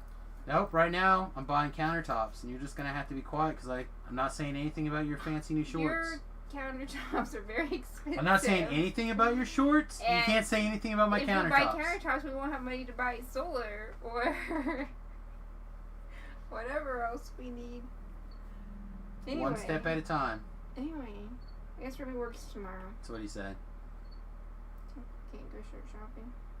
I can't buy more clothes. Dang it. Nope. I have to. I mean, you could take him before the stream. I guess you can take an hour. No, I have to work. Why not? Because I have to work. So So, postpone an hour. I don't wanna. You could though. No, because he sleeps. Get him up. No, it's alright. Let's Alright. go whenever his day off is. He's off on the weekend. He's off on the weekend. It's pretty awesome. All right. She get to bed. He's How's he not been working? working. It's Labor Day weekend. He's got to be working. He probably has to work Monday. I don't know. Seems odd. Did he also tell you that they're requiring COVID tests twice a week now? Mm-hmm. Every Friday and Tuesday, starting this Friday? No, but it's Because probably a the good idea. cases are so elevated in Saline County. Whatever. I said, okay, first off, dumb, because numbers don't meet pandemic, whatever. But I did say at least they are at least trying to protect the elderly, which is what everybody should have been doing, and that's that, you know. Not like quarantining the healthy and shit like that. Everybody should have been protecting the elderly from the get-go. So it's fine, I get it, they can do that. But I don't know what And twice a if week the COVID business tests is are really going to requiring do him, for them. well, they put him on leave if he's 2 weeks vacation. If Well, they've he's been sick. putting them on leave when they have a fever, so I mean, Same thing, I guess. I don't know. that's fine. I mean, Yeah, I gotta make my pop-up reference practice real quick. So Sounds next good. it's level, like, so continue on. I'll give them slack because, you know, they are protecting the elderly. He's like, well, they already can't have visitors, so I'm like, I know. Yeah. I know.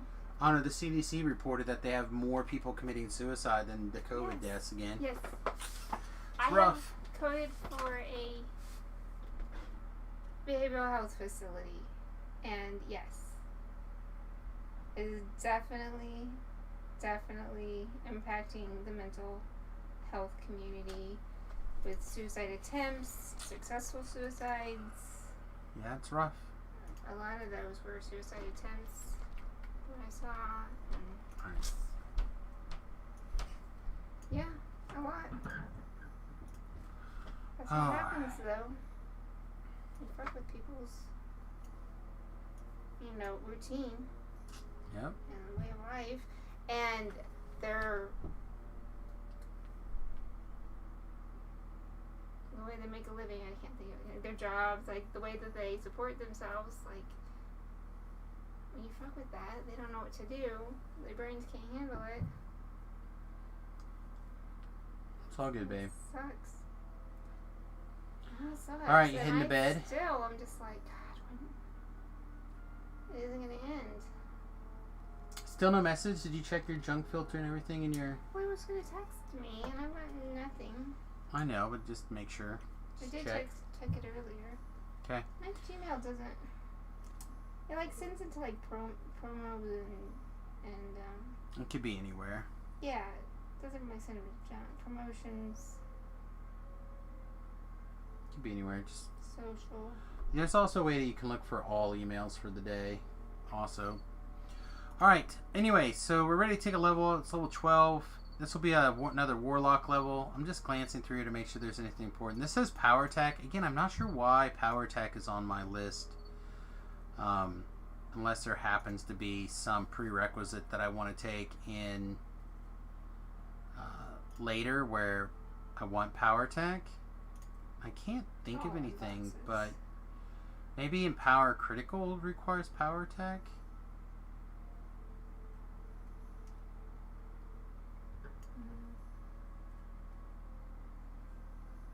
What are we doing for tropes? Skinamax, no thanks. Skinamax. Yeah, see, overwhelming critical requires improved critical. I wonder if I just misclicked and this is supposed to be improved. I bet that's what it's supposed to be. I bet that's supposed to be the improved. What's her base attack bonus?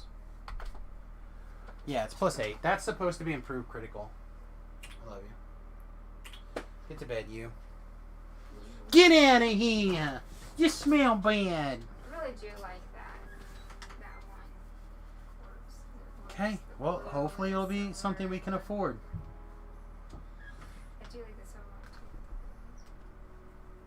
Yeah, that's supposed. I've That's never had pretty that's incorrect. Let me actually change this really fast. I'm afraid it's gonna be just. Oh, I don't have a login for that. We'll have to change it later. I gotta open up a different browser. Good night. Good night, love you. Alright, so advances are Warlock, all Charisma all the time. Intimidate, Spellcraft, 1 heal, and 2 perform. And then this should be, ooh, no. It's improved critical. Piercing. Blink. Then we get a class feat, which is another warlock thing. I think it's a spell. Yeah, blindness. Something I'm never casting. Alright. However, we do get our 5 action points now. We're level 12. So 2 here. 1 here. No, that's not the right one. 1 here. And we want the melee attack. Bam. So that's our 33 points in this tree. Yeah, this is like all PRR here.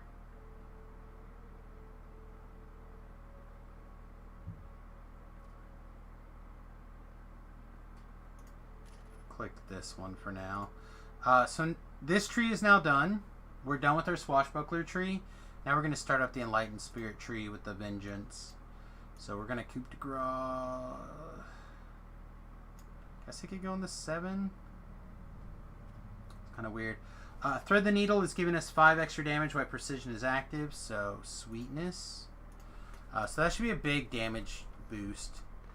I can't think of anything at level 12 in particular. Oh, I'm a liar. We do actually have a major weapon at level 12. Or a major gear upgrade at level 12 as well. So the Sky Pirate Dagger is a great dagger. We loved it. We use it a lot. It does a lot of work for us. However, it's time for the Sky Pirate's Dagger to go back in the box where it belongs. Nobody can hear it screaming. Let's go ahead and fix all of our stuff first. Before we get carried away.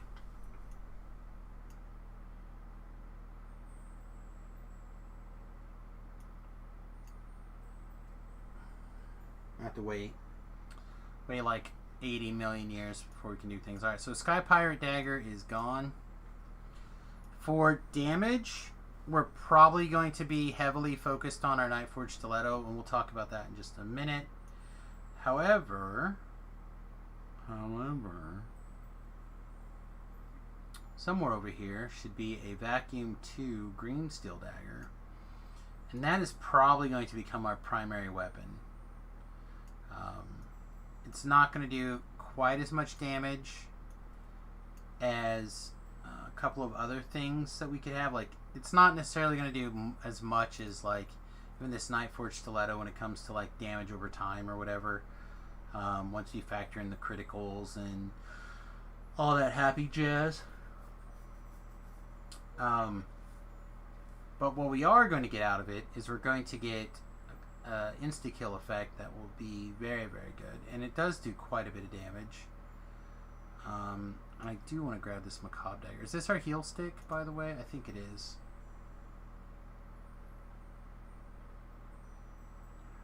We could grab a Barovian, sure. I don't think we actually need it, but whatever. There's a slim chance that we want it every once in a while. Cost me nothing but an inventory slot to stick it in my backpack. Where are you, my precious? This macabre dagger has a adamantine ruby in it. It probably just needs to be thrown in the trash.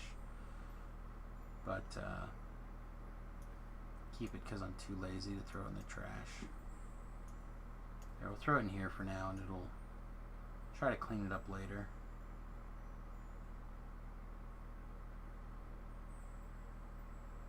Anybody see my Greensteel dagger? I certainly do not.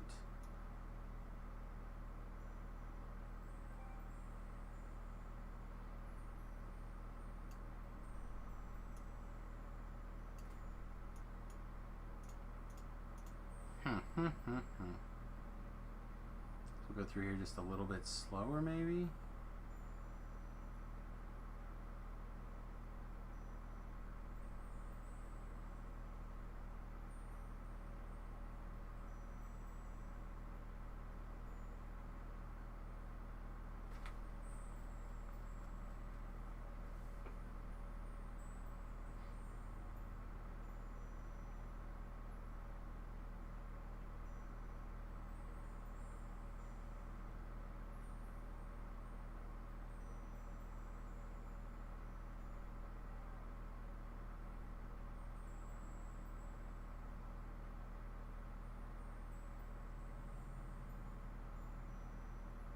There it is.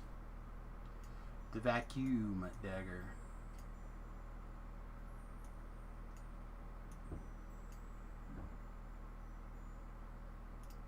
Okay. So this guy right here, I almost never click this destruction button, but I suppose it is a thing that could happen on some occasions, sometimes.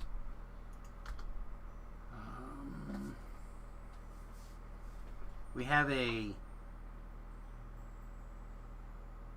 Why is this weird? This is Seeker 7.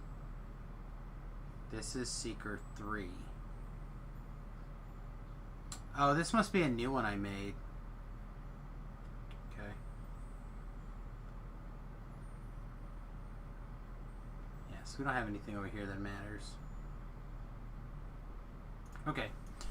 So let's do some number crunching while we wait for V-Love here.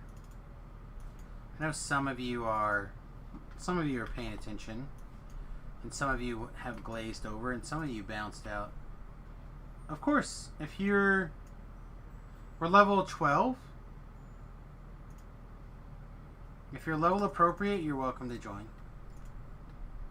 You can be lower level too. It's fine with me. I don't care. I'm not gonna like kick you out for being slightly lower level, but everyone's welcome to join if you're on the Solona server. Alright, so let's just take a look at some of these numbers from this training over here. So crits, about 180 something. Normal hits are like 50 on the first number. Yeah, I just turned level 12, so I'm probably going to go start Ravenloft.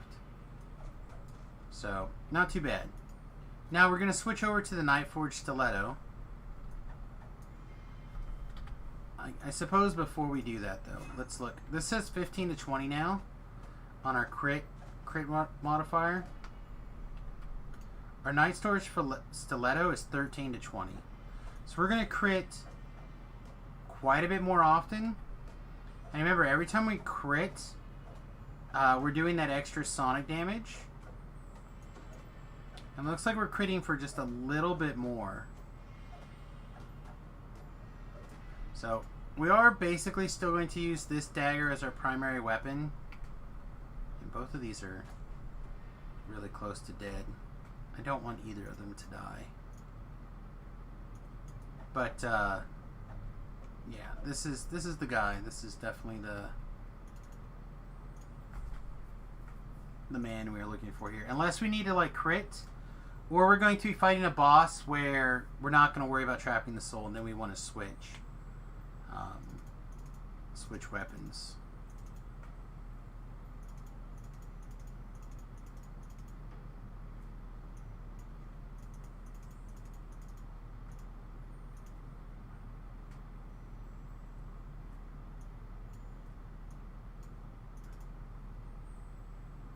You guys are 8 and 14. Well, you could bring your 8 if you want.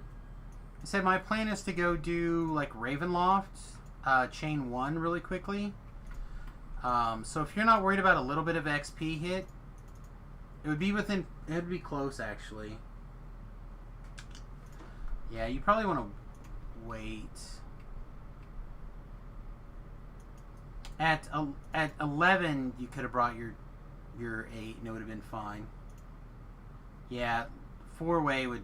Yeah, that's what I was just thinking.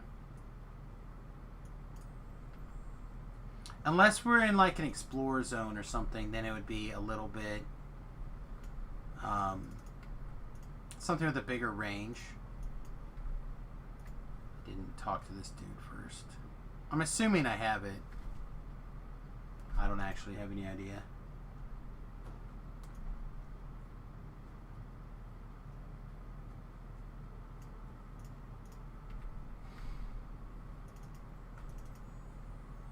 Yep. Let's say I figured he probably did.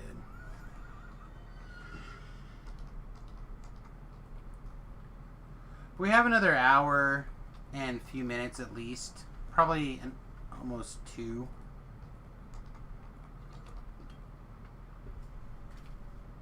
It's almost 11. We'll probably go to like 12, 12:30 if I know me. I'd like to get back close to my 2 o'clock window.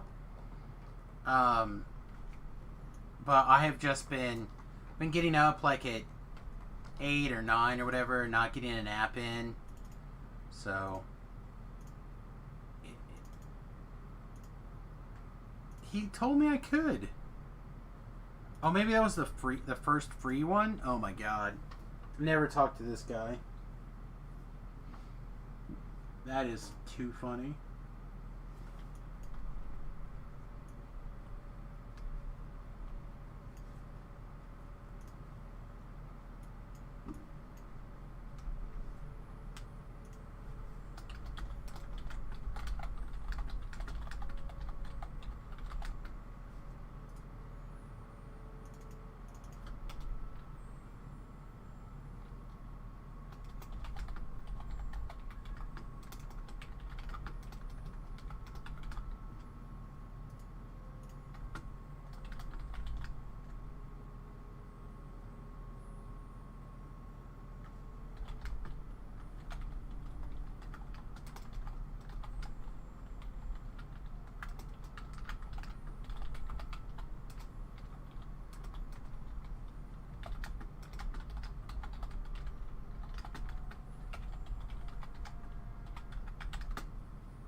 So let's try this one more time. Sorry, I got distracted. I just saw a tweet from Lessa talking about how much she loved Cobra Kai. I've been talking about Cobra Kai since its first season, which was... This was coming up on its 3rd season now. I think it's made the move to Netflix with its 3rd season. And I have been such a fan of Cobra Kai the whole time.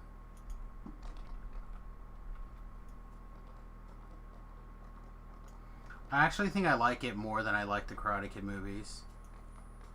Is that weird? Seems a little weird.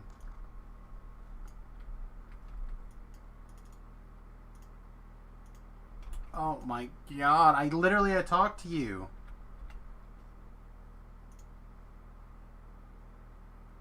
Coin Lord.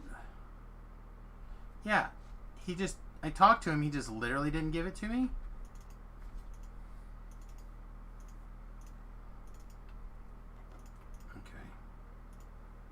I'm going to click this one more time. And if this doesn't get to work, I'm going to lose my S. Straight up lose it.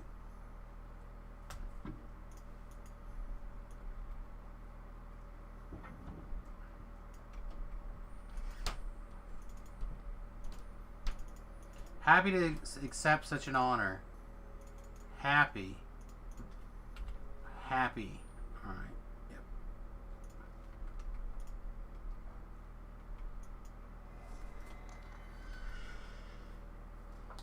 Need to hit... Okay, you're going to work on your main. Okay, good. Need to hit 20 on her Niue, so you can use your epic auto.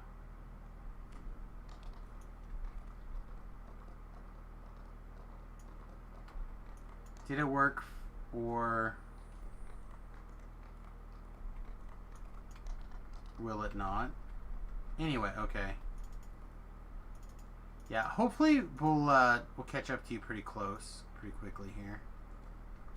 There we go. We're like mono backpack space now. Mono backpack. Are you back, V-Love? I thought I heard him. Thought I heard him say something. Alright, let's see what else is going on here.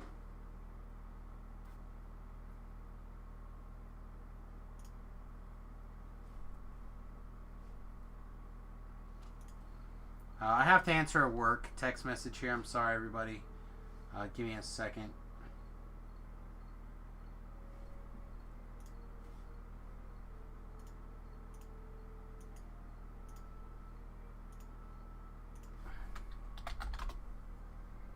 Means I have to log into a separate email client here.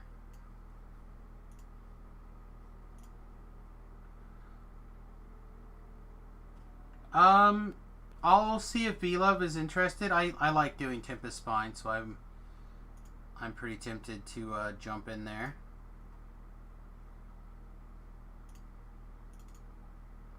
Apparently I need to update the calendar as well.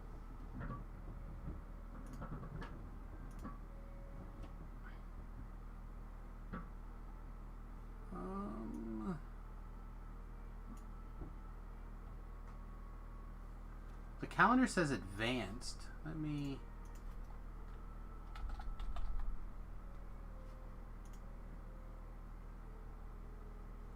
check to make sure the calendar here...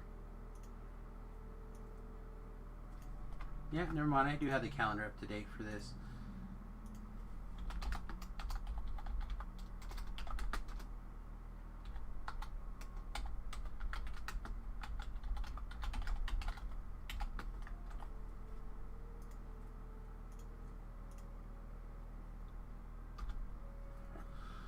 Okay, yeah, I'm here.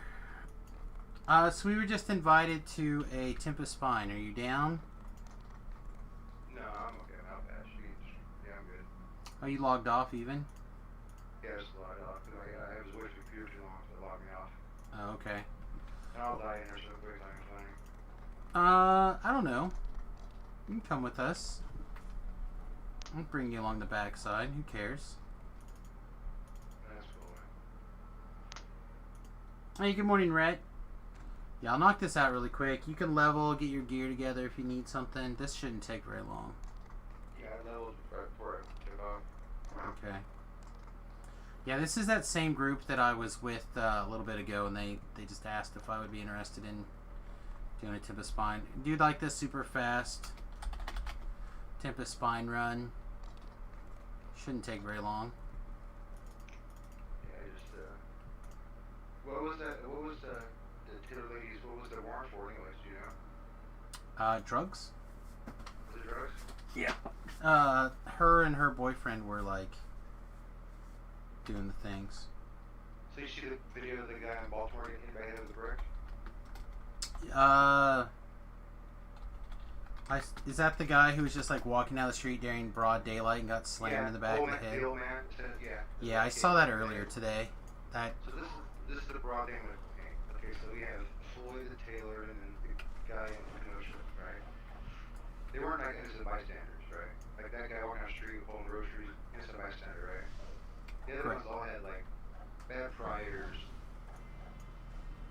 fighting off. The police were trying to arrest you. Now the knee on the neck, Floyd thing, overboard, killed, bad cop. So it turned. Okay. It really does look like. I mean, don't get me wrong. I think the cop should, at the very least, lose his job. But it looks like that guy. The evidence is very, very compelling, and I don't think he's going to get. Michael Biden, the famous, what do you call it, pathologist, said his Ohio one was broken, it was broken, all stuff was broken, so. Yeah, but they also you said don't that get that. broken unless you get strangled or choked and it breaks. That's, you know, just doesn't just happen. Yeah, I but understand he had fluid in his lungs, I get all that stuff. they have video evidence, however, that he took a fentanyl Yeah, I know people that do fentanyl. but right people just die. right Some before of them he just got die. arrested. So like, as he was in the process of getting arrested, he was getting worse.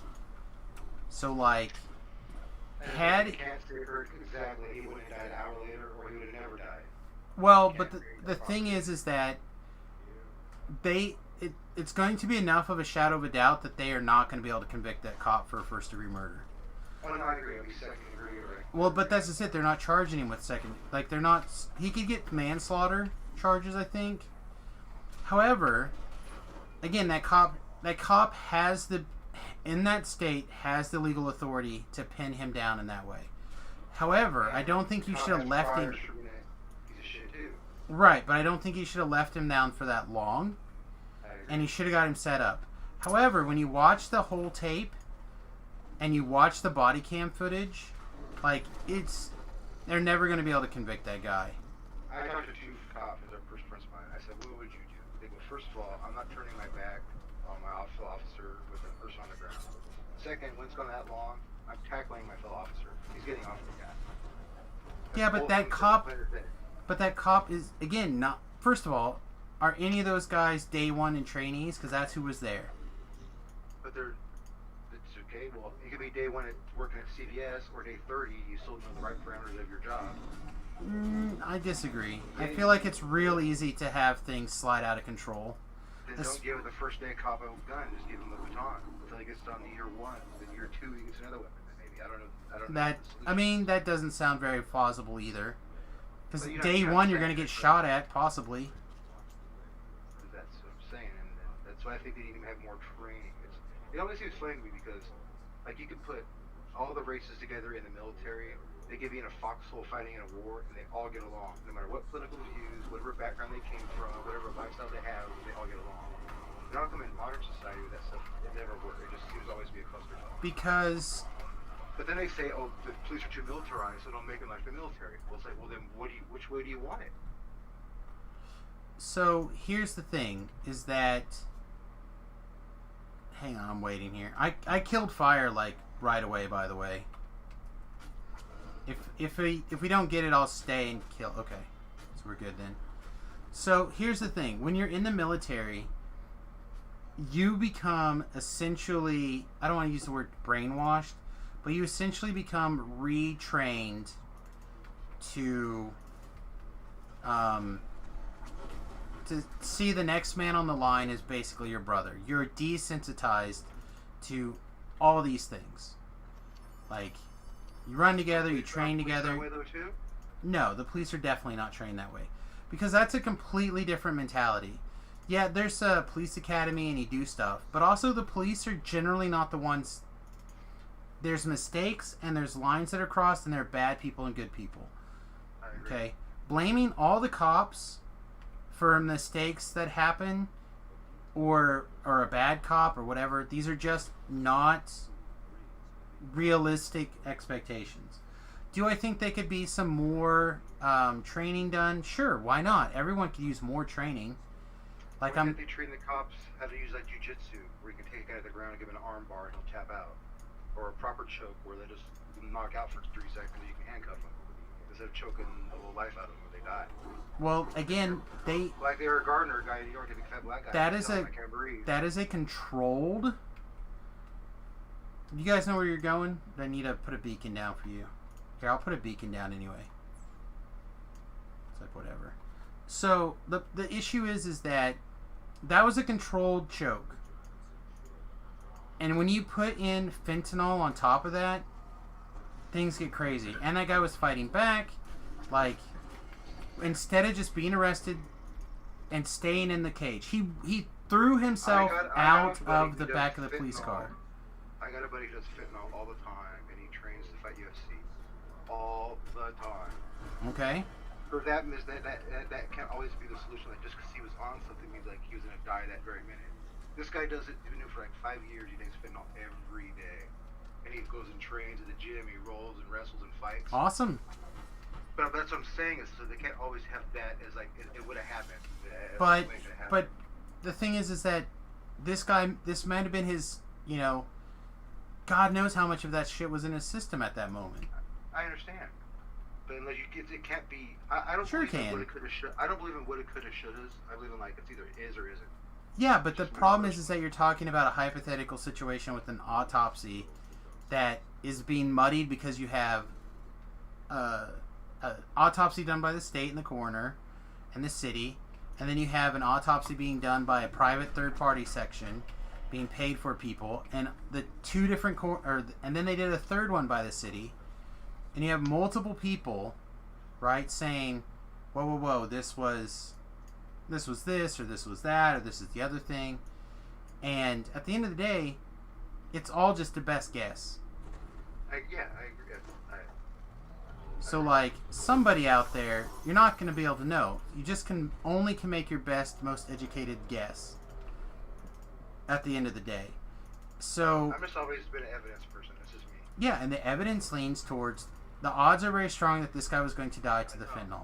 I don't want odds. I need to know, like, that's all you're going to get. If you're on live stream right now and your wife is standing behind you and you turn around and shoot her in the face with a gun, we all see you do that. I don't want to hear like, oh, it could have been him, it might have been him, might have been an intruder, who knows? But it could have been. I don't want that. I want.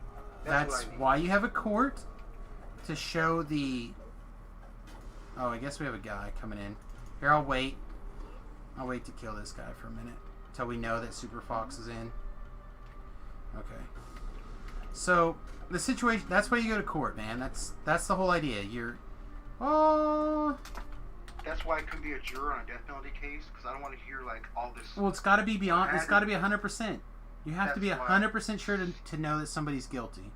And there's some cases I watched before in the past. I'm like, dude, really? They convicted that dude for really? And they have no body, no blood, no DNA, no fingerprints. But he was the husband or the wife. Who else could it have been?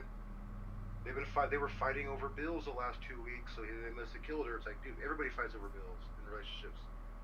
You know, oh, he got a new life insurance policy. Well, the other one lapsed, so he had to get a new one. Just stuff like that. I don't believe in all that. I need to know. Mm-hmm. I wouldn't want to be on death row for something I had no fucking did nothing, and people just said, "Well, it had to have been Jason. Who else could it have been?"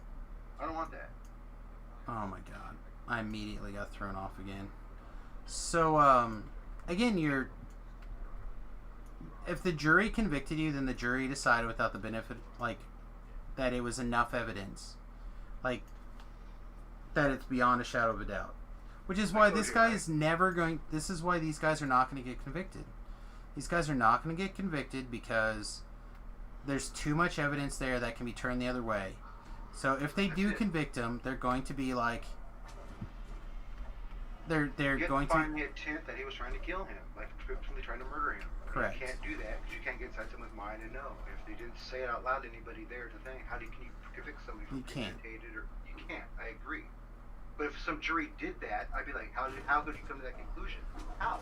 They could been convinced by the prosecution. Yeah, that's why I couldn't be on. And if you're convinced by the prosecution and 11 other people are, then so be it. But OJ goes to trial. I think OJ killed her. I definitely do. But dumbass cop planting evidence and lying and this and that, the other. That gives you the doubt. So I couldn't convict him. I probably wouldn't have. I just can't because there's too much corruption and planting evidence. So I don't know who to believe. Yeah. So again, from my opinion, like I have no problem with cops wearing body cameras all the time. I have no problems with a lot of potential renovations. But at the end of the day, I'm not going to punish the 99.9% of cops that are good people that are just trying to do the job because we have this 1% of people that are screwing up. I like Sheriff Buddy Ron, I was talking to him last week. He told me about a few weeks ago. He was doing just driving the neighborhood with his partner, who's a black guy, and he's Indian Sikh.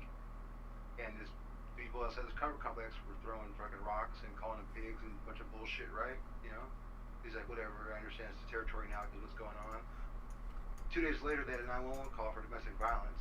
They went to the house that was in the same neighborhood. It was one of the girls that was calling them pigs that were in her neighborhood, throwing stuff, and that wanted their help because her boyfriend beat her up. Yeah, it happens all the time. So he said to himself in his head, like, I don't even want to help this person. I really don't want to help them because they don't like me anyways. They don't. So why? He had that mentality. He's like, I really didn't want to help. Well, You know. it's It's just unfortunate. sad because that way you're treated for so long, the last 3 months. That's what you're treated, looked at. I don't blame him. All right, give me a couple seconds here to answer this question. Also, are you coming back? Sure, I can come back. I'm just this group has asked me if I want to do Vaughn 5 and 6, and if No, go ahead, do it. Go ahead, brother. okay. It's fine. I say if you're not coming back, then I'll stick with them. If you are going to come back, I'll jump back out because I don't think you're probably flagged for Vaughn 5 or 6. No, stay with him. Okay. So let's see. Number 2, I'm checking the core right now for Katsasuma. He says, what's good to take for the 4th PM core if you're playing an Eldritch Knight? I don't think I would go that deep into Hellmaster then if you're going that deep, but let me just double check. Let me use the bathroom real quick.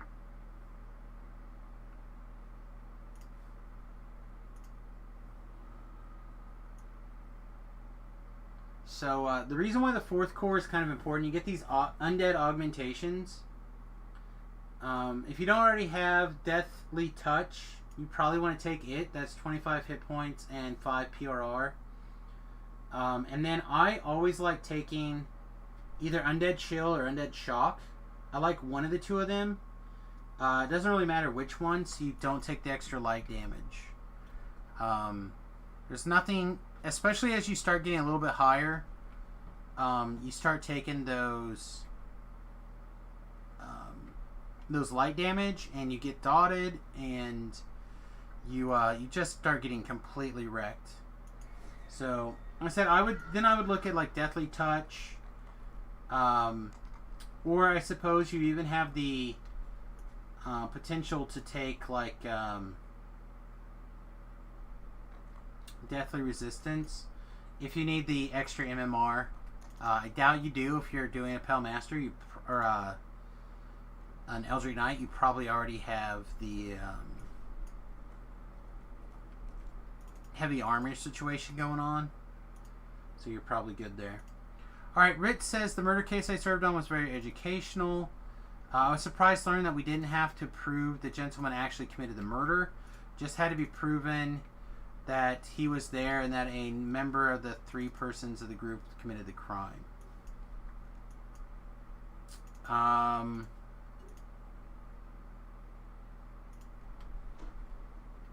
Depends on what degree of murder you're being charged for, I guess. Different degrees have different requirements, obviously. I'm not sure what that one in particular would be. That seems really odd to me. They didn't have to prove that they must have convicted him on some other level. Something like if V-Love and I were both hanging out doing stuff, and then I killed a guy and V-Love could have stopped me.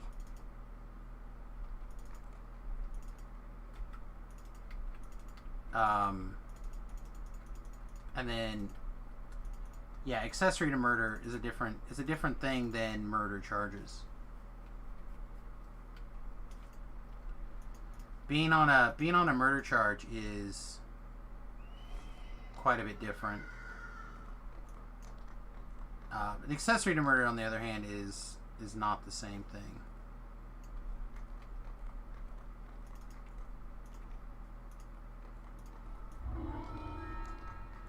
Hopefully we didn't bork up my quest by accepting that share earlier.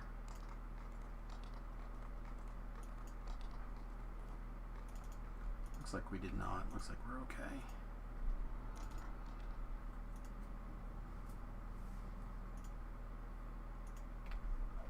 Yeah, I have, it's pretty funny that the times that I have been asked to be a juror, like I do a lot of like head nodding while everyone's talking to me or at us, and they're always like, "Why are you nodding your head?" I'm just like, I'm just agreeing, listening to what you're saying. I'm down with all this nonsense that you're talking right now, and they're like, "What do you mean?" But well, that was a noise. But basically, in Samus Land here, I try to be very, very careful when it comes to making a decision and whatnot, like in advance and such. I don't want people to prejudge me, so I certainly don't want to prejudge others, and that includes crimes. But again, I feel like if you get convicted of something, then in my opinion, you're as good as guilty. Doesn't mean that you can't have some other, like, bring up some other evidence or be proven not guilty eventually, but I'm pretty big.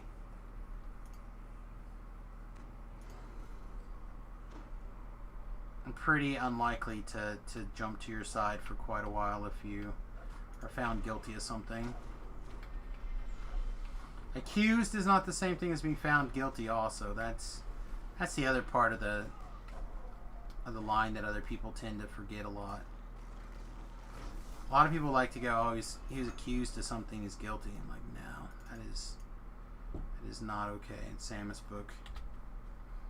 Alright, we also have a bunch of con damage here. Welcome back. I got a question for you. I need Sam's neutral hat on. Okay. I'm always got a neutral hat on. Well, I do too, because I can't figure this answer out. I've been like trying to find it for like hours, and I just can't. So I went through all of Donald Trump's press conferences and tweets since May 3rd. Okay, well, you've gone through way more than me. Okay. So not one time I've heard him say, "Stop the minorities, stop the N-word, stop the Hispanics, stop them from doing like bad things in the streets." All I've heard is like, cities, governors, stop the violence. Stop the violence. If you need my help, I'll give you my help. Stop the violence. To the other side, all I hear is him saying like he's the cause of it all. I'm like, I don't understand what that means. I don't get why they think that. I don't understand like what he's causing. I mean, you know our 10th Amendment, right? It's like cities and states govern themselves, and then it's a federal problem, and the federal government gets involved. So I don't understand. Maybe I understand. I don't get it. Why they think that he's causing it when he's telling on the national stage saying, "Stop the violence in your cities. It's your responsibility to stop the violence in cities, and you're not stopping the violence. These people's businesses are burning. People are getting beat up. Stop it." And they just refuse to like do anything. Then they want to blame him. So I don't understand why. I don't get it. So here, Not as a political view, just in like real life, real view, like. so this gets a little wonky, but it's mostly political, trying to paint your political enemy as the evil guy. Okay. That's what I'm saying, not enemy, just something that the cities are responsible, your mayor is responsible for the life and well-being of citizens and their property. Alright, bud, have a good night. I hope you continue to stay safe and the damage is not too bad. Okay, so That's not a political issue. That's just like, it's your job as the mayor and governor to you're supposed to do to help me as a citizen, protect my business and my life. so here I'm is sorry, go ahead. so here's the problem. Okay, is that people believe that Donald Trump sets the tone for country and et cetera, okay? And it's true, the president does typically set the tone for these kind of things. However, I feel like you can't really blame the Trumpster for, you know, the current level of racial problems. Hang on, I need to pay attention here. Are we ready? Can somebody do a count?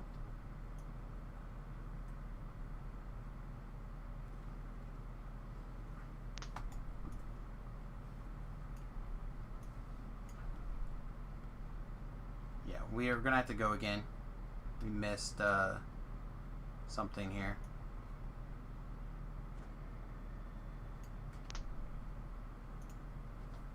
It's just weird, man. My gay friends are calling me, giving me shit. Like, dude, you're gonna fix the country, man? Like, it's not your country, man. It's leaking in our country.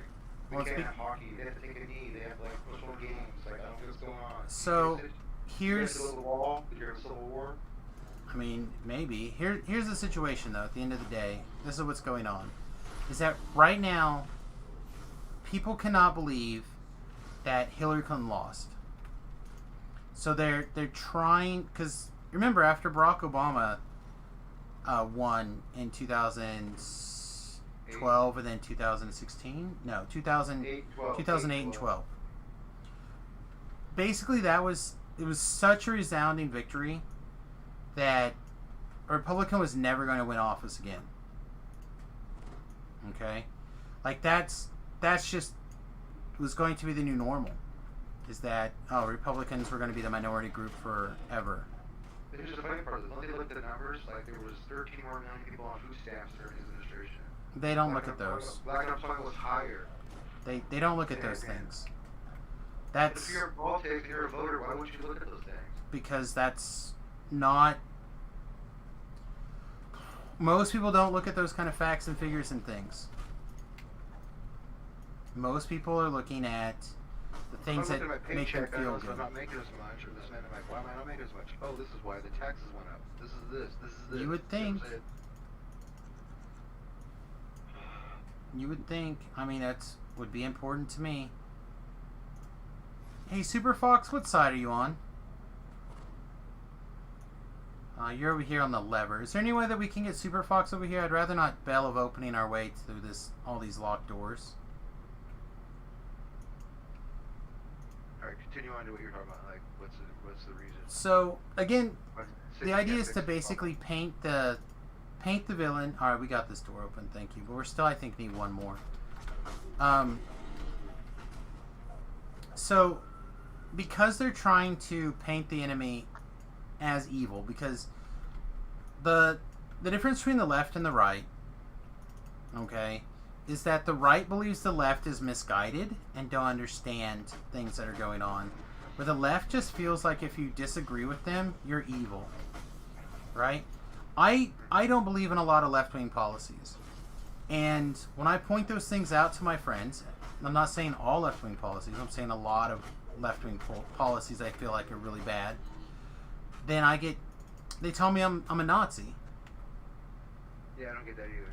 But when I point out that the left-wing policies that they're advocating for are Nazi policies, Yeah, so the Nazi did to the Jews in World War. Which they would- can't own businesses. They can't speak. They can't do this. Right, They went well, to the that- gypsies, and they went- but like socialized healthcare and schooling. Like my niece, I can't send my niece to a private school. I got to send her to school in only a certain. right, you only get one Right. school. You only have one choice, the No. government school. It's like no. It's, I'm the one paying for it. If I'm gonna pay her to go to private school, that's where she's going. Or it's a scholarship. She's going to Stanford or whatever. It's like no. So why would they even want to have that when they have children? What if you have a special needs kid needs to go to a certain school somewhere else? That's- No, can't. Gotta go to that school only. Yeah, that's the point. The point is that the government becomes the parent. Just like they took away the ability to discipline your kids. Right? Alright, I need to think for a second. I believe this is 4 turns apiece. It's been a little while since I've done this. So, there's all these people out here right now that 2, 3, 4 that can't discipline their kids, and then these kids have grown up to the point where the cops are not allowed to tell them to stop, and now they're rioting, protesting, burning down buildings, Like, it's pretty incorrect to kind of have this mindset, you know. I just went ahead and belled it. I was tired of waiting. Because I can't get like a no answer out of anybody. It's always some like So, banter or something. This is the specific reason why they're pointing to Donald Trump is because after Charlottesville, right? He on Friday he made a mistake and he said there are good people on both sides of the Charlottesville argument. Which I think is probably true. Well, the problem isn't that. The problem is that he was referencing the people that were marching and the people who instigated. And those people were not good people. Those people were primarily alt-right and white supremacist-esque people. Okay, here, real quick then. Okay, so if you have, so on the left side, you have those people who are all pristine, they don't do anything wrong. Like, they don't maybe into selling dope on the street, they're maybe not be out there holding their own rallies saying they hate white people. So those people are okay. It's not okay. But why do they make like it's okay? Because it They're aligns okay with to the their... But it can't, because there's white people in their caucus, there's white people in their government. Yeah, that's how, you know what I'm saying? So I don't get why that would be okay. It's because the idea of the white guilt is very powerful, and it's been politicized into a tool. Because if I'm the mayor and I'm white and I'm hearing people in my street saying like F white people, fuck them, they're destroyers of me, I'd be like, hey dude, excuse me, what? I mean, I'm not gonna go along with that. I'm not gonna go along with that narrative like, oh yeah, you're right. Don't worry about me. I'm the only white guy you should like. Really? well, I think if People anybody... people can't believe that, really. I mean, they can. People do. I just personally feel like if you're trying to divide things by race, then that makes you a racist. Like, I don't agree. want to look at, like, I don't look at statistics. Although I can use statistics, but I don't break statistics down by race. That's not the thing that I look at or care about. If you do that stuff, then you're the problem. But you can tell that you're doing it wrong if you and the white supremacists are saying the same thing. Like, that's a pretty clear way of saying, you know what, we're wrong. And if you're like, we need to segregate the schools, that's what the white supremacists say. If, you know, we need to have our own space to do things, that's what the white supremacists are saying. Like, to me, that's a pretty easy way of saying you're wrong. That's why it's confusing when they say Donald Trump's a racist. So, But he has gay people in his cabinet. He has black people in his cabinet. So if you're a racist, if I'm like a white supremacist racist, I'm hiring only he's white really people. bad at it. I would agree. If he's a white supremacist racist, he's really bad at it. And if he's a womanizer and hates women, why is he married? Why does he have daughters? Why does he have... Well, he's also got the most female cabinet members ever. So that's what I'm saying. So I don't understand why then when you... Because tell my these are... sister that, she just says, oh, he's a liar. That's all she can ever say to me, he's a liar. I'm like, but... It's just another tool has that it. people can use to attack the president. Which, there's plenty of things to attack the president on. I agree. I feel like you could point at things that are more valid. I agree. But it's the news that sensationalizes and gets the clicks. I think that's why the race has tightened up so much. Well, it's It's tightened because up people because people don't like the Violent. fact that, yeah, there's all this violence going on, and that's why Joe Biden came out this week and has started talking about the violence. Remember, we talked about that a few weeks ago. I said, man, for months he says nothing about it. I told my sister the same thing. I said, if he doesn't bring that out, he's gonna lose. If he doesn't debate and listens to Pelosi, he will get beat so bad in the landslide. All the independent voters have so swayed to the right side. I saw the listing of it today. Remember, Hillary Clinton last year at this time, or Sid Bush at this time, was up 68%. He was at 37%. And look what happened. And right now it's like 1 or 2 points either way. Well, he's quite a bit up right now, which is why they're like trying to play.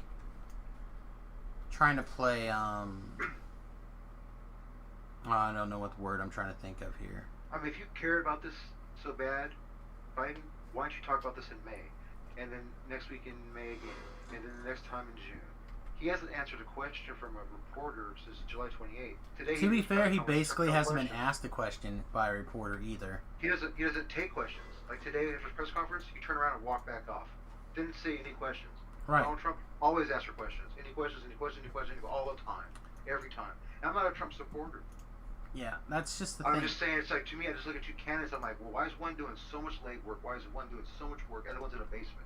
He Why is doesn't one doing so much, have so much, to, and the other though. doing nothing? Because one has to do this legwork because he's not going to get the support from the media to get things going. But you should always, as a candidate for anything you run for, you do the legwork. Why? He's got the whole apparatus basically working for him. That's what I'm saying. Independent voters look at that and go, dude, he's doing nothing. He's not even doing anything. So why would I vote for him? I really don't Guy think who's- very many. It's not. This election is a referendum of how long Donald Trump can shut the hell up. That's all it is. The longer they can shut up, I'm gonna need this door open too. By the way, I'd again rather not bell if I can help it. Because like they said now that he got, like, his black vote went from 9% to 23%. That Yeah. massive jumped. Well, it's also So there should be 83% 11 of doing a bad African American communities would like to have the same amount or more police officers in their neighborhoods because more cops equal less crime. And when they're out there talking about getting rid of cops and killing cops and whatnot, it's bad. I honestly thought when Floyd got killed and then all those... Hang on a second. We're going to need a door at the end of this hallway as well here, I believe. Keep going. Floyd and all killed. the cities like got in this revolution of like protesting. I thought there would be millions of people. I mean millions. LA County, okay, is about 20 million people. Okay, there's about 7 million African Americans. There was like about 80,000 that came out to do the protests, the marches. That's it. It was bad enough though I that thought there would be 7 million of them out there. I thought they would all be out. Every city. But yeah, but like, it's come on. still bad enough that people are. I haven't solved this puzzle in a while. I can do it, but it'll take me a minute. If someone's got it memorized, feel free to hit it. My best friend said the same thing. He's Jewish. He said if all of a sudden you had hundreds of Jews were being hung from trees, every Jew in the United States. Well, would be that's out just there it though. on It's the same not. corner. This is not what's happening. It's so few, and we know that most of them are people in the act of doing something messed up or wrong. Like if it was something that was so commonplace to that it wasn't a weird exception to the rule, people would fight or argue or whatever you want to call it. You know what I mean? Like it's not that common. It is pretty rare that this kind of nonsense is happening. And then you have Biden saying stuff like, if you don't vote for me, you're not black, kind of thing. I'm like, why would you say that? Because he's a racist. That's what I'm saying, but okay, like, this is how I am. If I'm running for office, people that do bad stuff or say bad things, I don't want them as my voter. I don't want them to vote. I don't want them. I will tell them, if I find that you voted for me, I want that vote canceled. Because what you do, I don't stand for. You know what I'm saying? That's just me. I appreciate the notion, however, I don't want you voting for me saying, oh, Jason's a nice guy, he's a good basketball coach. No, I want you to vote for Jason because you know I'm a good fucking basketball coach. That I'm going to make sure your kid goes to the right level, gets good grades.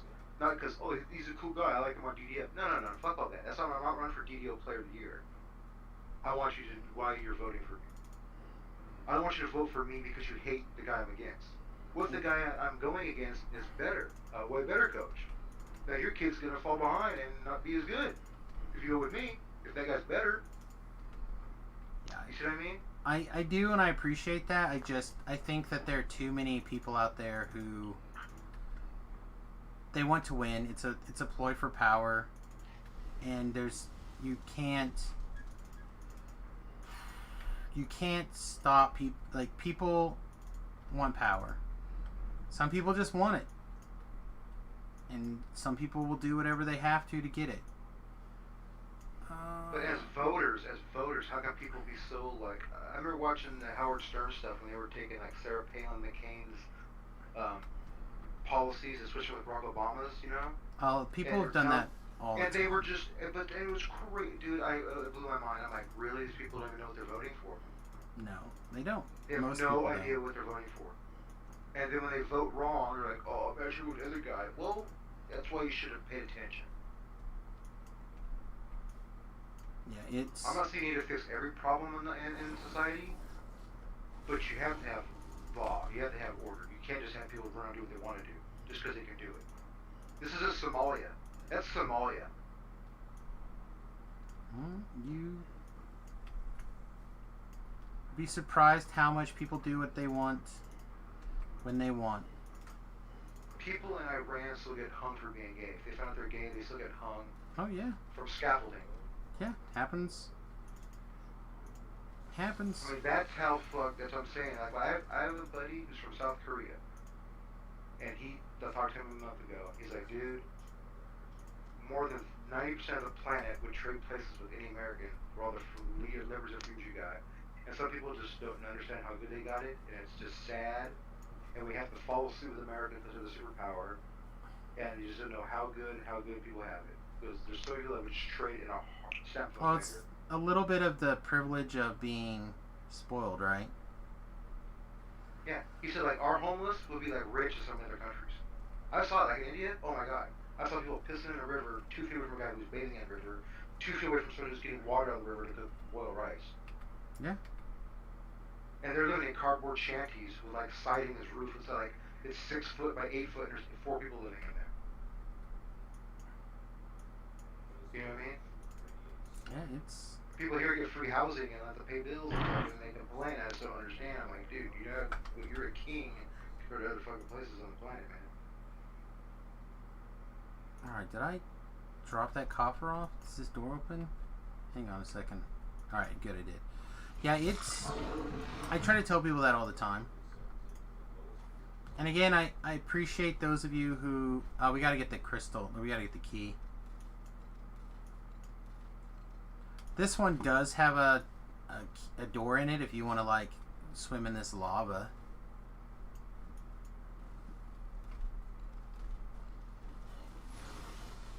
But yeah, it's weird. Anyway, back to the Donald Trump thing. So, the Donald Trump, he tongue-in-cheek played with what people would consider like white supremacists here in the U.S. Like, he would disavow like David Duke specifically, but he wouldn't like. He would make a lot of comments that people would say things like, again, things like they're good people on both sides of an argument about this, and then like the next day he would like let me clarify this bullshit that was taken out of place. What I'm saying is they're good people who want to take down the statues. And there are bad people who want to take down the statues. I disavow white supremacists and yada yada yada. Like he came out and he said, no, this shit's bad. I'm not pro this stuff. But again, he kind of didn't come out and say that straight out to start with. When I think in his mind he kind of thought he did. I don't know. But why didn't Biden doesn't get shit when he like obviously voted against segregation of the school buses back in the day? And his mentor was a known racist for 40 Well, he did. years. He did. He got it. Like, what's her name? Took a shot at him. But not that is a proven fact that he did that. Sure. That shows that he did that. So what he was believing was like no, you're not as cool as equal as us. You gotta do this. We get to do this. Well, it's just like how he said that Right. if you have black people and white school kids, it's going to turn it into a jungle. Like, that's pretty Exactly. racist. That's pretty racist. Exactly. Which is why I say he's a Exactly. racist. But he's got a D behind his name, so you can overlook it. You can overlook any crime. Oops. Sorry, I missed it. I was paying attention to the stream. I might still make it though. Yeah, I think I made it.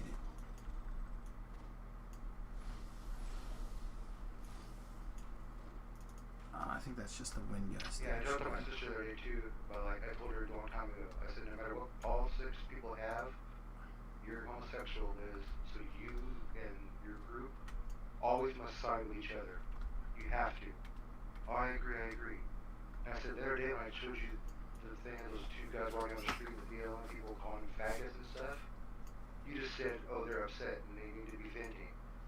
But you didn't get mad at that, the BLM movement for doing that.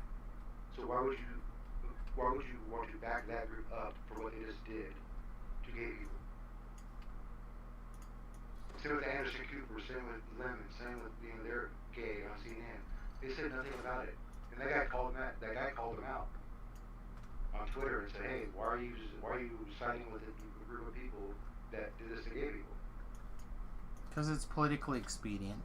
It was just Any crazy. crime can be overlooked. Any crime can be overlooked if it gets the right people the political power. I'm sorry. I realize we've talking about this literally just cost me about 20 viewers. No way. Yes, way. Oh shit. So for those of you who are still sticking around, I appreciate you. But it is how it is. Like, that's just like Bill Cosby was able to get away with all the nonsense he was getting away with as long as he was advocating being a Democrat. And then as soon as he said maybe we should take a look at maybe this is not the right policy for our kids and whatnot, now he's in jail. It took literally him basically saying in 2 speeches that maybe you should look at not being a Democrat. And then, bam, he was gone.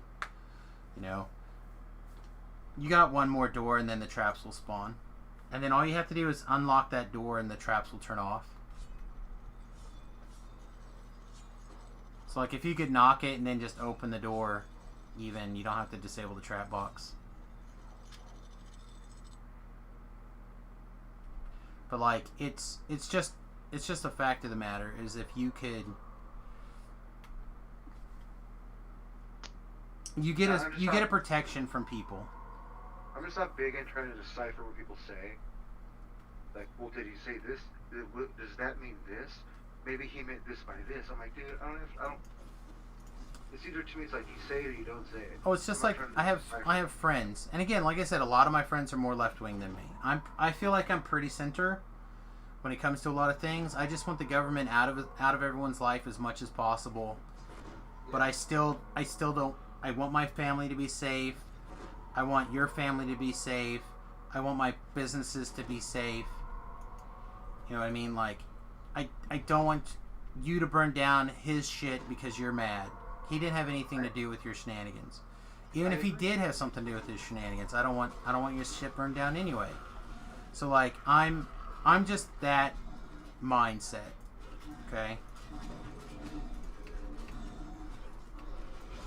So, like, that's how I feel. And I realize that not everyone's going to feel that way and people can do whatever they want, but that's me.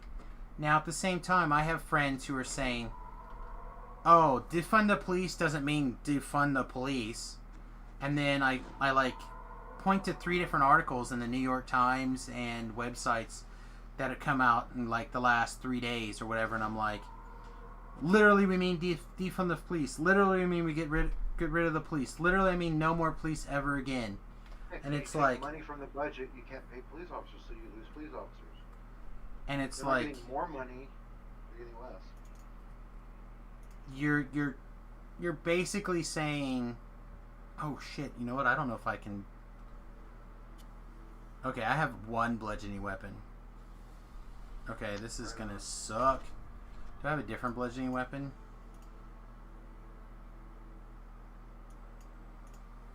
I have a great club with a scrag. I knew I should have grabbed that. I guess we're going to be hitting things with our club, I guess? You should be like a light hammer or something. Well, Or lightning, sorry. yeah, well, I didn't think about the fact that, I'm just gonna go to the ice one. That's the one that people always struggle with, so I'm gonna go there. Yeah, I've just been trying to find stuff for hours, dude. Hours last night. I got Like I said, it's... I'm like, does he say, like, kill all in? No, he doesn't say anything like that. In fact, That's what- until he put an R behind his name and ran for president, he was friends with Al Sharpton. He was getting his hand shaked with everybody. Well, he believed in political expediency, so he was friends with everybody. He gave money to everybody. So, like, he... And now the new Russia thing come up again today, I guess, about Russia, like this. Whatever. It's that's the choice that they have, is to try to make it... If Russia's that good at doing all this shit, then they should be better than us at everything. Right? something.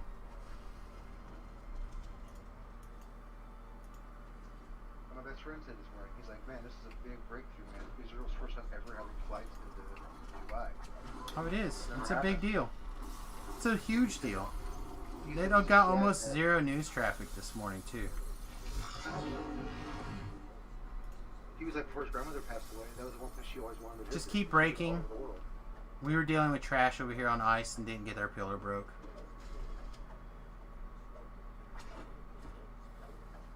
Francis, I just don't get. I mean, the DNC had a pastor there that is part of Louis Farrakhan's congregation, and they're anti-Semites.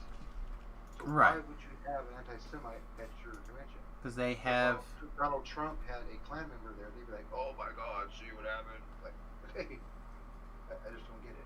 Well, they shouldn't. They shouldn't, but they do. You know, like I said, That's going it's... back to that thing where, like, I wouldn't want somebody representing me that is not with me. My best friend's Jewish. I wouldn't have an anti-Semite speaking for me.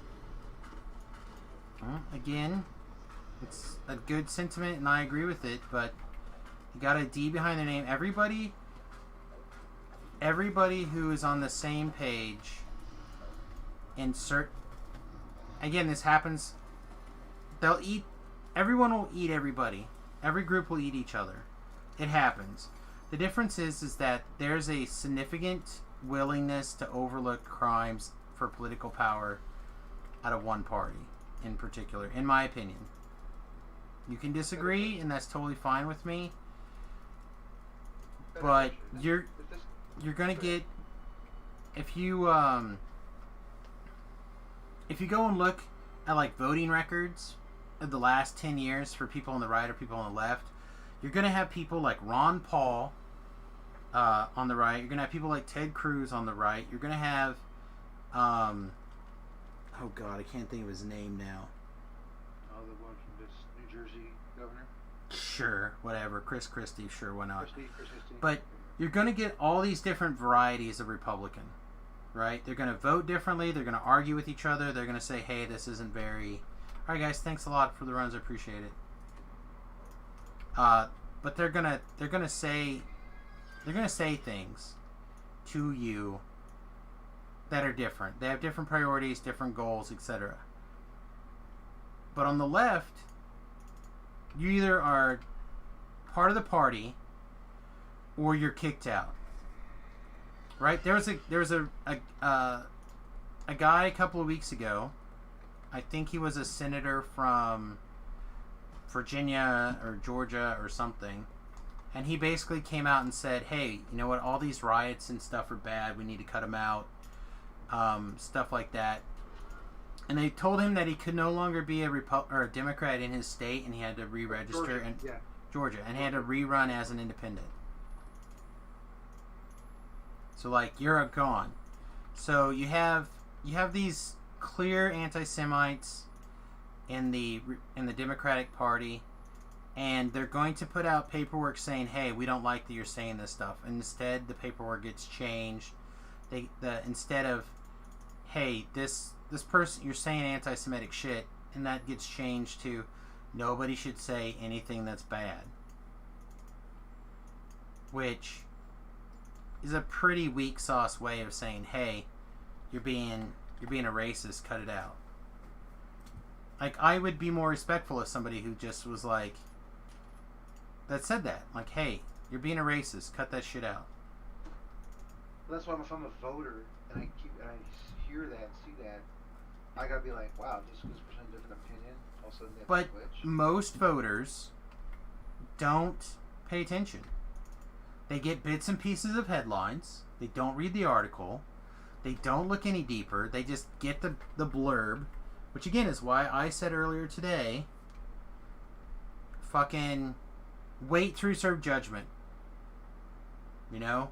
That little kid in Wisconsin. Even the New York Times now basically said this kid is innocent. You watch the whole video. You know, this kid's getting attacked. Gunshots go off. He turns. He shoots a person that was threatening him. After gunshots go off, try to grab his gun. Okay? Then he's running away from the crowd. And the guy hits him in the back of the head, trips him, knocks him down. The next guy runs up and hits him in the head with a skateboard. He turns around, shoots a guy with a gun getting pulled on, or the guy's pulling a gun on him. He shoots that guy in the arm, and then the guy comes back to clock him again in the head with the skateboard, and he shoots that guy. Like, that kid is innocent as shit when it comes to that. The skateboard could kill him. It cracked his head open and killed him. Right. Or just disabled him and took his gun. And then they could have used the gun to kill him. Bodily injury or death. You have to defend yourself. And then they're like, well, the cops didn't arrest him. Well, the cops, like, he went up there and he was running to the cops the first time. That's where he was going. Waving his hand, And then he went. went to the gun. He went there and tried to explain the situation. They're like, look, man, we're busy trying to get this crap under control. Someone's got shot. We don't know what's going on. Get out of here. And then he tried turning himself in again. So 3 times. And finally he was like, I don't know for sure, but again, I have been shot. And I know what the shock kind of starts going through your system. You're like, well, I guess I'm going to go home. In my head, yeah. I guess I'm just going to go home. And they're like, oh, you fleed across state lines. He lives on a border city. He lives 20 minutes away from that city. Jason, how often do you go someplace 20 minutes away from where you live? All the time. So, like, a lot of people, I mean, it's not like he drove 4 hours away. But the way the media is spinning things, it's painting a picture that's not true. So, when you hear things like Joe Biden smells little kids, well, have we seen some weird pictures of Joe Biden? Yes. Do you think that he's a pedophile? No. I don't know. Like, I don't have enough evidence to make that opinion. Especially now with the nonsense that's coming out. You know? I don't know. Do I think so? Probably not. Every report says he's a good guy. You know, that's from Republicans, Democrats. Like, everyone says he's a good guy. I kind of believe that he's probably a good guy. You know? And I think he's probably a nice gentleman. And he just has some weird traits. You know? I think it's weird, but do I think that he's an evil bad dude? No. But you get a videotape of an audio recording of Donald Trump talking some bullshit with a group of guys in a van. That we've all done. All guys, all girls. I know girls that do it. Just talking shit. It's like, oh man, you get so rich, the girls just let you do whatever they want. Whatever you want. I'm in the music industry. I see it all the time. Yeah, you get so rich they just let you do whatever you want. And you're like, oh, you can just even reach out there and grab them right in the crotch. Whoa! You know? Or, oh, he hates brown people. You can tell because he says Mexico is keeping good people, the good, honest, hardworking people that we want here. And instead they're letting the criminals and the and the Traffickers, violent yeah. crimers, the traffickers, like, and he's talking about MS-13, like that's who he's talking about. He even referenced it earlier in the speech or whatever. They're like, oh, see, he says they're not giving us the best, and he hates brown people. Well, that's not what he's trying to say. He's trying to say that we need to do these things because criminals are taking advantage of the situation. But you don't get the whole thing. You don't get the whole speech. So you get bits and pieces, and the narrative comes out, and this happens. Again, I don't like Donald Trump. But I'm going to tell you right now, if you ask who I'm voting for, there's about a 90% chance, I think, that I'm voting for Donald Trump this go-around. And I guarantee you that some people specifically who watched this stream earlier and decided that they turned political and they didn't want to listen to it, and they didn't want to, or they thought, oh, now Samus is a racist, they're going to think that I'm a KKK or Nazi member or whatever, because you want choice for your kids to go to school, you want government to leave you alone. I know, I don't get it either, but because there's no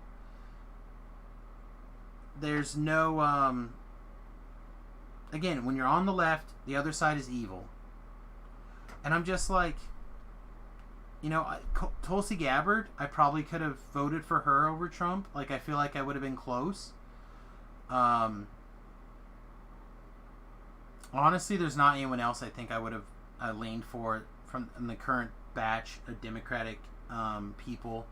Like, there's a lot of things I like about Andrew Yang, except he was literally trying to buy votes, and then also he's like, I think pretty much, in my opinion, a straight up communist, which I'm not for. I agree. There's a lot of things that I don't like about Kamala Harris, or however you pronounce her name. Apparently, if you say it wrong, you're a racist. Kamala. That's why I just try to say Harris anymore. They keep calling her African American. She's not African American. No, she's Indian. Indian and Jamaican. Right. But that doesn't matter. They can say whatever they want because people aren't going to look.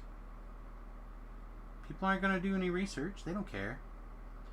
How come there's so many news networks that are one-sided and there's only one that's the other side? So I think what happens is you start to get this echo chamber of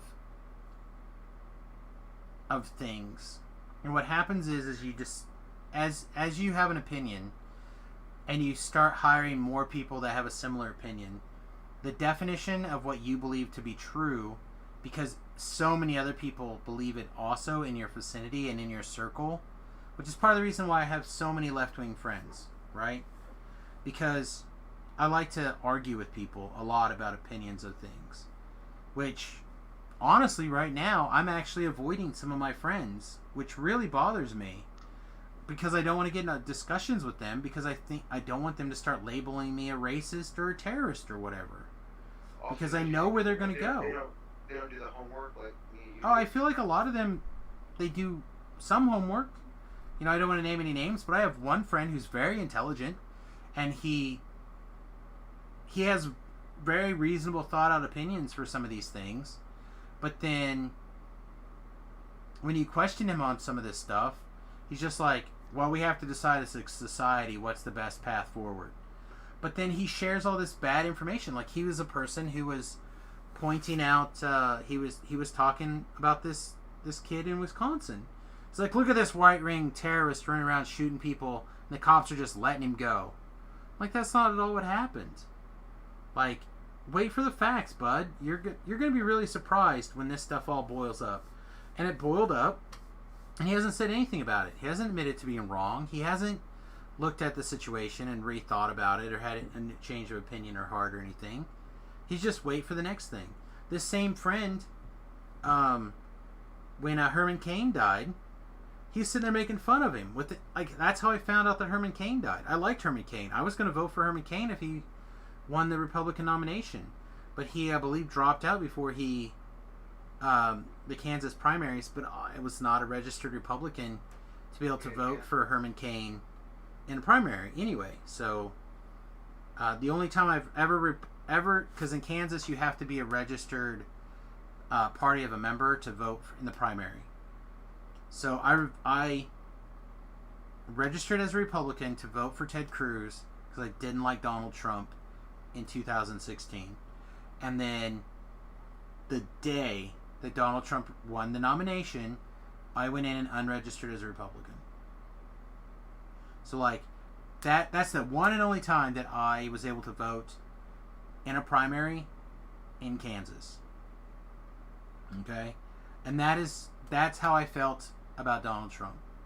I didn't want him to win. I like Ted Cruz, but I feel like Ted Cruz is too far right for me on most issues. But I felt like Donald Trump was going to be too far left on so many issues for me. But it turns out I've never had a president that lines up policy-wise more with me. You know, moving the embassy, taking out the ISIS leader, not bombing people. Like, there was legitimate airstrikes. If it was literally any other president of my adult lifetime, George W. Bush, Bill Clinton, although on the edge of Bill Clinton, Barack Obama, if it was literally any of those other guys, they would have bombed those people and he would have killed people. But Trump was like, no, it's not worth lives. Like, that to me is crazy. Pulling soldiers out. The thing with Turkey, I don't know if he's successfully worked out things with North Korea or not, but they've been on a path now that we never would have thought in a million years would have happened. And now they're at least talking to each other. You know? And I'm like, this stuff is crazy. This is crazy. They don't even talk about it anymore. Israel going to Dubai. Yeah. Other countries now might be following This new Israel deal. It could change the Middle East. Yeah. Are they gonna give the Trump administration any kind of credit for this? They're No. already trying to say that Biden's the one who's broken the deal. Correct. Correct. What? They're trying to give credit to the Barack Obama administration, which is partially true. The Barack Obama administration did such a shitty job that tried to basically make Iran the good guys in the region, that all the other countries that Iran was basically trying to put their thumbs under and their screws to had to ally with the only other power in the area so they didn't get squished, which means Israel. So because it's such a shitty situation that the Obama administration put them in, they came together and negotiated with the Trump administration helping them out and came up with a deal. Like, that's unheard of. That is absolutely insane. My best friend's happy about it. He called me right when it happened. It was early in the morning. Yeah, it's insane. It's an insane deal. Like, again, another thing that's so incredibly unlikely. And here's the funny thing is that he was going to be voting for Biden. He says he's not voting for him. He's voting for Donald Trump. Just because of that alone. No matter what else, and he makes more than $400,000 a year, so he'll get the big tax. He said if Biden wins, he doesn't care. He's voting for Donald Trump just for that, because he's a Jew from Israel. That's a huge deal. It is a huge deal. But so is moving the embassy. To Jerusalem, that's the other thing he talked about too. He goes, that's the original capital. That's where we're at. It. Yeah, like I said, to me that's huge.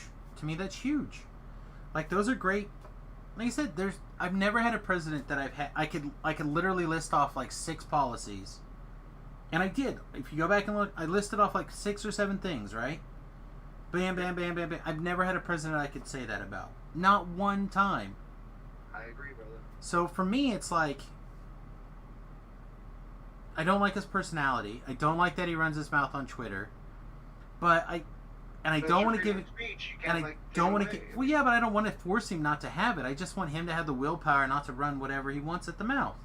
I agree, and that's fine. But I'm not going to not vote or condemn somebody for that.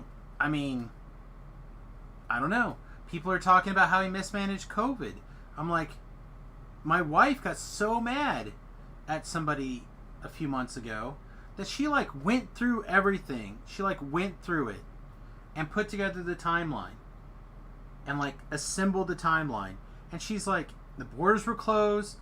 And Trump was saying, all right, states, as this stuff happens, here's all of the information we have as we know it. And if you need support, we got support for you. He was saying that shit why Nancy Pelosi and Joe Biden was saying closing the borders makes you a racist, and go out to Chinatown, Broadway, get out there and do stuff. Now, they were like, because he closed the borders, they were saying, because he closed the border with China to try to shut things down, that means he's a xenophobe, and he's anti-China's. Well, he's always been against the Chinese government, like trying to deregulate their path for him and like mess with things and basically cheating their treaties, which he like even through that shit he negotiated a multi-billion-dollar trade deal with China that was going to have them buying multi-billion-dollars worth of food from the United States. And like that's a deal for way more than we were charging in the beginning. Yeah, that's huge. Those are huge advantages. Even through that, had the coronavirus not came to light, and those deals would have continued to proceed the way they were going, that would have been a major boon for the economy. But people still wouldn't vote for him if they don't like him. Right, So my sister because did the he's not pleasant. And there's something to be said about that. There's something to be said about having a pleasant demeanor. But we're not going to hang out with him. We're not going to meet him because I don't give a fuck about his attitude. I want to make sure everything's running well, and I can send my niece to a school of our choice. I want this, I want that. That's why it doesn't make sense if people don't understand what they're really thinking. But those aren't the headlines. Those aren't the things that they're seeing. They're not they're not getting the attention. It's just like right now they were like Portland mayor sent out a thing basically saying, because Donald Trump's like, hey Portland, I'll be happy to send you troops. We have federal troops ready to go. You just ask for it. You're ready to go. And he's like, we don't want your fascism in my city. Stay away from it. I'm like, that's pretty much the opposite of fascism when he says, hey, I'm willing to back you up and put people under your command to get order back under control. How are you going to tell the president where he can and can't go, first of all? Yeah, and they like don't come to, and they sent, another group sent a letter because he wanted to go to Kenosha, and they're like, no, don't go here. Don't come here. Yeah, but then the city council had 7 members say, we want him here. They were out. Yeah, we want you to come see the craziness that's happening. We need you on the ground. Oh, the mayors. No, I don't want this. So voters in those cities have to look and say, my city's burning down. Our shops are burning up. People are dying in the street. You're not letting the police do their job. So why would I want to vote for you? Which is why the polling has shifted and why now Democrats are going the other way. Now Democrats are like, whoa, we need to rein this back a little bit. So now as a voter again, I'm looking and saying, well, you had your chance 3 months ago, every day of the week, to condemn this. And since now but it was good for them. Now it's important for you. Correct. So that tells me as a voter, you're full of shit and you don't care. I would feel like that's probably a fair statement, but I think most voters have such a small memory when it comes to these kind of things. I would say yes, but we're in a pandemic, so a lot of people can't really leave. They have to be home watching TV. They can't really. That's just it. I don't think they're taking the time to look at things. They're just going to see the headlines, and they're going to see a little bit of news here, a little bit of news there, and maybe they'll talk a little bit with friends because they can't leave the house to go talk to people and have a conversation. And hell, like I said, I lost a ton of viewers when we started talking about political stuff. Yeah, I didn't know and people who even come to the channel and they know that they can discuss whatever they like. You know, again, you viewers, if you would like to have put your 2 cents in, this is a safe area. You can challenge me. I have people on my Discord that are like super left wing, and they challenge me. I have friends that are super left wing. I have friends who straight up say I'm a communist, and I have discussions with them every day, trying to convince them. Not every day, used to be every day, trying to convince them where they're wrong, because I feel like we can have some good social programs.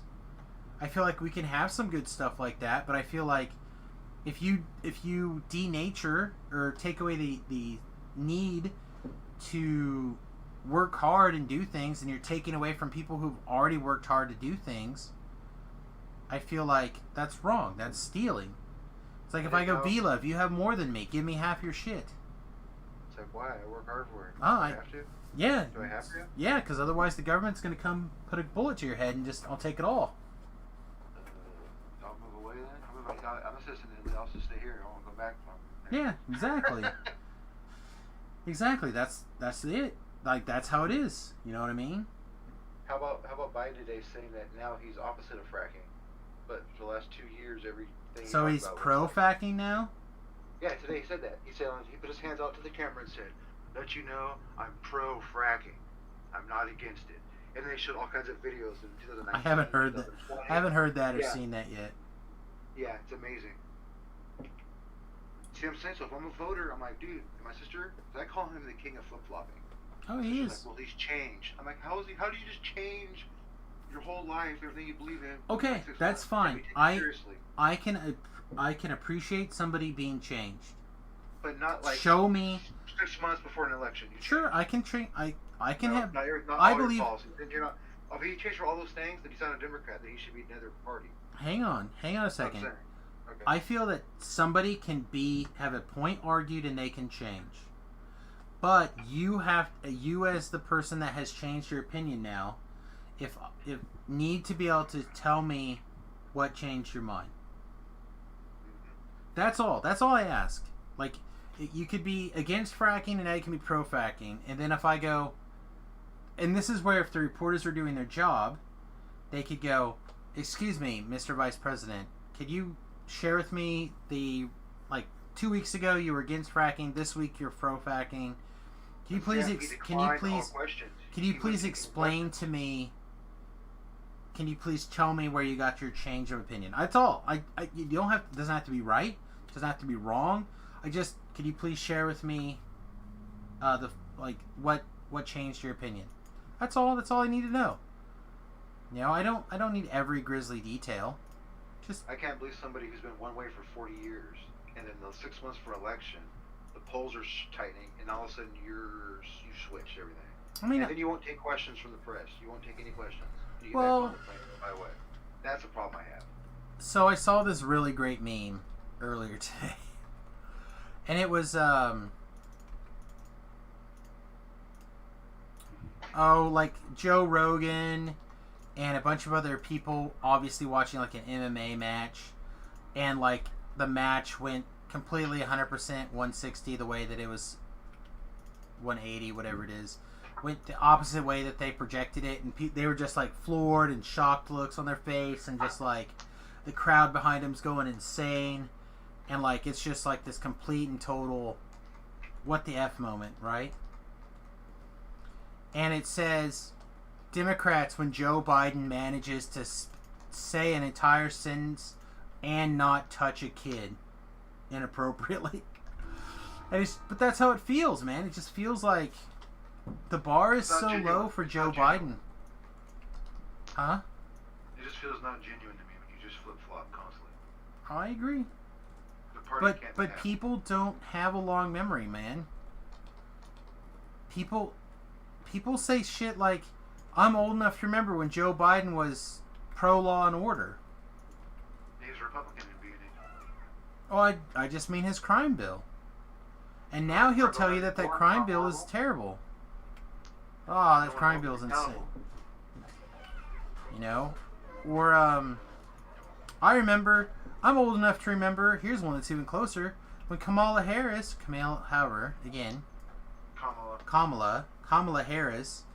said Joe Biden was a racist, and, And he touched those girls inappropriately. yeah, and all this other stuff, and now she's super proud to be his running mate, and her argument is, it was a debate. So that means you were lying then. That's what it tells me. It means you were lying to get my vote. You really do believe that. She was trying to score political points. So that's what I'm saying. It's a lie. It's not true. Well, the question is like, was she sharing her actual thought then? Or is she sharing her actual thought now? But she can't just brush away that opinion, you know, but again, people be like, oh, she was just saying what she had to try to get elected. Well, now is she just saying what she has to try to get elected now? That's exact. Thank you. But again, people have to say I'm old enough to remember, because people are not. People don't care. My 12-year-old niece sees super bullshit. How sad is that? And I guarantee you that a bunch of my friends, a lot of them who consider themselves to be independents, one in particular, it's part of the reason I think that we have not hung out and not talked in weeks. I literally think that this person has just got so much hate and blinders on for Donald Trump that he's going to vote for somebody who he completely opposes in basically every other way. Like, if you did those things where you're like, hey, Donald Trump changed the position on fracking last week to this week, and he was apparently for weeks and weeks and weeks he was saying he doesn't like fracking, and now he's changed his opinion to I'm pro fracking. He's gonna be like, that son of a bitch, and I'm gonna be like, oh crap, I'm sorry, that was a Joe Biden tweet, and he's gonna be like, I hate it when you get political with me. I'm like, but you 15 seconds ago when you had righteous anger at Donald Trump, it was fine. But now that I point out that this righteous anger should be pointed out at Joe Biden, I hate politics. And again, I love these people. I love these people to death. That person you're talking about, does he have kids? Nope. Okay. Nope, single guy. See, I don't have kids either, but like the whole thing about the school thing, that really bothers me. Well, you have the equivalent of a My niece kid. just got accepted, to go to that private school, which is a great fucking school when we get back from England. No, probably not. Not if she can't go. Not if Joe Biden wins. That's Potentially. What I'm saying. That's the problem. That's not. It's not his choice to do that. Sure. Because That's the problem. again, the national government is the end all be all power, right? No, it's not. That is the problem. Problem is Why people. would you want to raise taxes during a big COVID crisis and people losing having no jobs and work not going on? Why would you want to raise taxes on anybody? Because they want to get as many people as possible So why would people vote loyal for to the you? government and voting them in, because that is how you secure your next tier of voters. That's what I'm saying is if you're a Democrat out there now and you aren't working and your job's not working and this, That's that, fine. and the other. Most of why those would you people, vote for that guy that's going to raise taxes. those people are I'm just getting for rich, middle class too. a lot of those people are getting unemployment, making more money than they were ever making But before. it runs out. It runs out and Should have ran out already. But they Yeah, want to should. extend it. They won't even vote to extend it. They want to change it where everybody now gets $2,000 a month, regardless. Oh. California now is only getting $300 a week for 3 weeks. Not $300 for 13 weeks, extension is. So that's going to be done. And it doesn't go into effect until next week, and it's been already late for a month. So they're going to get one $900 check plus their regular unemployment, and then in 6 weeks it runs out. And there's no extensions. Yeah, I know 5 people who are now making more money on unemployment than they were making before. Oh yeah, $600 per week was the bonus they were getting. Yeah. Yeah. And they're traveling, they're buying video games, like, oh, TVs. I'm not even going, like, they're like, I'm going to ride this unemployment as long as possible. But they're not saving it in case there's another. No, they COVID don't attack. care. That's not how their mind works. They're spending it. They're living large. They're going to the casino every week. Like, a bunch of them went to the casino a couple of weeks ago. One guy's like, oh yeah, I lost like $500. Haha, good thing I got my COVID check or whatever. It's like, really? Really? And Biden and them, they want to tax the unemployment too when they take office. And they said they want to tax the unemployment. See, don't and spend all your unemployment money because you have to pay some back. and if I was being greedy, right? If I was a greedy person, I'd be like, sure, whatever, let him in. Gives more for me. Like, I don't make any money. I make almost nothing, right? Almost 100% of my money comes from you guys deciding that you have a fun time watching this stream and kick me $1 or $2, right? On Patreon or Twitter or whatever. Here on Twitch, people kick me a couple of bucks. That's like probably. You could pop unemployment. You could actually get that unemployment. You could have got it. Oh, I probably could have, but I was unemployed before. You could have. I'm not. It's just not me, man. I had unemployment for a while. I agree. I had unemployment when I legitimately lost my job out of nowhere. I went on unemployment, and I took 30 days. I read a book called 30 Days to the Work You Love, and I like went through the workbook. I went through all this stuff, and I was like, all right, well, I'm going to try this part-time job at the post office, right? They were like, what's one of the jobs you wanted to do when you were a kid? Well, when I was a kid, I really wanted to be a postman. Like, I really thought mailman was sweet. You know, you get a lot of exercise. Yeah, but you get a lot of exercise. You get to know your community a lot better. Like, yeah, I mean, it was something that I wanted to do, so I went and I did it, right? And I was like, well, if it doesn't work out, my unemployment's still there. If whatever happens, it doesn't work out.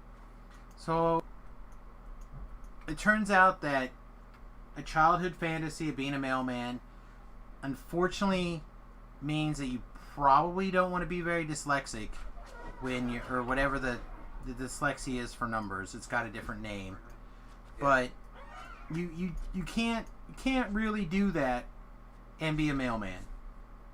Like, it was taking me hours. I was going in, I was the first man in every single day, and people would come and meet me to take half of my mail every single day, and I still would be the last person back. And they'd be like, Sam, you have to be back before 6 o'clock or you're gonna get in trouble. And I would not make it back. One day I needed gas, and I was like standing there trying to get gas for the thing, and I had called somebody. I'm like, hey, I'm standing here, I'm trying to get the gas code to work and it's not working. And they're like, forget it, I will give the person on Monday an extra 10 minutes to get it done, because you're gonna get, like, you're about to be on the penalty for, like, really getting in trouble. I went and I talked to the postmaster multiple times, like, explained the problem to him, like, hey man, this is what's going on, I'm doing the best I can, do you have any tips, do you have any tricks, I really like the job, but I'm struggling so much to get this done, like, what can we do, and finally he's like, you know what, you work so hard, I want to keep you on, but what if maybe this physically delivering the mail is not for you? What about this position? And I'm like, I'll try anything, man. Like, I'm willing to do any job. You know what I mean? And, like, if it's something I can do, I'm happy to do it. Right? He goes, okay, because we're all union based, this is what I need you to do. I need you to resign from a rural mail carrier position, because even though we're in the city, when all the original area was divvied up between city and rural, my town was much smaller, so a lot of the post office box delivery things, homes, are considered rural, even though they're in the city of Salina. Okay, weird shenanigans, but it's what happens when the government's in charge of everything. So anyway, so I need you to resign from this thing so I can get the job reposted right away, and then I'm going to transfer you to this position. I'm like, okay, cool. So then 2 days later, he calls me up and he's like, hey, so I just found out that they're moving these machines, because I was going to be a machine sorter technician person, right? The guy who people are complaining that they're moving all those sorting machines out. Well, guess what? They were doing it years ago. They took the sorting machines from my town and moved them all to Wichita, because that basically is what screwed me from keeping on at the post office. was the guy's like, yeah, okay, so we're gonna have to get you to resign from the mailbox, from the delivery, and I'm gonna put you in this position. Oh, it turns out this position got moved to Wichita. So then I was like, well, this sucks. Like, do you have anything else for me? He's like, no, right now that's all my positions are filled except for the one you just vacated. So I don't have any place to transfer you to. I'm like, okay. So then I put in my unemployment because I was still on unemployment because I was fully employed and maxed out the unemployment from my real job before, and then I was doing I was doing like 28 hours a week or whatever for 2 days at the goddamn post office because I was working so much on Friday and Saturday to try to get my job done. So they're like, did you quit a job this week? And I'm like, well, I guess technically I did. Like, and I explained to the person, look, what happened. Like, that I try to transfer to another position within the post office, and to do that you have to resign from position A so you can accept position B. So I'm like, I guess so. And they're like, okay. And then they called my postmaster, and my postmaster went, wait, this is unemployment? Oh, he quit for no reason. And I'm like, dude, we talked 3 times. You were going to transfer me to this other position. He's like, yeah, man, sorry, but I can't have people taking money from the post office unemployment fund. I'm like, I wasn't getting unemployment from you. This is unemployment from my last job that I already paid in. Like, I already earned that money. Because that's what unemployment is. It's money that you and your employer put away in case things don't work out for you. Like, that was mine. That's my money. And because he said that, not only did I lose my unemployment, but they also decided I had to pay back like $3,000 of my unemployment. I'm like, what? No, this is bullshit. So then I fought it, and they called because I talked to my postmaster, and he's like, yeah, I'll back your play. Like, I'm sorry, yada, yada, yada. I'll do whatever. So then we called because there was an online trial, right? So the postmaster just never answered the phone when they called him. So they said, yeah, we're just going to have to go with the testimony we already have from your previous employer because he's not answering his phone right now for whatever reason. And I'm like, what? Really? Like, you can just decide to screw me? So then you could appeal it one more time.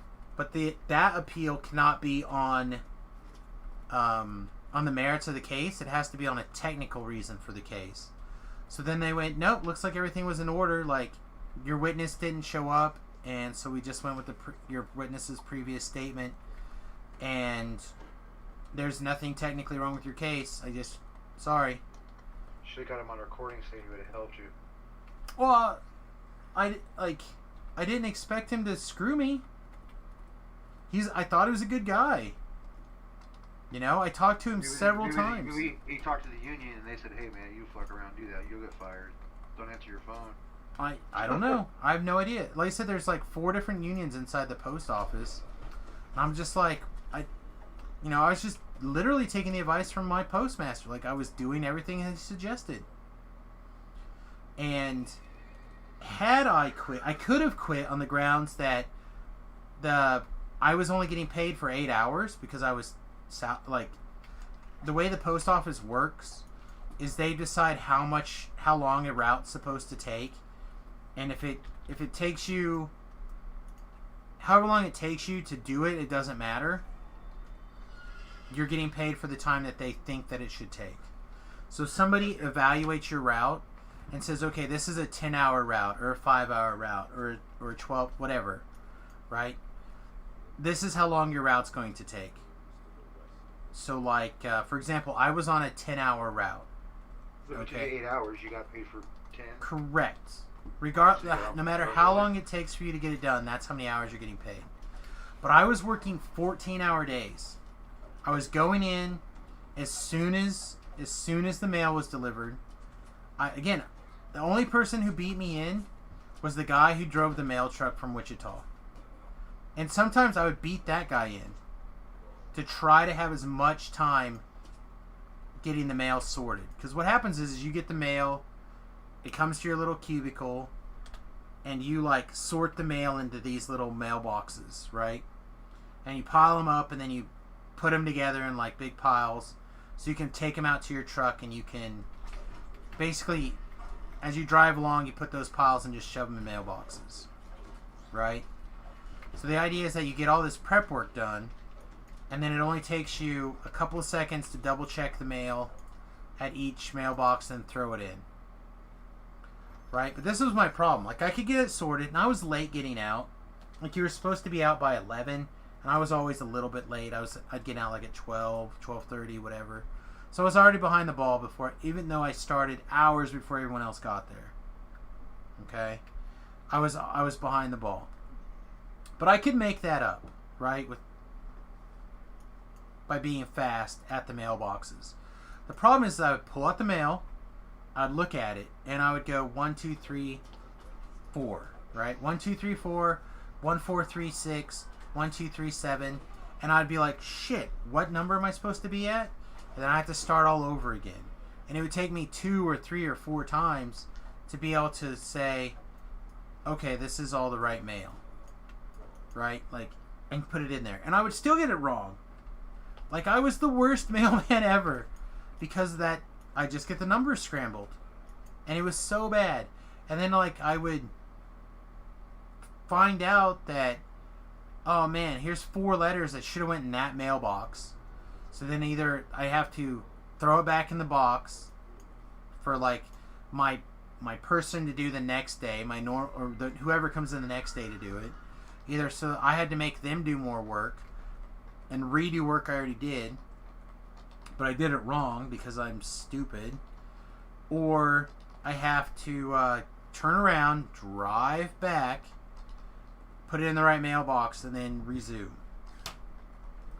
So, like, it turns out that if you're working more hours than you're getting paid for, that's grounds to leave a job and stay on your unemployment.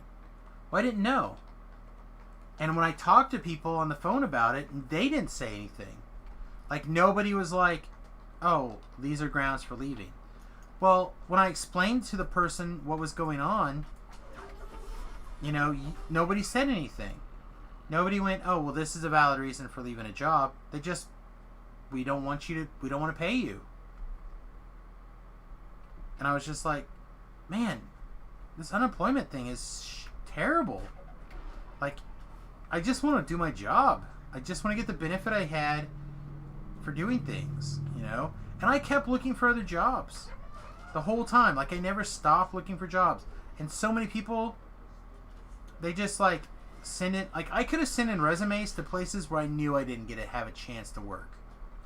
Right? Like, I'd have been like, oh, yeah, I sent an application to Apple and Amazon and this place and that place. Because you only have to send in, like, one job application a week or whatever, or 2 job applications a week. California's 3 per week. Yeah, 3, like, and I could have sent them off to all sorts of places, because it has to be a place you're qualified for, right? And I could have just been like, oh, as a web developer with 5 years of experience, I'm not going to take a job working this or working that or work, yeah. Like, I'm not going to do that stuff. You know, I'm gonna only apply at places that are going to pay me $80,000 a year. You know? And I could have picked all sorts of places. I could have lived off unemployment for a long time, but that's not what I wanted to do. You know, I needed it to help pay the difference in bills and the income that I was earning and we were used to. But not only did they take that away, but then they said, hey, man, you got to give us this money back that we paid you already, that you spent already, that you used already, because you left your job on this day. Like, this was the last day you worked? I'm like, yes, that's the last day I worked. But I didn't quit or resign until 2 weeks after that. So, like, it's not like I lied or told you anything incorrectly. It's just, you know, I I didn't work. I didn't work those 2 weeks. Like, I wasn't scheduled. They're like, too bad. That was the last day you physically worked, and then you quit 2 weeks later, so you have 3 weeks of getting paid you weren't supposed to have, so you got to pay us back. I'm just like... Here, one kind of a sweet note about unemployment. Today they announced that the House is going to try to pass a bill that if anybody's caught looting, rioting, doing all those bad things, that if they're on unemployment, they're revoking your unemployment. Well, and it's not going to pass. It'd be nice if it did. I think it's great. But it won't pass. They're not going to pay back. Kenosha, Wisconsin's at 31 million in damage. They're not going to... They don't care. The city budget, they say 70 million. Already 31 million has to be spent to repair all the damage done. Yeah, But it's never going to they pass. handle it. They don't want help from anybody. Yeah, it's not going to pass. So, I mean, as a citizen of the city, I can't believe like you would even want to vote for that person again, or anybody in their party. And they blame somebody else for their misfortune. Like, I don't see Donald Trump out there looting and inciting riots. I don't know, it's just weird. Well, and again, I don't want to lay things at Joe Biden's feet here or anybody else, but they say that this system has been broken for years and years and years, right? That's his voters that are causing But- things like and yell at him. But why would you put somebody in office in the presidency who couldn't fix the problems that they're seeing for half of a century and change? Like Right. Baltimore, 53 years has been all Democrats. Well, I'm not even necessarily saying Democrats. I'm literally saying Joe Biden. Joe Biden has been in office for 47 59 years or something, right? Yep. He's been in office since he was 25, I think they said. 22, I think. 22 maybe? Yeah, some ridiculous number. He's literally been in government for almost 60 years. Why, if he was going to fix problems, why didn't he fix these problems in the last 60 years? I agree. That's why I don't understand. But it's somebody else's fault. That's why you want to pass the buck Right. to like the person they're fighting against. Like, well, hold on. If the one I'm trying to vote for is part of my party, and they've been incompetent. I wouldn't vote for What? him. Yeah. I wouldn't vote for him. You know, like I said, I am a person who, again, typically I vote for libertarians. Put it on Front Street. I do not like the Republican Party very much. I do not like the Libertarian or the Democratic Party very much. I will put it on Front Street right now, completely honest. 9 times out of 10, I vote for the Libertarian candidate, including for president. I voted for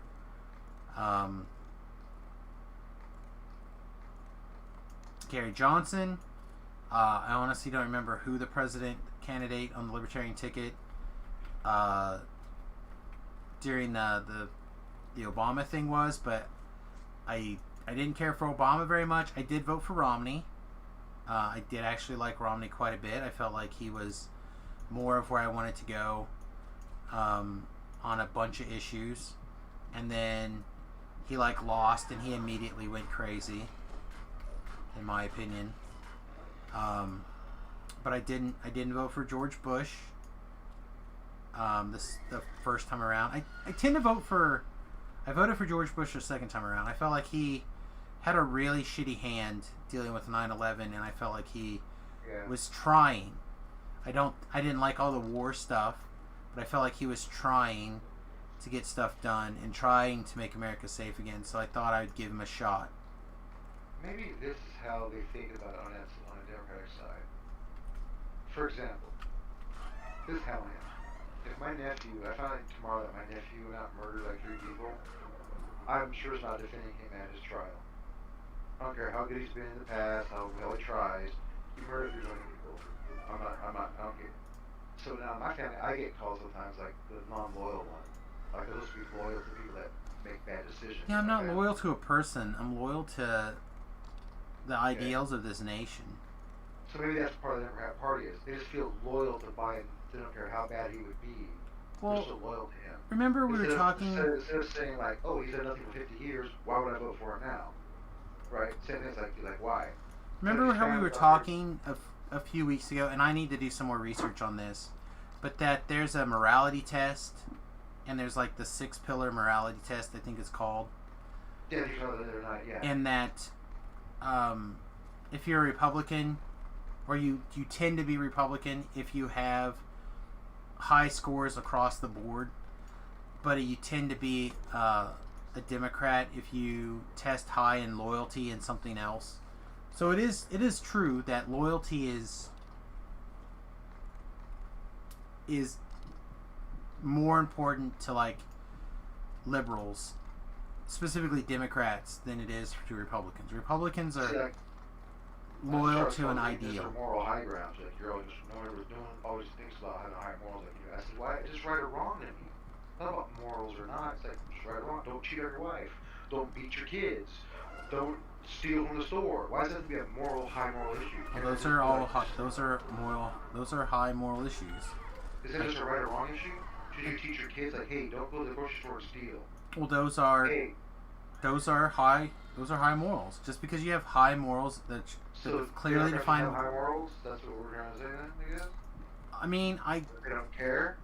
I think that Somebody there's else's fault that their kid stole. It's not my fault. I think The there's a parents. lot of shades of gray in their world view between right and wrong. Like, You see, I'm remember black not and long white. ago there was a kid killed, I think, in Florida for breaking into a house, and they're like, well, that's his only way to afford nice clothes for school. What? Yeah, you not remember that story? It was a few years ago now, but So you're gonna warrant that he needs better sort of state? What? they That's just fucking mind-boggling, Paragon dude. plunge. What is Paragon? I gotta Plunge? tell my grandpa that way, man. He would have beat my ass if I would have done shit. I would have to look this kid up. But yeah, that's one of the things that they were saying was like, you can't be mad at this kid for breaking into a house and stealing stuff because that might be his only way to be able to have things for school or whatever. Like that was their argument. Again, I wish I could. So my- someone else gets to have their shit stolen and broken into because the parent or family member are incompetent to get their kid stuff. I'm gonna tell my niece that, hey, Ryan, you know what? I'm not gonna give you allowance anymore. So you need to go break into some houses and you get yourself some sneakers for school. Yeah. So I don't have to pay for it. That's. And again, I'm not saying I anything get other what than that. you're saying. I understand what you're saying. It's just like it's always pass the buck. Somebody else's fault. Somebody else's fault. It's their fault I didn't learn well. It's their fault my school wasn't good enough. Their fault. It's like why is that? Why can't we just you take responsibility if you just made a bad decision? It's just like my niece, right? We've talked about my niece 100 right? times. Exactly right. But Why is it the cop's fault she got busted for pot? Why is it that? And now she's like, oh, Miss Parent. She's like, what, Parent of the Year now? My kids are the world. Well, she always thought that her kids were the world before. obviously not. Yeah, no, she. No, attacking your family. I don't take that as I. No, that I'm just saying that was very much how she feels. My nephew's the same way. Until I took him to court.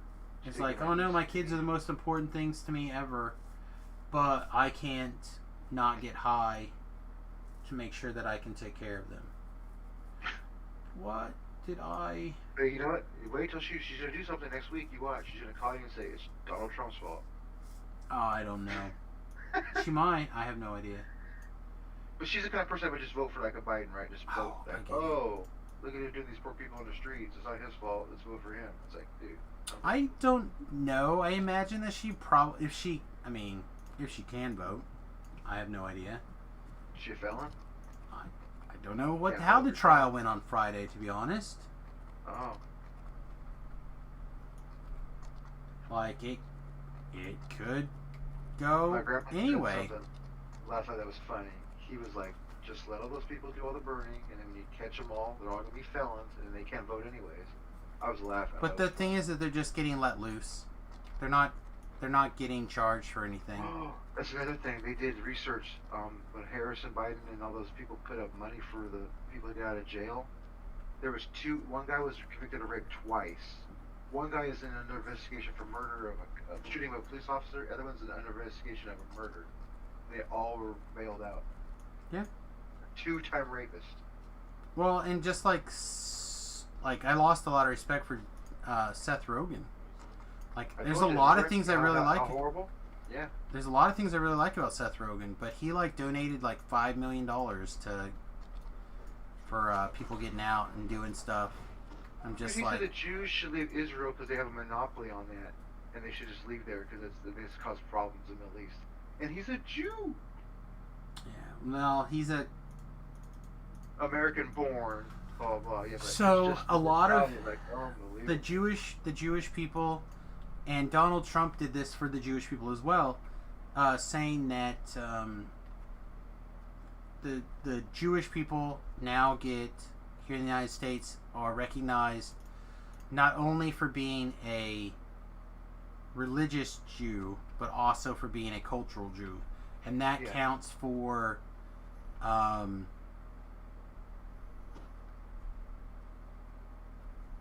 like lawsuits and stuff for if you're being discriminated against. So like, say for example, you're Jewish, like you're Jewish faith,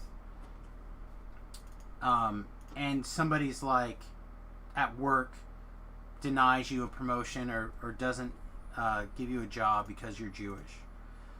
You didn't have the ability to like sue or press charges before because it was not recognized as sort of like not really a protected class but a pseudo protected class. That my best friend's both. He's born in Israel and he's a Jew. So Right, he's but both. that's right, and that's different. But previously you could not fight against people having that prejudice against you. But now, because of that bill or whatever, I don't think it was an order. I think it was a bill that was passed. It now is.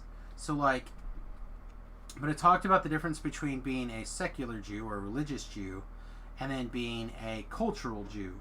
So like, Seth Rogen probably doesn't have any Jewish practices religiously because religious Jewish people tend to be right-wing, right? So I suspect he's just cultural. He likes, his mom and his dad, one of them at least is Jewish, again, culturally, perhaps also religiously, I don't know. He may have went to Hebrew school as a kid and then just stopped at a certain point. Right, maybe he did, maybe he didn't. I don't know. I don't know anybody's history very much. But being able to say I'm Jewish is much different than like practicing your religion. So like, one of my friends, Quiet John, his wife Rachel is Jewish, both culturally and religiously.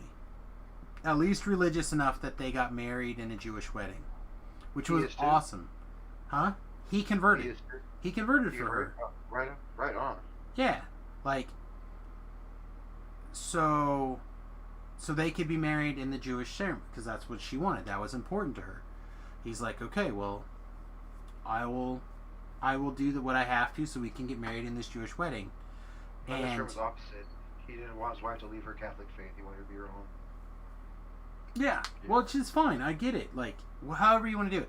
However, apparently becoming Jewish for those purposes doesn't, according to the scriptures, the Jewish scriptures, you may or may not make it to heaven. Yeah, it's supposed to be mean like you mean it, not. Yeah, it still gets weird, and you're unlikely to make it into heaven if you convert. Jews don't believe in afterlife anyways. They believe in like you're dead, you're just gone and done anyway. The shades of gray in there. Shades of gray. As I understand it. As I understand it, there is a Jewish heaven and a Jewish afterlife, but it's not like the Christian ideals where you can. It's different, and I don't understand all the nuances because I'm not Jewish, and I don't. Even though I'm fascinated with the Jewish religion, and I would love to be able to speak Hebrew, and I think the girls there are like insanely hot. Some are. I've seen some pretty putrid ones, brother. Trust me. I have never one time, but Like Barbara Foley's hot. She's hot. Gabrielle's ex-girlfriend. My best friend went to high school with her. I don't Before know. he came here, sophomore year, he was in school with her. I'm just saying, I could see if something terrible were to happen to my wife, like Yeah, she's from Haifa. giving up everything and moving to Jerusalem. Haifa's great, dude. You love Haifa. It's right on the coast. It's beautiful. Maybe. I mean, I'm just saying that my wife had better stick around a long, long time, or otherwise, I'm on my way to Israel, like that. Right. Trust me, dude. The first time we went, he told me, he's like, dude, you're not gonna be that impressed with the girls all the time. Whatever. But there was like everywhere I've been, there's beautiful girls. I've been to Kansas, brother. Beautiful girls. Oh, there are. Abilene, Kansas is filled with some of the most beautiful women I've Manhattan. ever seen. I was in Manhattan, Kansas. My God, Yeah, I college just- girls. I'm like, holy shit, they're hot. I feel like every Kansas girl except for my wife, God bless, and very few exceptions, the girls in Abilene, there's something in the water there, man. Like the girls in Abilene are just like. What about Lawrence? Is there hot girls there? It's a college town, but I mean, it's hard to argue with young, attractive women, right? Like, but there's something. Abilene girls, I don't know. They're stacked. They are physically fit because they're still cowgirls. They're still doing like that kind of stuff. I used to have the advantage that I ran a snow cone stand for years, right? So like, I have the advantage of seeing various people straight from the pool or straight from rodeo practice or whatever. So like, I get a slightly different impression of the people in some of these places. Like I've not sold snow cones in Lawrence. So I can't tell you what it's like to spend 70 hours a week selling snow cones out the window in a town like Lawrence. But I can tell you what it's like for some of these other smaller towns that we have done stuff for, or fairs or whatever. I can tell you. Some hot girls. I mean, again, it's like every place else. There's attractive people everywhere, but I just mean it feels like the number of girls in Abilene, Kansas that are above the average level of attractiveness. Above the pay grade. Yeah, exactly. However you want to put it. Like there are more 9s and 10s in Abilene, Kansas than there are by volume any place else, or percentage or whatever of the population, than any place else I've ever been. Like it's just. That's like living in LA. I mean, there's just. Oh yeah, all I'm sure over. it's the There's same. some- Like, so like they come from every attractive person ever tries to go to Los Angeles and makes it, right? Like. It's just they're just all. I mean, you go to the Greyhound station. There's just off the bus. You girls with backpacks and suitcases. Just. Right. I mean that's. I'm in Italy, right? You think every girl here is beautiful? Italy, right? Not true. There's some girls I wouldn't take to a backyard barbecue. You know what I'm saying? It's just like no. And you think Italy, right? Italy, beautiful, yeah, romantic. Yeah, sexy. but I don't know. Like I feel like they're probably. Again, the averageness of the attractiveness of a person across the world is probably pretty universal. There's probably a bell curve of, like 5, 6s, and 7s or whatever, however that bell curve works out, if you're going to be so crude to grade people on a scale of 1 to 10 on their attractiveness. Where, It's like... attractive, not like personality tests. Right. Physically attractive. But I would imagine that, places like Los Angeles where the physical attractiveness goes up higher is more important, and people are moving there on purpose because of the scale of being attractive and, I've and been trying to to make places it. Like I get it, Portland. but I don't think that like Italy necessarily is just a place where there's people that are more attractive on average, or Germany. Even though there are plenty of attractive Germans, there's plenty of attractive Italians, there's plenty of attractive Russians, Mongolians. Like I get it. Every flavor of the rainbow, if you want to boil it down to a country, Some has places, like you're attractive saying, just have people. per capita is different. I'm just saying that from what I understand about Israel, I feel like there are more attractive people in Israel than there are anywhere else. Just like my friend Tobrell, he would tell you that there are more attractive people in Colorado because of in Colorado, you're Pale. kind of Pale people. outside. Well, I don't know about pale, but you do a lot of hiking. You do a lot of physical fitness because you're in that kind of wilderness environment. You're more California, we got incentivized the to beach, do things. the mountains. Right, California, you got all that stuff. Kansas, it's flat for the most part. Like, it's not super flat, but it is flat. But there's not, like, a lot of hiking. There's a lot of biking, but there's not, like, it's not the same. So, like, I get it. I understand. But, like, I don't know, man. Every time I see something from Israel, I'm like, hot chick 1, 2, 3, 4, 5, 6, 7, 8, 9, 10. Like, I don't know. Maybe I just have a type. I know I have a type. And it's just like I've been like, when he's like, gotta come to Idaho and visit, man. There's so many good looking girls up here. So I said, I'll go to Idaho and visit. Boise was fun, college town, good time. Went to Coeur d'Alene. I was like, oh my god, is this like this is like the 5-6 capital of the world or something here? It's just people have their certain types. That's like me and my sister always argue back in the day. You always find this type. I said, I don't look for a type. I just happen to we find each other. Yeah, I like athletic girls that I can throw them in the pool and they don't get mad, but they can put a nice dress on and makeup and take them to wars. They look great. I don't want one that's just a Barbie doll 24/7 that can't leave without makeup. I don't want one that's totally just athletic that doesn't want to cut her hair ever and just wear a ponytail and not put makeup on. I like certain things, and I don't like bigger girls. I'm a bigger guy. It's just you can't have sex because you teeter-totter. It just doesn't work. It's just me. I don't know. I always say this, and I mean it every time I say it. There's somebody for everybody. Well, not that, but yes, that. No, I say all the time that there's something attractive about everybody. Every person has an attractive quality. It's just a matter of finding out what it is. It could be a physical quality. It could be a mental quality. And for me, most of the time, a mental quality turns out to be more important than a physical quality. Most of the time. Like, my wife used to have an amazing butt. Like, her butt was insane. I probably fell in love with her because of that butt. It was 10 out of 10. It was perfect. Then as I got to know her a little better, and, Remington came along, kind of destroyed that butt just a little bit. But, it made it more important to me how great of a person she was. She's just generally a good person. Like, I never had that in my life. I don't think without her in my life, I would be a good person at all. I feel like I'm a good person because her good nature rubs off on me. If it wasn't for her, the person I was before her, you and I would not be friends. I don't think. I couldn't be this streamer. I couldn't keep a positive outlook to save my life. Like, I was a person... I understand why these people now are, like, teetering on the edge of, like, suicidal thoughts and dealing with darkness and all this stuff. And I was an abused child for, from 3 until 17 years old.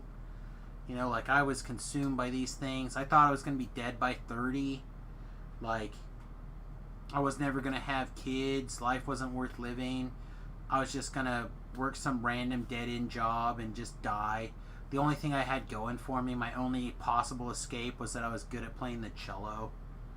Like, well above average. Like, that was the only thing I had good for me, or going for me, was this one skill. And then I met her, and for whatever reason, she was dumb enough to, like, fall in love with me and convince me that I could be a good person, and I was worth loving back. See, was it the same stuff as a kid too? I dealt with verbal and violence from my mom. So by the time I got to the 18-year-old, I was like not gonna just be stuck with one woman. Like, my dad got stuck with her, and watched my brothers and sisters just get in and out of divorces and domestic violence. I was like, I don't want to have kids right now. I don't want to get married. I want to go travel. Like my grandpa always loved to do. So me at that point, 18, he went kind of the opposite. I went the other side of it. Well, I mean, it wasn't so much like the opposite. It's I just always said like I've been in love probably 2.5 times, right? There's a girl that I dated through high school. I love somebody. There's a girl that I dated through high school, and I loved her, and I would have like followed her wherever she wanted to go. Like she's brilliant. I would have done whatever she wanted to be with her. Like that's all I wanted to do. And she's like, no, I want you to live your life and do stuff, and if it's meant to be, we'll come back together. Yada yada yada. I'm like, okay, I get it. And then I didn't, I messed around with other girls, but I didn't really have a future. There was a girl that I really liked, and I thought we could have a relationship with, and like I knew a lot of her terrible, dirty secrets. She knew a bunch of mine. Like we were flirty, we were attracted to each other. Like life was pretty good, but we just never took that next step into actually trying to make a go of it. And then a year later, year and a half later, met my wife. We dated for 3 months, I think, and I'm like, I want to spend the rest of my life with you. Like I knew, like she turned me into a good person just being around, and I liked the person I was when she was there. I was always mad and angry and ready to hurt people, and like just the evil and the darkness that consumed my entire life, my whole life. Like she balanced it out, and like I don't know, hopefully sucked it out of me and got rid of it. I don't know, but like without her, I wouldn't have made it. It was like opposite. Lost virginity at 14, was a sophomore, and I was like, hey. Oh yeah, I lost my virginity at 12. But all my other friends that lost virginity at like 14, 13, they were like in love with their girlfriend. Oh, I don't I was remember. like, dude, like that's just Taco Bell. I don't want to talk about forever. I want Burger King. I don't even remember the first couple of girls I had sex with. Like I don't even remember their names. I don't want that girl like, oh, you're my soulmate. I'm like, dude, we humped twice. I've known you for a week. Like, why am I a soulmate? I watched my brothers and sisters talk to their wives like that, but then they would be cheating on them behind their backs. So I got because really early, like it's just all banter and bullshit. And I was like, I'm not gonna let this stuff stop me from being 18 tomorrow, going on a football scholarship and traveling around the world, just for something that like we were just a cheerleader and a football player, and like she's gonna go to this college, I'm gonna go to this college. It's like I just never saw that as reality, ever. I don't know. All I know is now it's all my 20. friends in that, they're all miserable, divorced with multiple kids now, and they're always to this day they keep telling me, "Don't get married, dude. Don't get married. You're the last holdout, dude. Don't do it. Your life's good." I mean, see, and I would tell you the opposite, man. Like, I would tell you that the thing that makes life worth living, in my opinion, and I'll probably end the stream with this here, and people can take it or leave it. The thing that makes life worth living, in my opinion, is the people you make, the relationships you have, and the people that you grow your world with. Okay? And you can grow a world and have a fruitful world without a wife, without a family, kids, whatever. You can make other people into that. I have friends that I would give my life for. I have friends that I would expect that they would do the same back. I have friends that, if Tobrell's like, hey man, I don't know what to do anymore, I'm done, he would move in here, I would take care of him like he's my brother. Same thing for a lot of people out there. And I love those people, right? And you can build a life around that. But in my opinion, there's something different about me and my wife and that relationship, and me and my son, that relationship. And without her, I would be a different person, and I know that, and I admit it. And without my son, I don't know. Like it's different. Like there was a little while, and I've talked about this before, my wife and I were having some problems. We weren't communicating very well. I was trying to deal with my understanding of my migraines and figuring out how to deal with this pain that I didn't understand and I couldn't control, and it was just constantly weighing down on me, and I didn't understand it, and I did a poor job of it.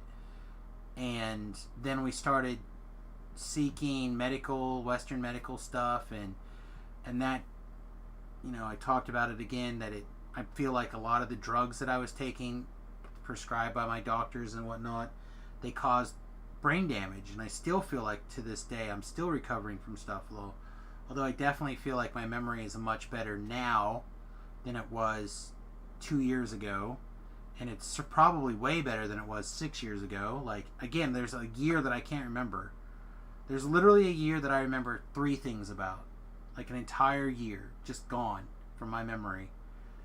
And I remember a doctor's appointment.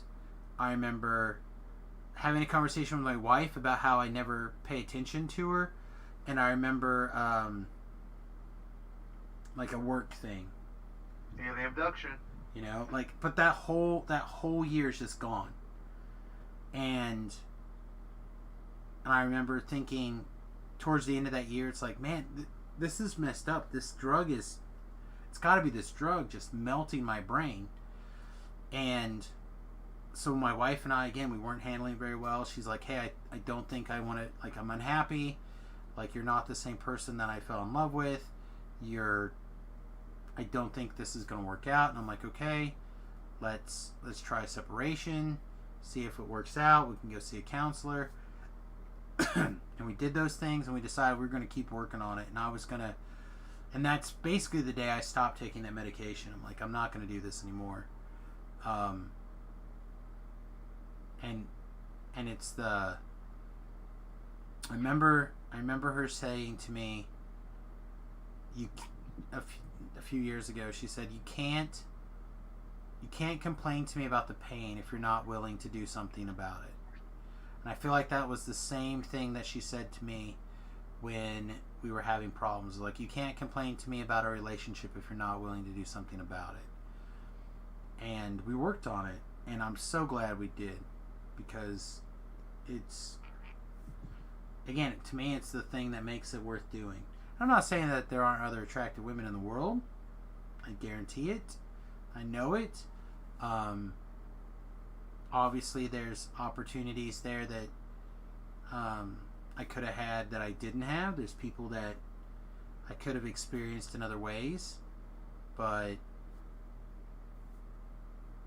she makes me a good person. So I'm just gonna say that. The problem I have with mine is she loses focus, and then her friends get in her ear, and it causes me problems. And I'm not a problem guy. Well, it happens, man. Like, it's just something you work on. I understand, but people keep telling me that, and it makes me feel like I'm supposed to deal with it. It's like I don't feel like I feel like I've earned the right as anybody to, like, if I don't want to deal with it, I'm not dealing with it. Well, again, it's just a matter of, You like, give somebody warnings over and over enough times. How many times do you keep just taking the shit? You know what I mean? well, again, it's a matter of it's a problem. That means you guys got to work on it, and you either can work through that problem and be like, hey, man, like, this is a problem that I'm having. Obviously, us talking about it's not working out. Can we go see somebody and see if we can work this out? Maybe this is something I need to worry on my end. Maybe this is something we worry on your end. Maybe this is something that we meet in the middle on. Like, Here's an example. 2 days ago, I called her and talked to her. I go, how you doing? She goes, oh, I kind of miss you. I said, oh, that's cool. You happy? She goes, I'd be like happy if we were pregnant. And she already knows see what I'm saying? So that's what I'm dealing with again. that's okay. Like, no, it's not okay. Yeah, it is. Because piss off mode. Because emotions are something that's going to wax and wane, especially with people, and being away from somebody that you care about and you love, you want to have a piece of them with you. Like, I get it. It doesn't mean that you go, oh yeah, let's make a baby. She wants to have a kid. We go back to that thing again. Sure. I said, we can have a kid. Can we wait just 2 years till you finish? That's all we gotta do. That's our goal. Our goal since the day we met, that was the goal. And now it's like, speed it up. And I already told her, I said, if we go to London and you're pregnant, they will kick us out of the country. They'll boot us. I talked to my buddy who's on my CAN servers, on my main server. He works for the HSE there. He says, you can't do that. I explained to her, I said, all your schooling and all your stuff for this job will be gone. Hmm? And then I'll probably be gone too. So you'll be dealing with that shit alone. And I'll just have to get child support, or I'll have to take the kid from you. Or whatever. I You're don't gonna know. ruin it all for nothing. For what? Zero. Why ruin it? Well, and again, it's just, And she cries. That- It's upset. I I'm like, think why are you that's- upset? Now what? Now why are you upset? Now you're upset. Well, I feel like that's probably a pretty harsh way of putting it, but I understand that you get upset. How many times have they put it to her? That's what I'm saying. Upside down, sideways, back, forward, frontwards.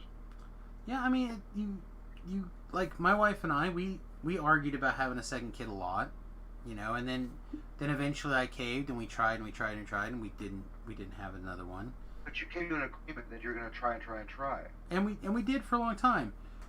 But it was a lot of working on the timing issue, you know, and trying to work things out. And again, it was part of our issue was like she wanted another child.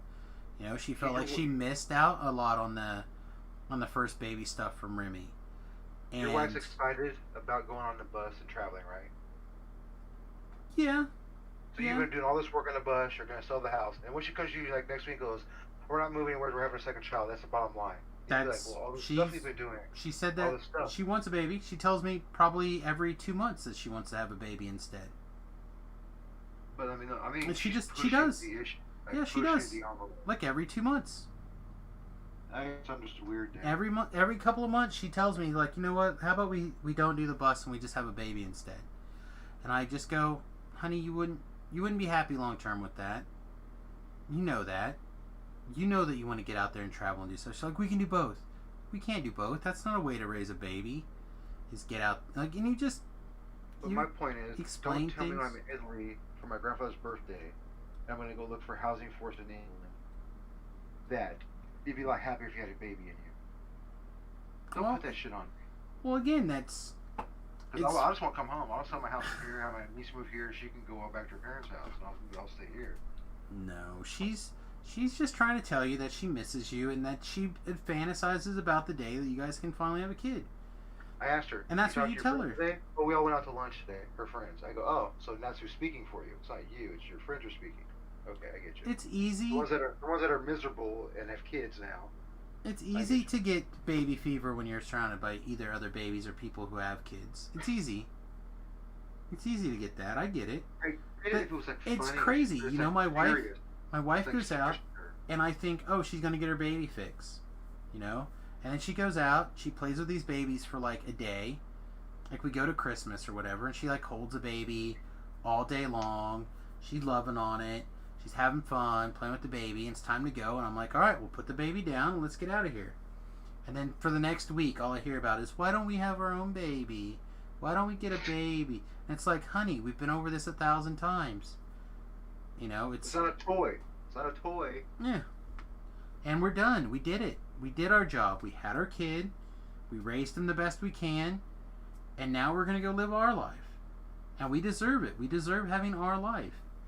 And you just, again, you have to decide if having this conversation every couple of months for 2 months or 2 years is going to be worth it. Like, look, babe, I'm not saying no.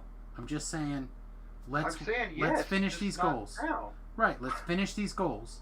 We knock out these goals, and then we can focus on building our family as much as we want. Yes. We just got to get these goals done. And then sometimes the rational brain will kick in, and sometimes they'll be upset. It's just a life. When you look at something and when you get a temporary goal in mind, or you get a goal and you get passionate about something, and someone says, hey, defer that pleasure a little bit longer so we can meet our other goals, people are going to get I want a new upset. car. I want a 2021 SF5 AMG, but it's not in my goals. I want it. Well, and sometime when you are talking about it and you hit it or whatever, you could decide to put something along those lines in the queue. Like it's Exactly, right? it's I'm not doable. gonna buy it now. But at the same time, you go, hey, look, you just have to realize that your ability to defer pleasure is obviously going to be a little bit stronger than hers. And she may not be like, look, put a baby in me or we're done. Maybe she is. I don't know. You haven't said that. But you just go, look, hun. You just go, hey, do we want to have this same conversation again? Because we can if you want to. I'd love to have a baby with you, but it's going to have to wait until we get this and this done so we can achieve our goals together, and then we can move forward. And we can have a kid or 2 kids or 3 kids. Like however many kids. We can do that. But we got to get this goal done or this goal done. And don't put it so far off in the future that that's impossible. You know? It's like getting out of here, getting in the bus. Like we kept putting it off. Oh, we'll just wait for Remington to start high school. We'll just wait for Remington to finish high school. We'll make sure he gets through the first year of college. We'll make sure that he's finished college. You know, and these things just push it back. And I'm like, no, we're not pushing it back anymore. We're going to work on it. We're going to see forward momentum. We're going to work on the bus. We're going to get things going. And what do? We bought a bus. Then we tore out the seats. And then we started working on this, started working on that. And it's been a year. We've been working on the bus for more than a year. We got it, I think, last early summer. So it's a little more than a year, like maybe 14 months. I Right. think the manipulation tool that women use don't work on me. I think that's what it is. Well, and that's possibly It's never true. worked on me and it will work on me. It's possibly true, but also the fact that you know what you want, you know what your goals are, and you are willing to defer your pleasure to work for those. Not everyone's about that. And you just have to, again, decide. That's why I explain to people in the beginning if of my day, having- this is my life, this is what I do, this Sure. is how I am. And Don't think you're people, going to change me next week or in a year and a half. people are It's not going to working. take those lessons, those conversations that you have with them, and put them away, and they're going to be like, this is important. You know, this is something to worry about. And then you're going to like, la-da-da-da-da, and boom, over here. Oh my gosh. All right, hang on. Quick breaking news an hour ago. Black Lives Matter rioters in Los Angeles are beginning to riot and loot tonight after police-involved shooting of a black male. Here they drive a car into a shoe store in Los Angeles. They're literally driving into the shoe store, backing back out, driving into the shoe store again, backing back out, driving into the shoe store again. Like, I don't understand. How is this helping anybody? Thank you. What part of LA? It doesn't say. It's just a short little tweet. See what I'm saying? Oh, someone got killed, was right again.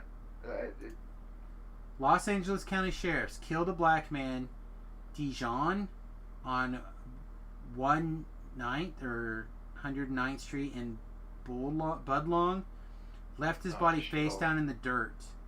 It's a shithole. This is a Black Lives Matter Los Angeles tweet. It's a shithole area. So I'm not saying anything. I'm gonna say reserve judgment like I always do. Right? But what do you imagine the odds are that we're gonna find out that this individual endangered the police or made them feel like they were endangered, and or did something of a Well, running a car through a shoe store a bunch of times is a good well that's crime. people rioting after they found out that this I guy see. got killed. I thought he was the one doing it. They shot him like, well, No.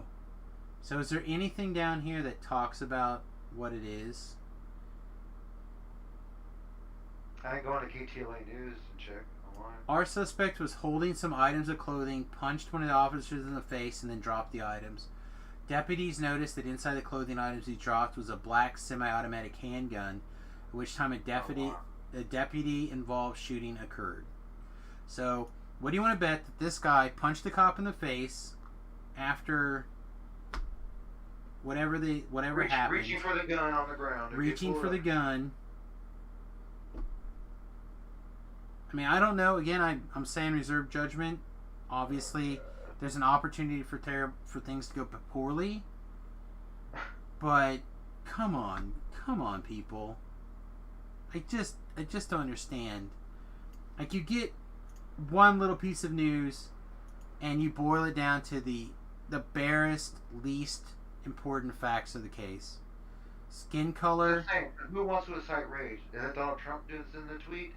No, this is Black Lives Matter Los Angeles. That's what I'm saying. It's like that's what I'm saying. Well, my point is that we're not going to get any nuances of this. You're just going to get cops kill a black man, We need everyone on deck to riot. Yeah, you're out sharpening them, saying, "Oh, another cop killed somebody." Right. And I'm not going to tell you that the cops are in the right. I'm not going to tell you that the cops are in the wrong. I'm not going to tell you you should get out there and do stuff. I'm going to tell you that if you want to protest, do it peacefully. I'm going to tell you don't make judgments on a couple of tweets that you read from me or heard me read out loud. Wait until facts come out and see what's going on, and it's probably going to take a week or two. And this could be a case where the police are in the wrong. I'm not going to say it's not. This just doesn't happen here in Italy, brother. But sure, but I hate to say this, but again, when you start looking at certain facts, right? Like what is the is it 50%?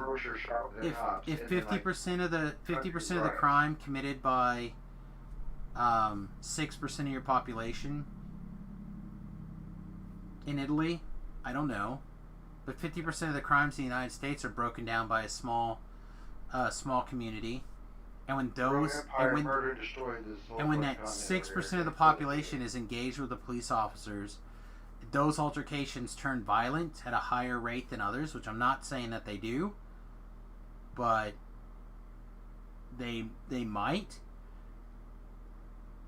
If those altercations become violent and those people, rightly or wrongly, end up becoming hurt or injured or even killed, I'm less upset about that than it would be. Will be deployed on the streets right away, not asking for someone to give authority to do it. Right, they're not a republic over there, which is the other thing that's really interesting to me, is that they keep trying to tell everybody that Donald Trump is a fascist, right? He's a fascist, he's going to get you, this is how Hitler won, yada yada yada. And literally, a friend of mine today, again a guy who's very far to the left, shared this post about how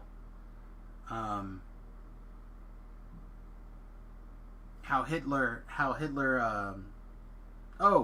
I remember, he's like, if you were to say to yourself that you don't hate Jews, but then you turn around and voted for Hitler, that's what happens if you're saying, hey, I don't dislike this minority group or that minority group, but you still vote for Trump. Like, that's the parallel he's drawing. And I'm like, so it's a lot like how one group riles up their brown shirts, gets rioting and looting going on because they get their brown shirts riled up, and then say, hey, if you want this chaos to stop, you have to vote for me. I'm the only one that can stop it. Because that's literally how Hitler came into power. So now who's a comparison? Huh? Crystal Knox, yeah, the night of the 9s or so. Mm-hmm. Well, I mean, that's how it went down. Like, literally, that's what pushed people to vote for Hitler, is that he riled up his supporters, his brown shirts, got those brown shirts out there to loot, riot, and kill people, and then said, hey, I'm the only one that can get these people to stop. Vote me into power. They voted him into power, and then he went in there and killed them all. And then the top guy for the brown shirts, he ended up killing and murdering. Well, I mean, he ended up killing a whole bunch of those brown shirts. But the leader, that's what... He got the leader, and he got a whole bunch of them. And I'm just like, wow, this also seems an awful lot like history repeating itself. So now who are you... Yeah, he hasn't replied back, and he's posted other stuff since then. But when you point out stuff like that, it's like, come on. This is today's brown shirts, except they're Black Lives Matter. And that's how I feel about it. Like, they're stirring up the trouble, saying, hey, elect my guy, or otherwise the chaos is going to keep going. But my point is that Donald Trump could invoke the Insurrection Act and could put troops in the street and against governors and against mayors' will. He could do that. He could say, no, this nonsense is over with, and he could stop it. He could. I'm not saying he should, and I'm not saying it's right, but I'm saying that... If you're a business owner out there, a small business, and your town's riling up, do you want that act in? You know you can't defend your building, your property? I don't know. If your city mayor in Salina's not going to send the police, he's having to sit at the YMCA all day long. That means to me he doesn't care about your city. I think there's an awful lot of people out there who, again, they're going for the political grab over the other stuff. But my point is that if Trump wanted to, he could do this, but he doesn't, because he feels like we're a republic. You can't do that. You can't just keep grabbing at shit. You know, it's the same thing with, like, you know how you're not a fascist country, for example? During the RNC, there was protests, and I would say even riots and violence. Oh, Rand Paul's wife and the bad attack. Yeah, and stuff? yeah. Ron Paul's wife and he got attacked. Lots of other people did. You talked about that. There's two gay gentlemen. Yep. I can't think of their names off the top of my head right now, but I They used to be Democrats. They have a now called going opposite or something. Switching right. parties. Well, there's a lot. There's a whole bunch of that. But, like, there's all sorts of stuff talking about that. But you know what you were able to do in D.C. during the RNC? You're able to stand out there, riot, and protest. Yep. And Right? the DNC, nobody did that. No one rioted and protested. No Trump. Well, supporter my protested. point is not that. My point is that if Trump was a fascist, Trump was a fascist dictator, you would not be able to go stand out in front of the White House and call him names. Oh, You'd yeah, be arrested. walking You'd be around moved for- off. You'd be pushed away. Like, that wouldn't have happened. That would not have happened. You just would have disappeared.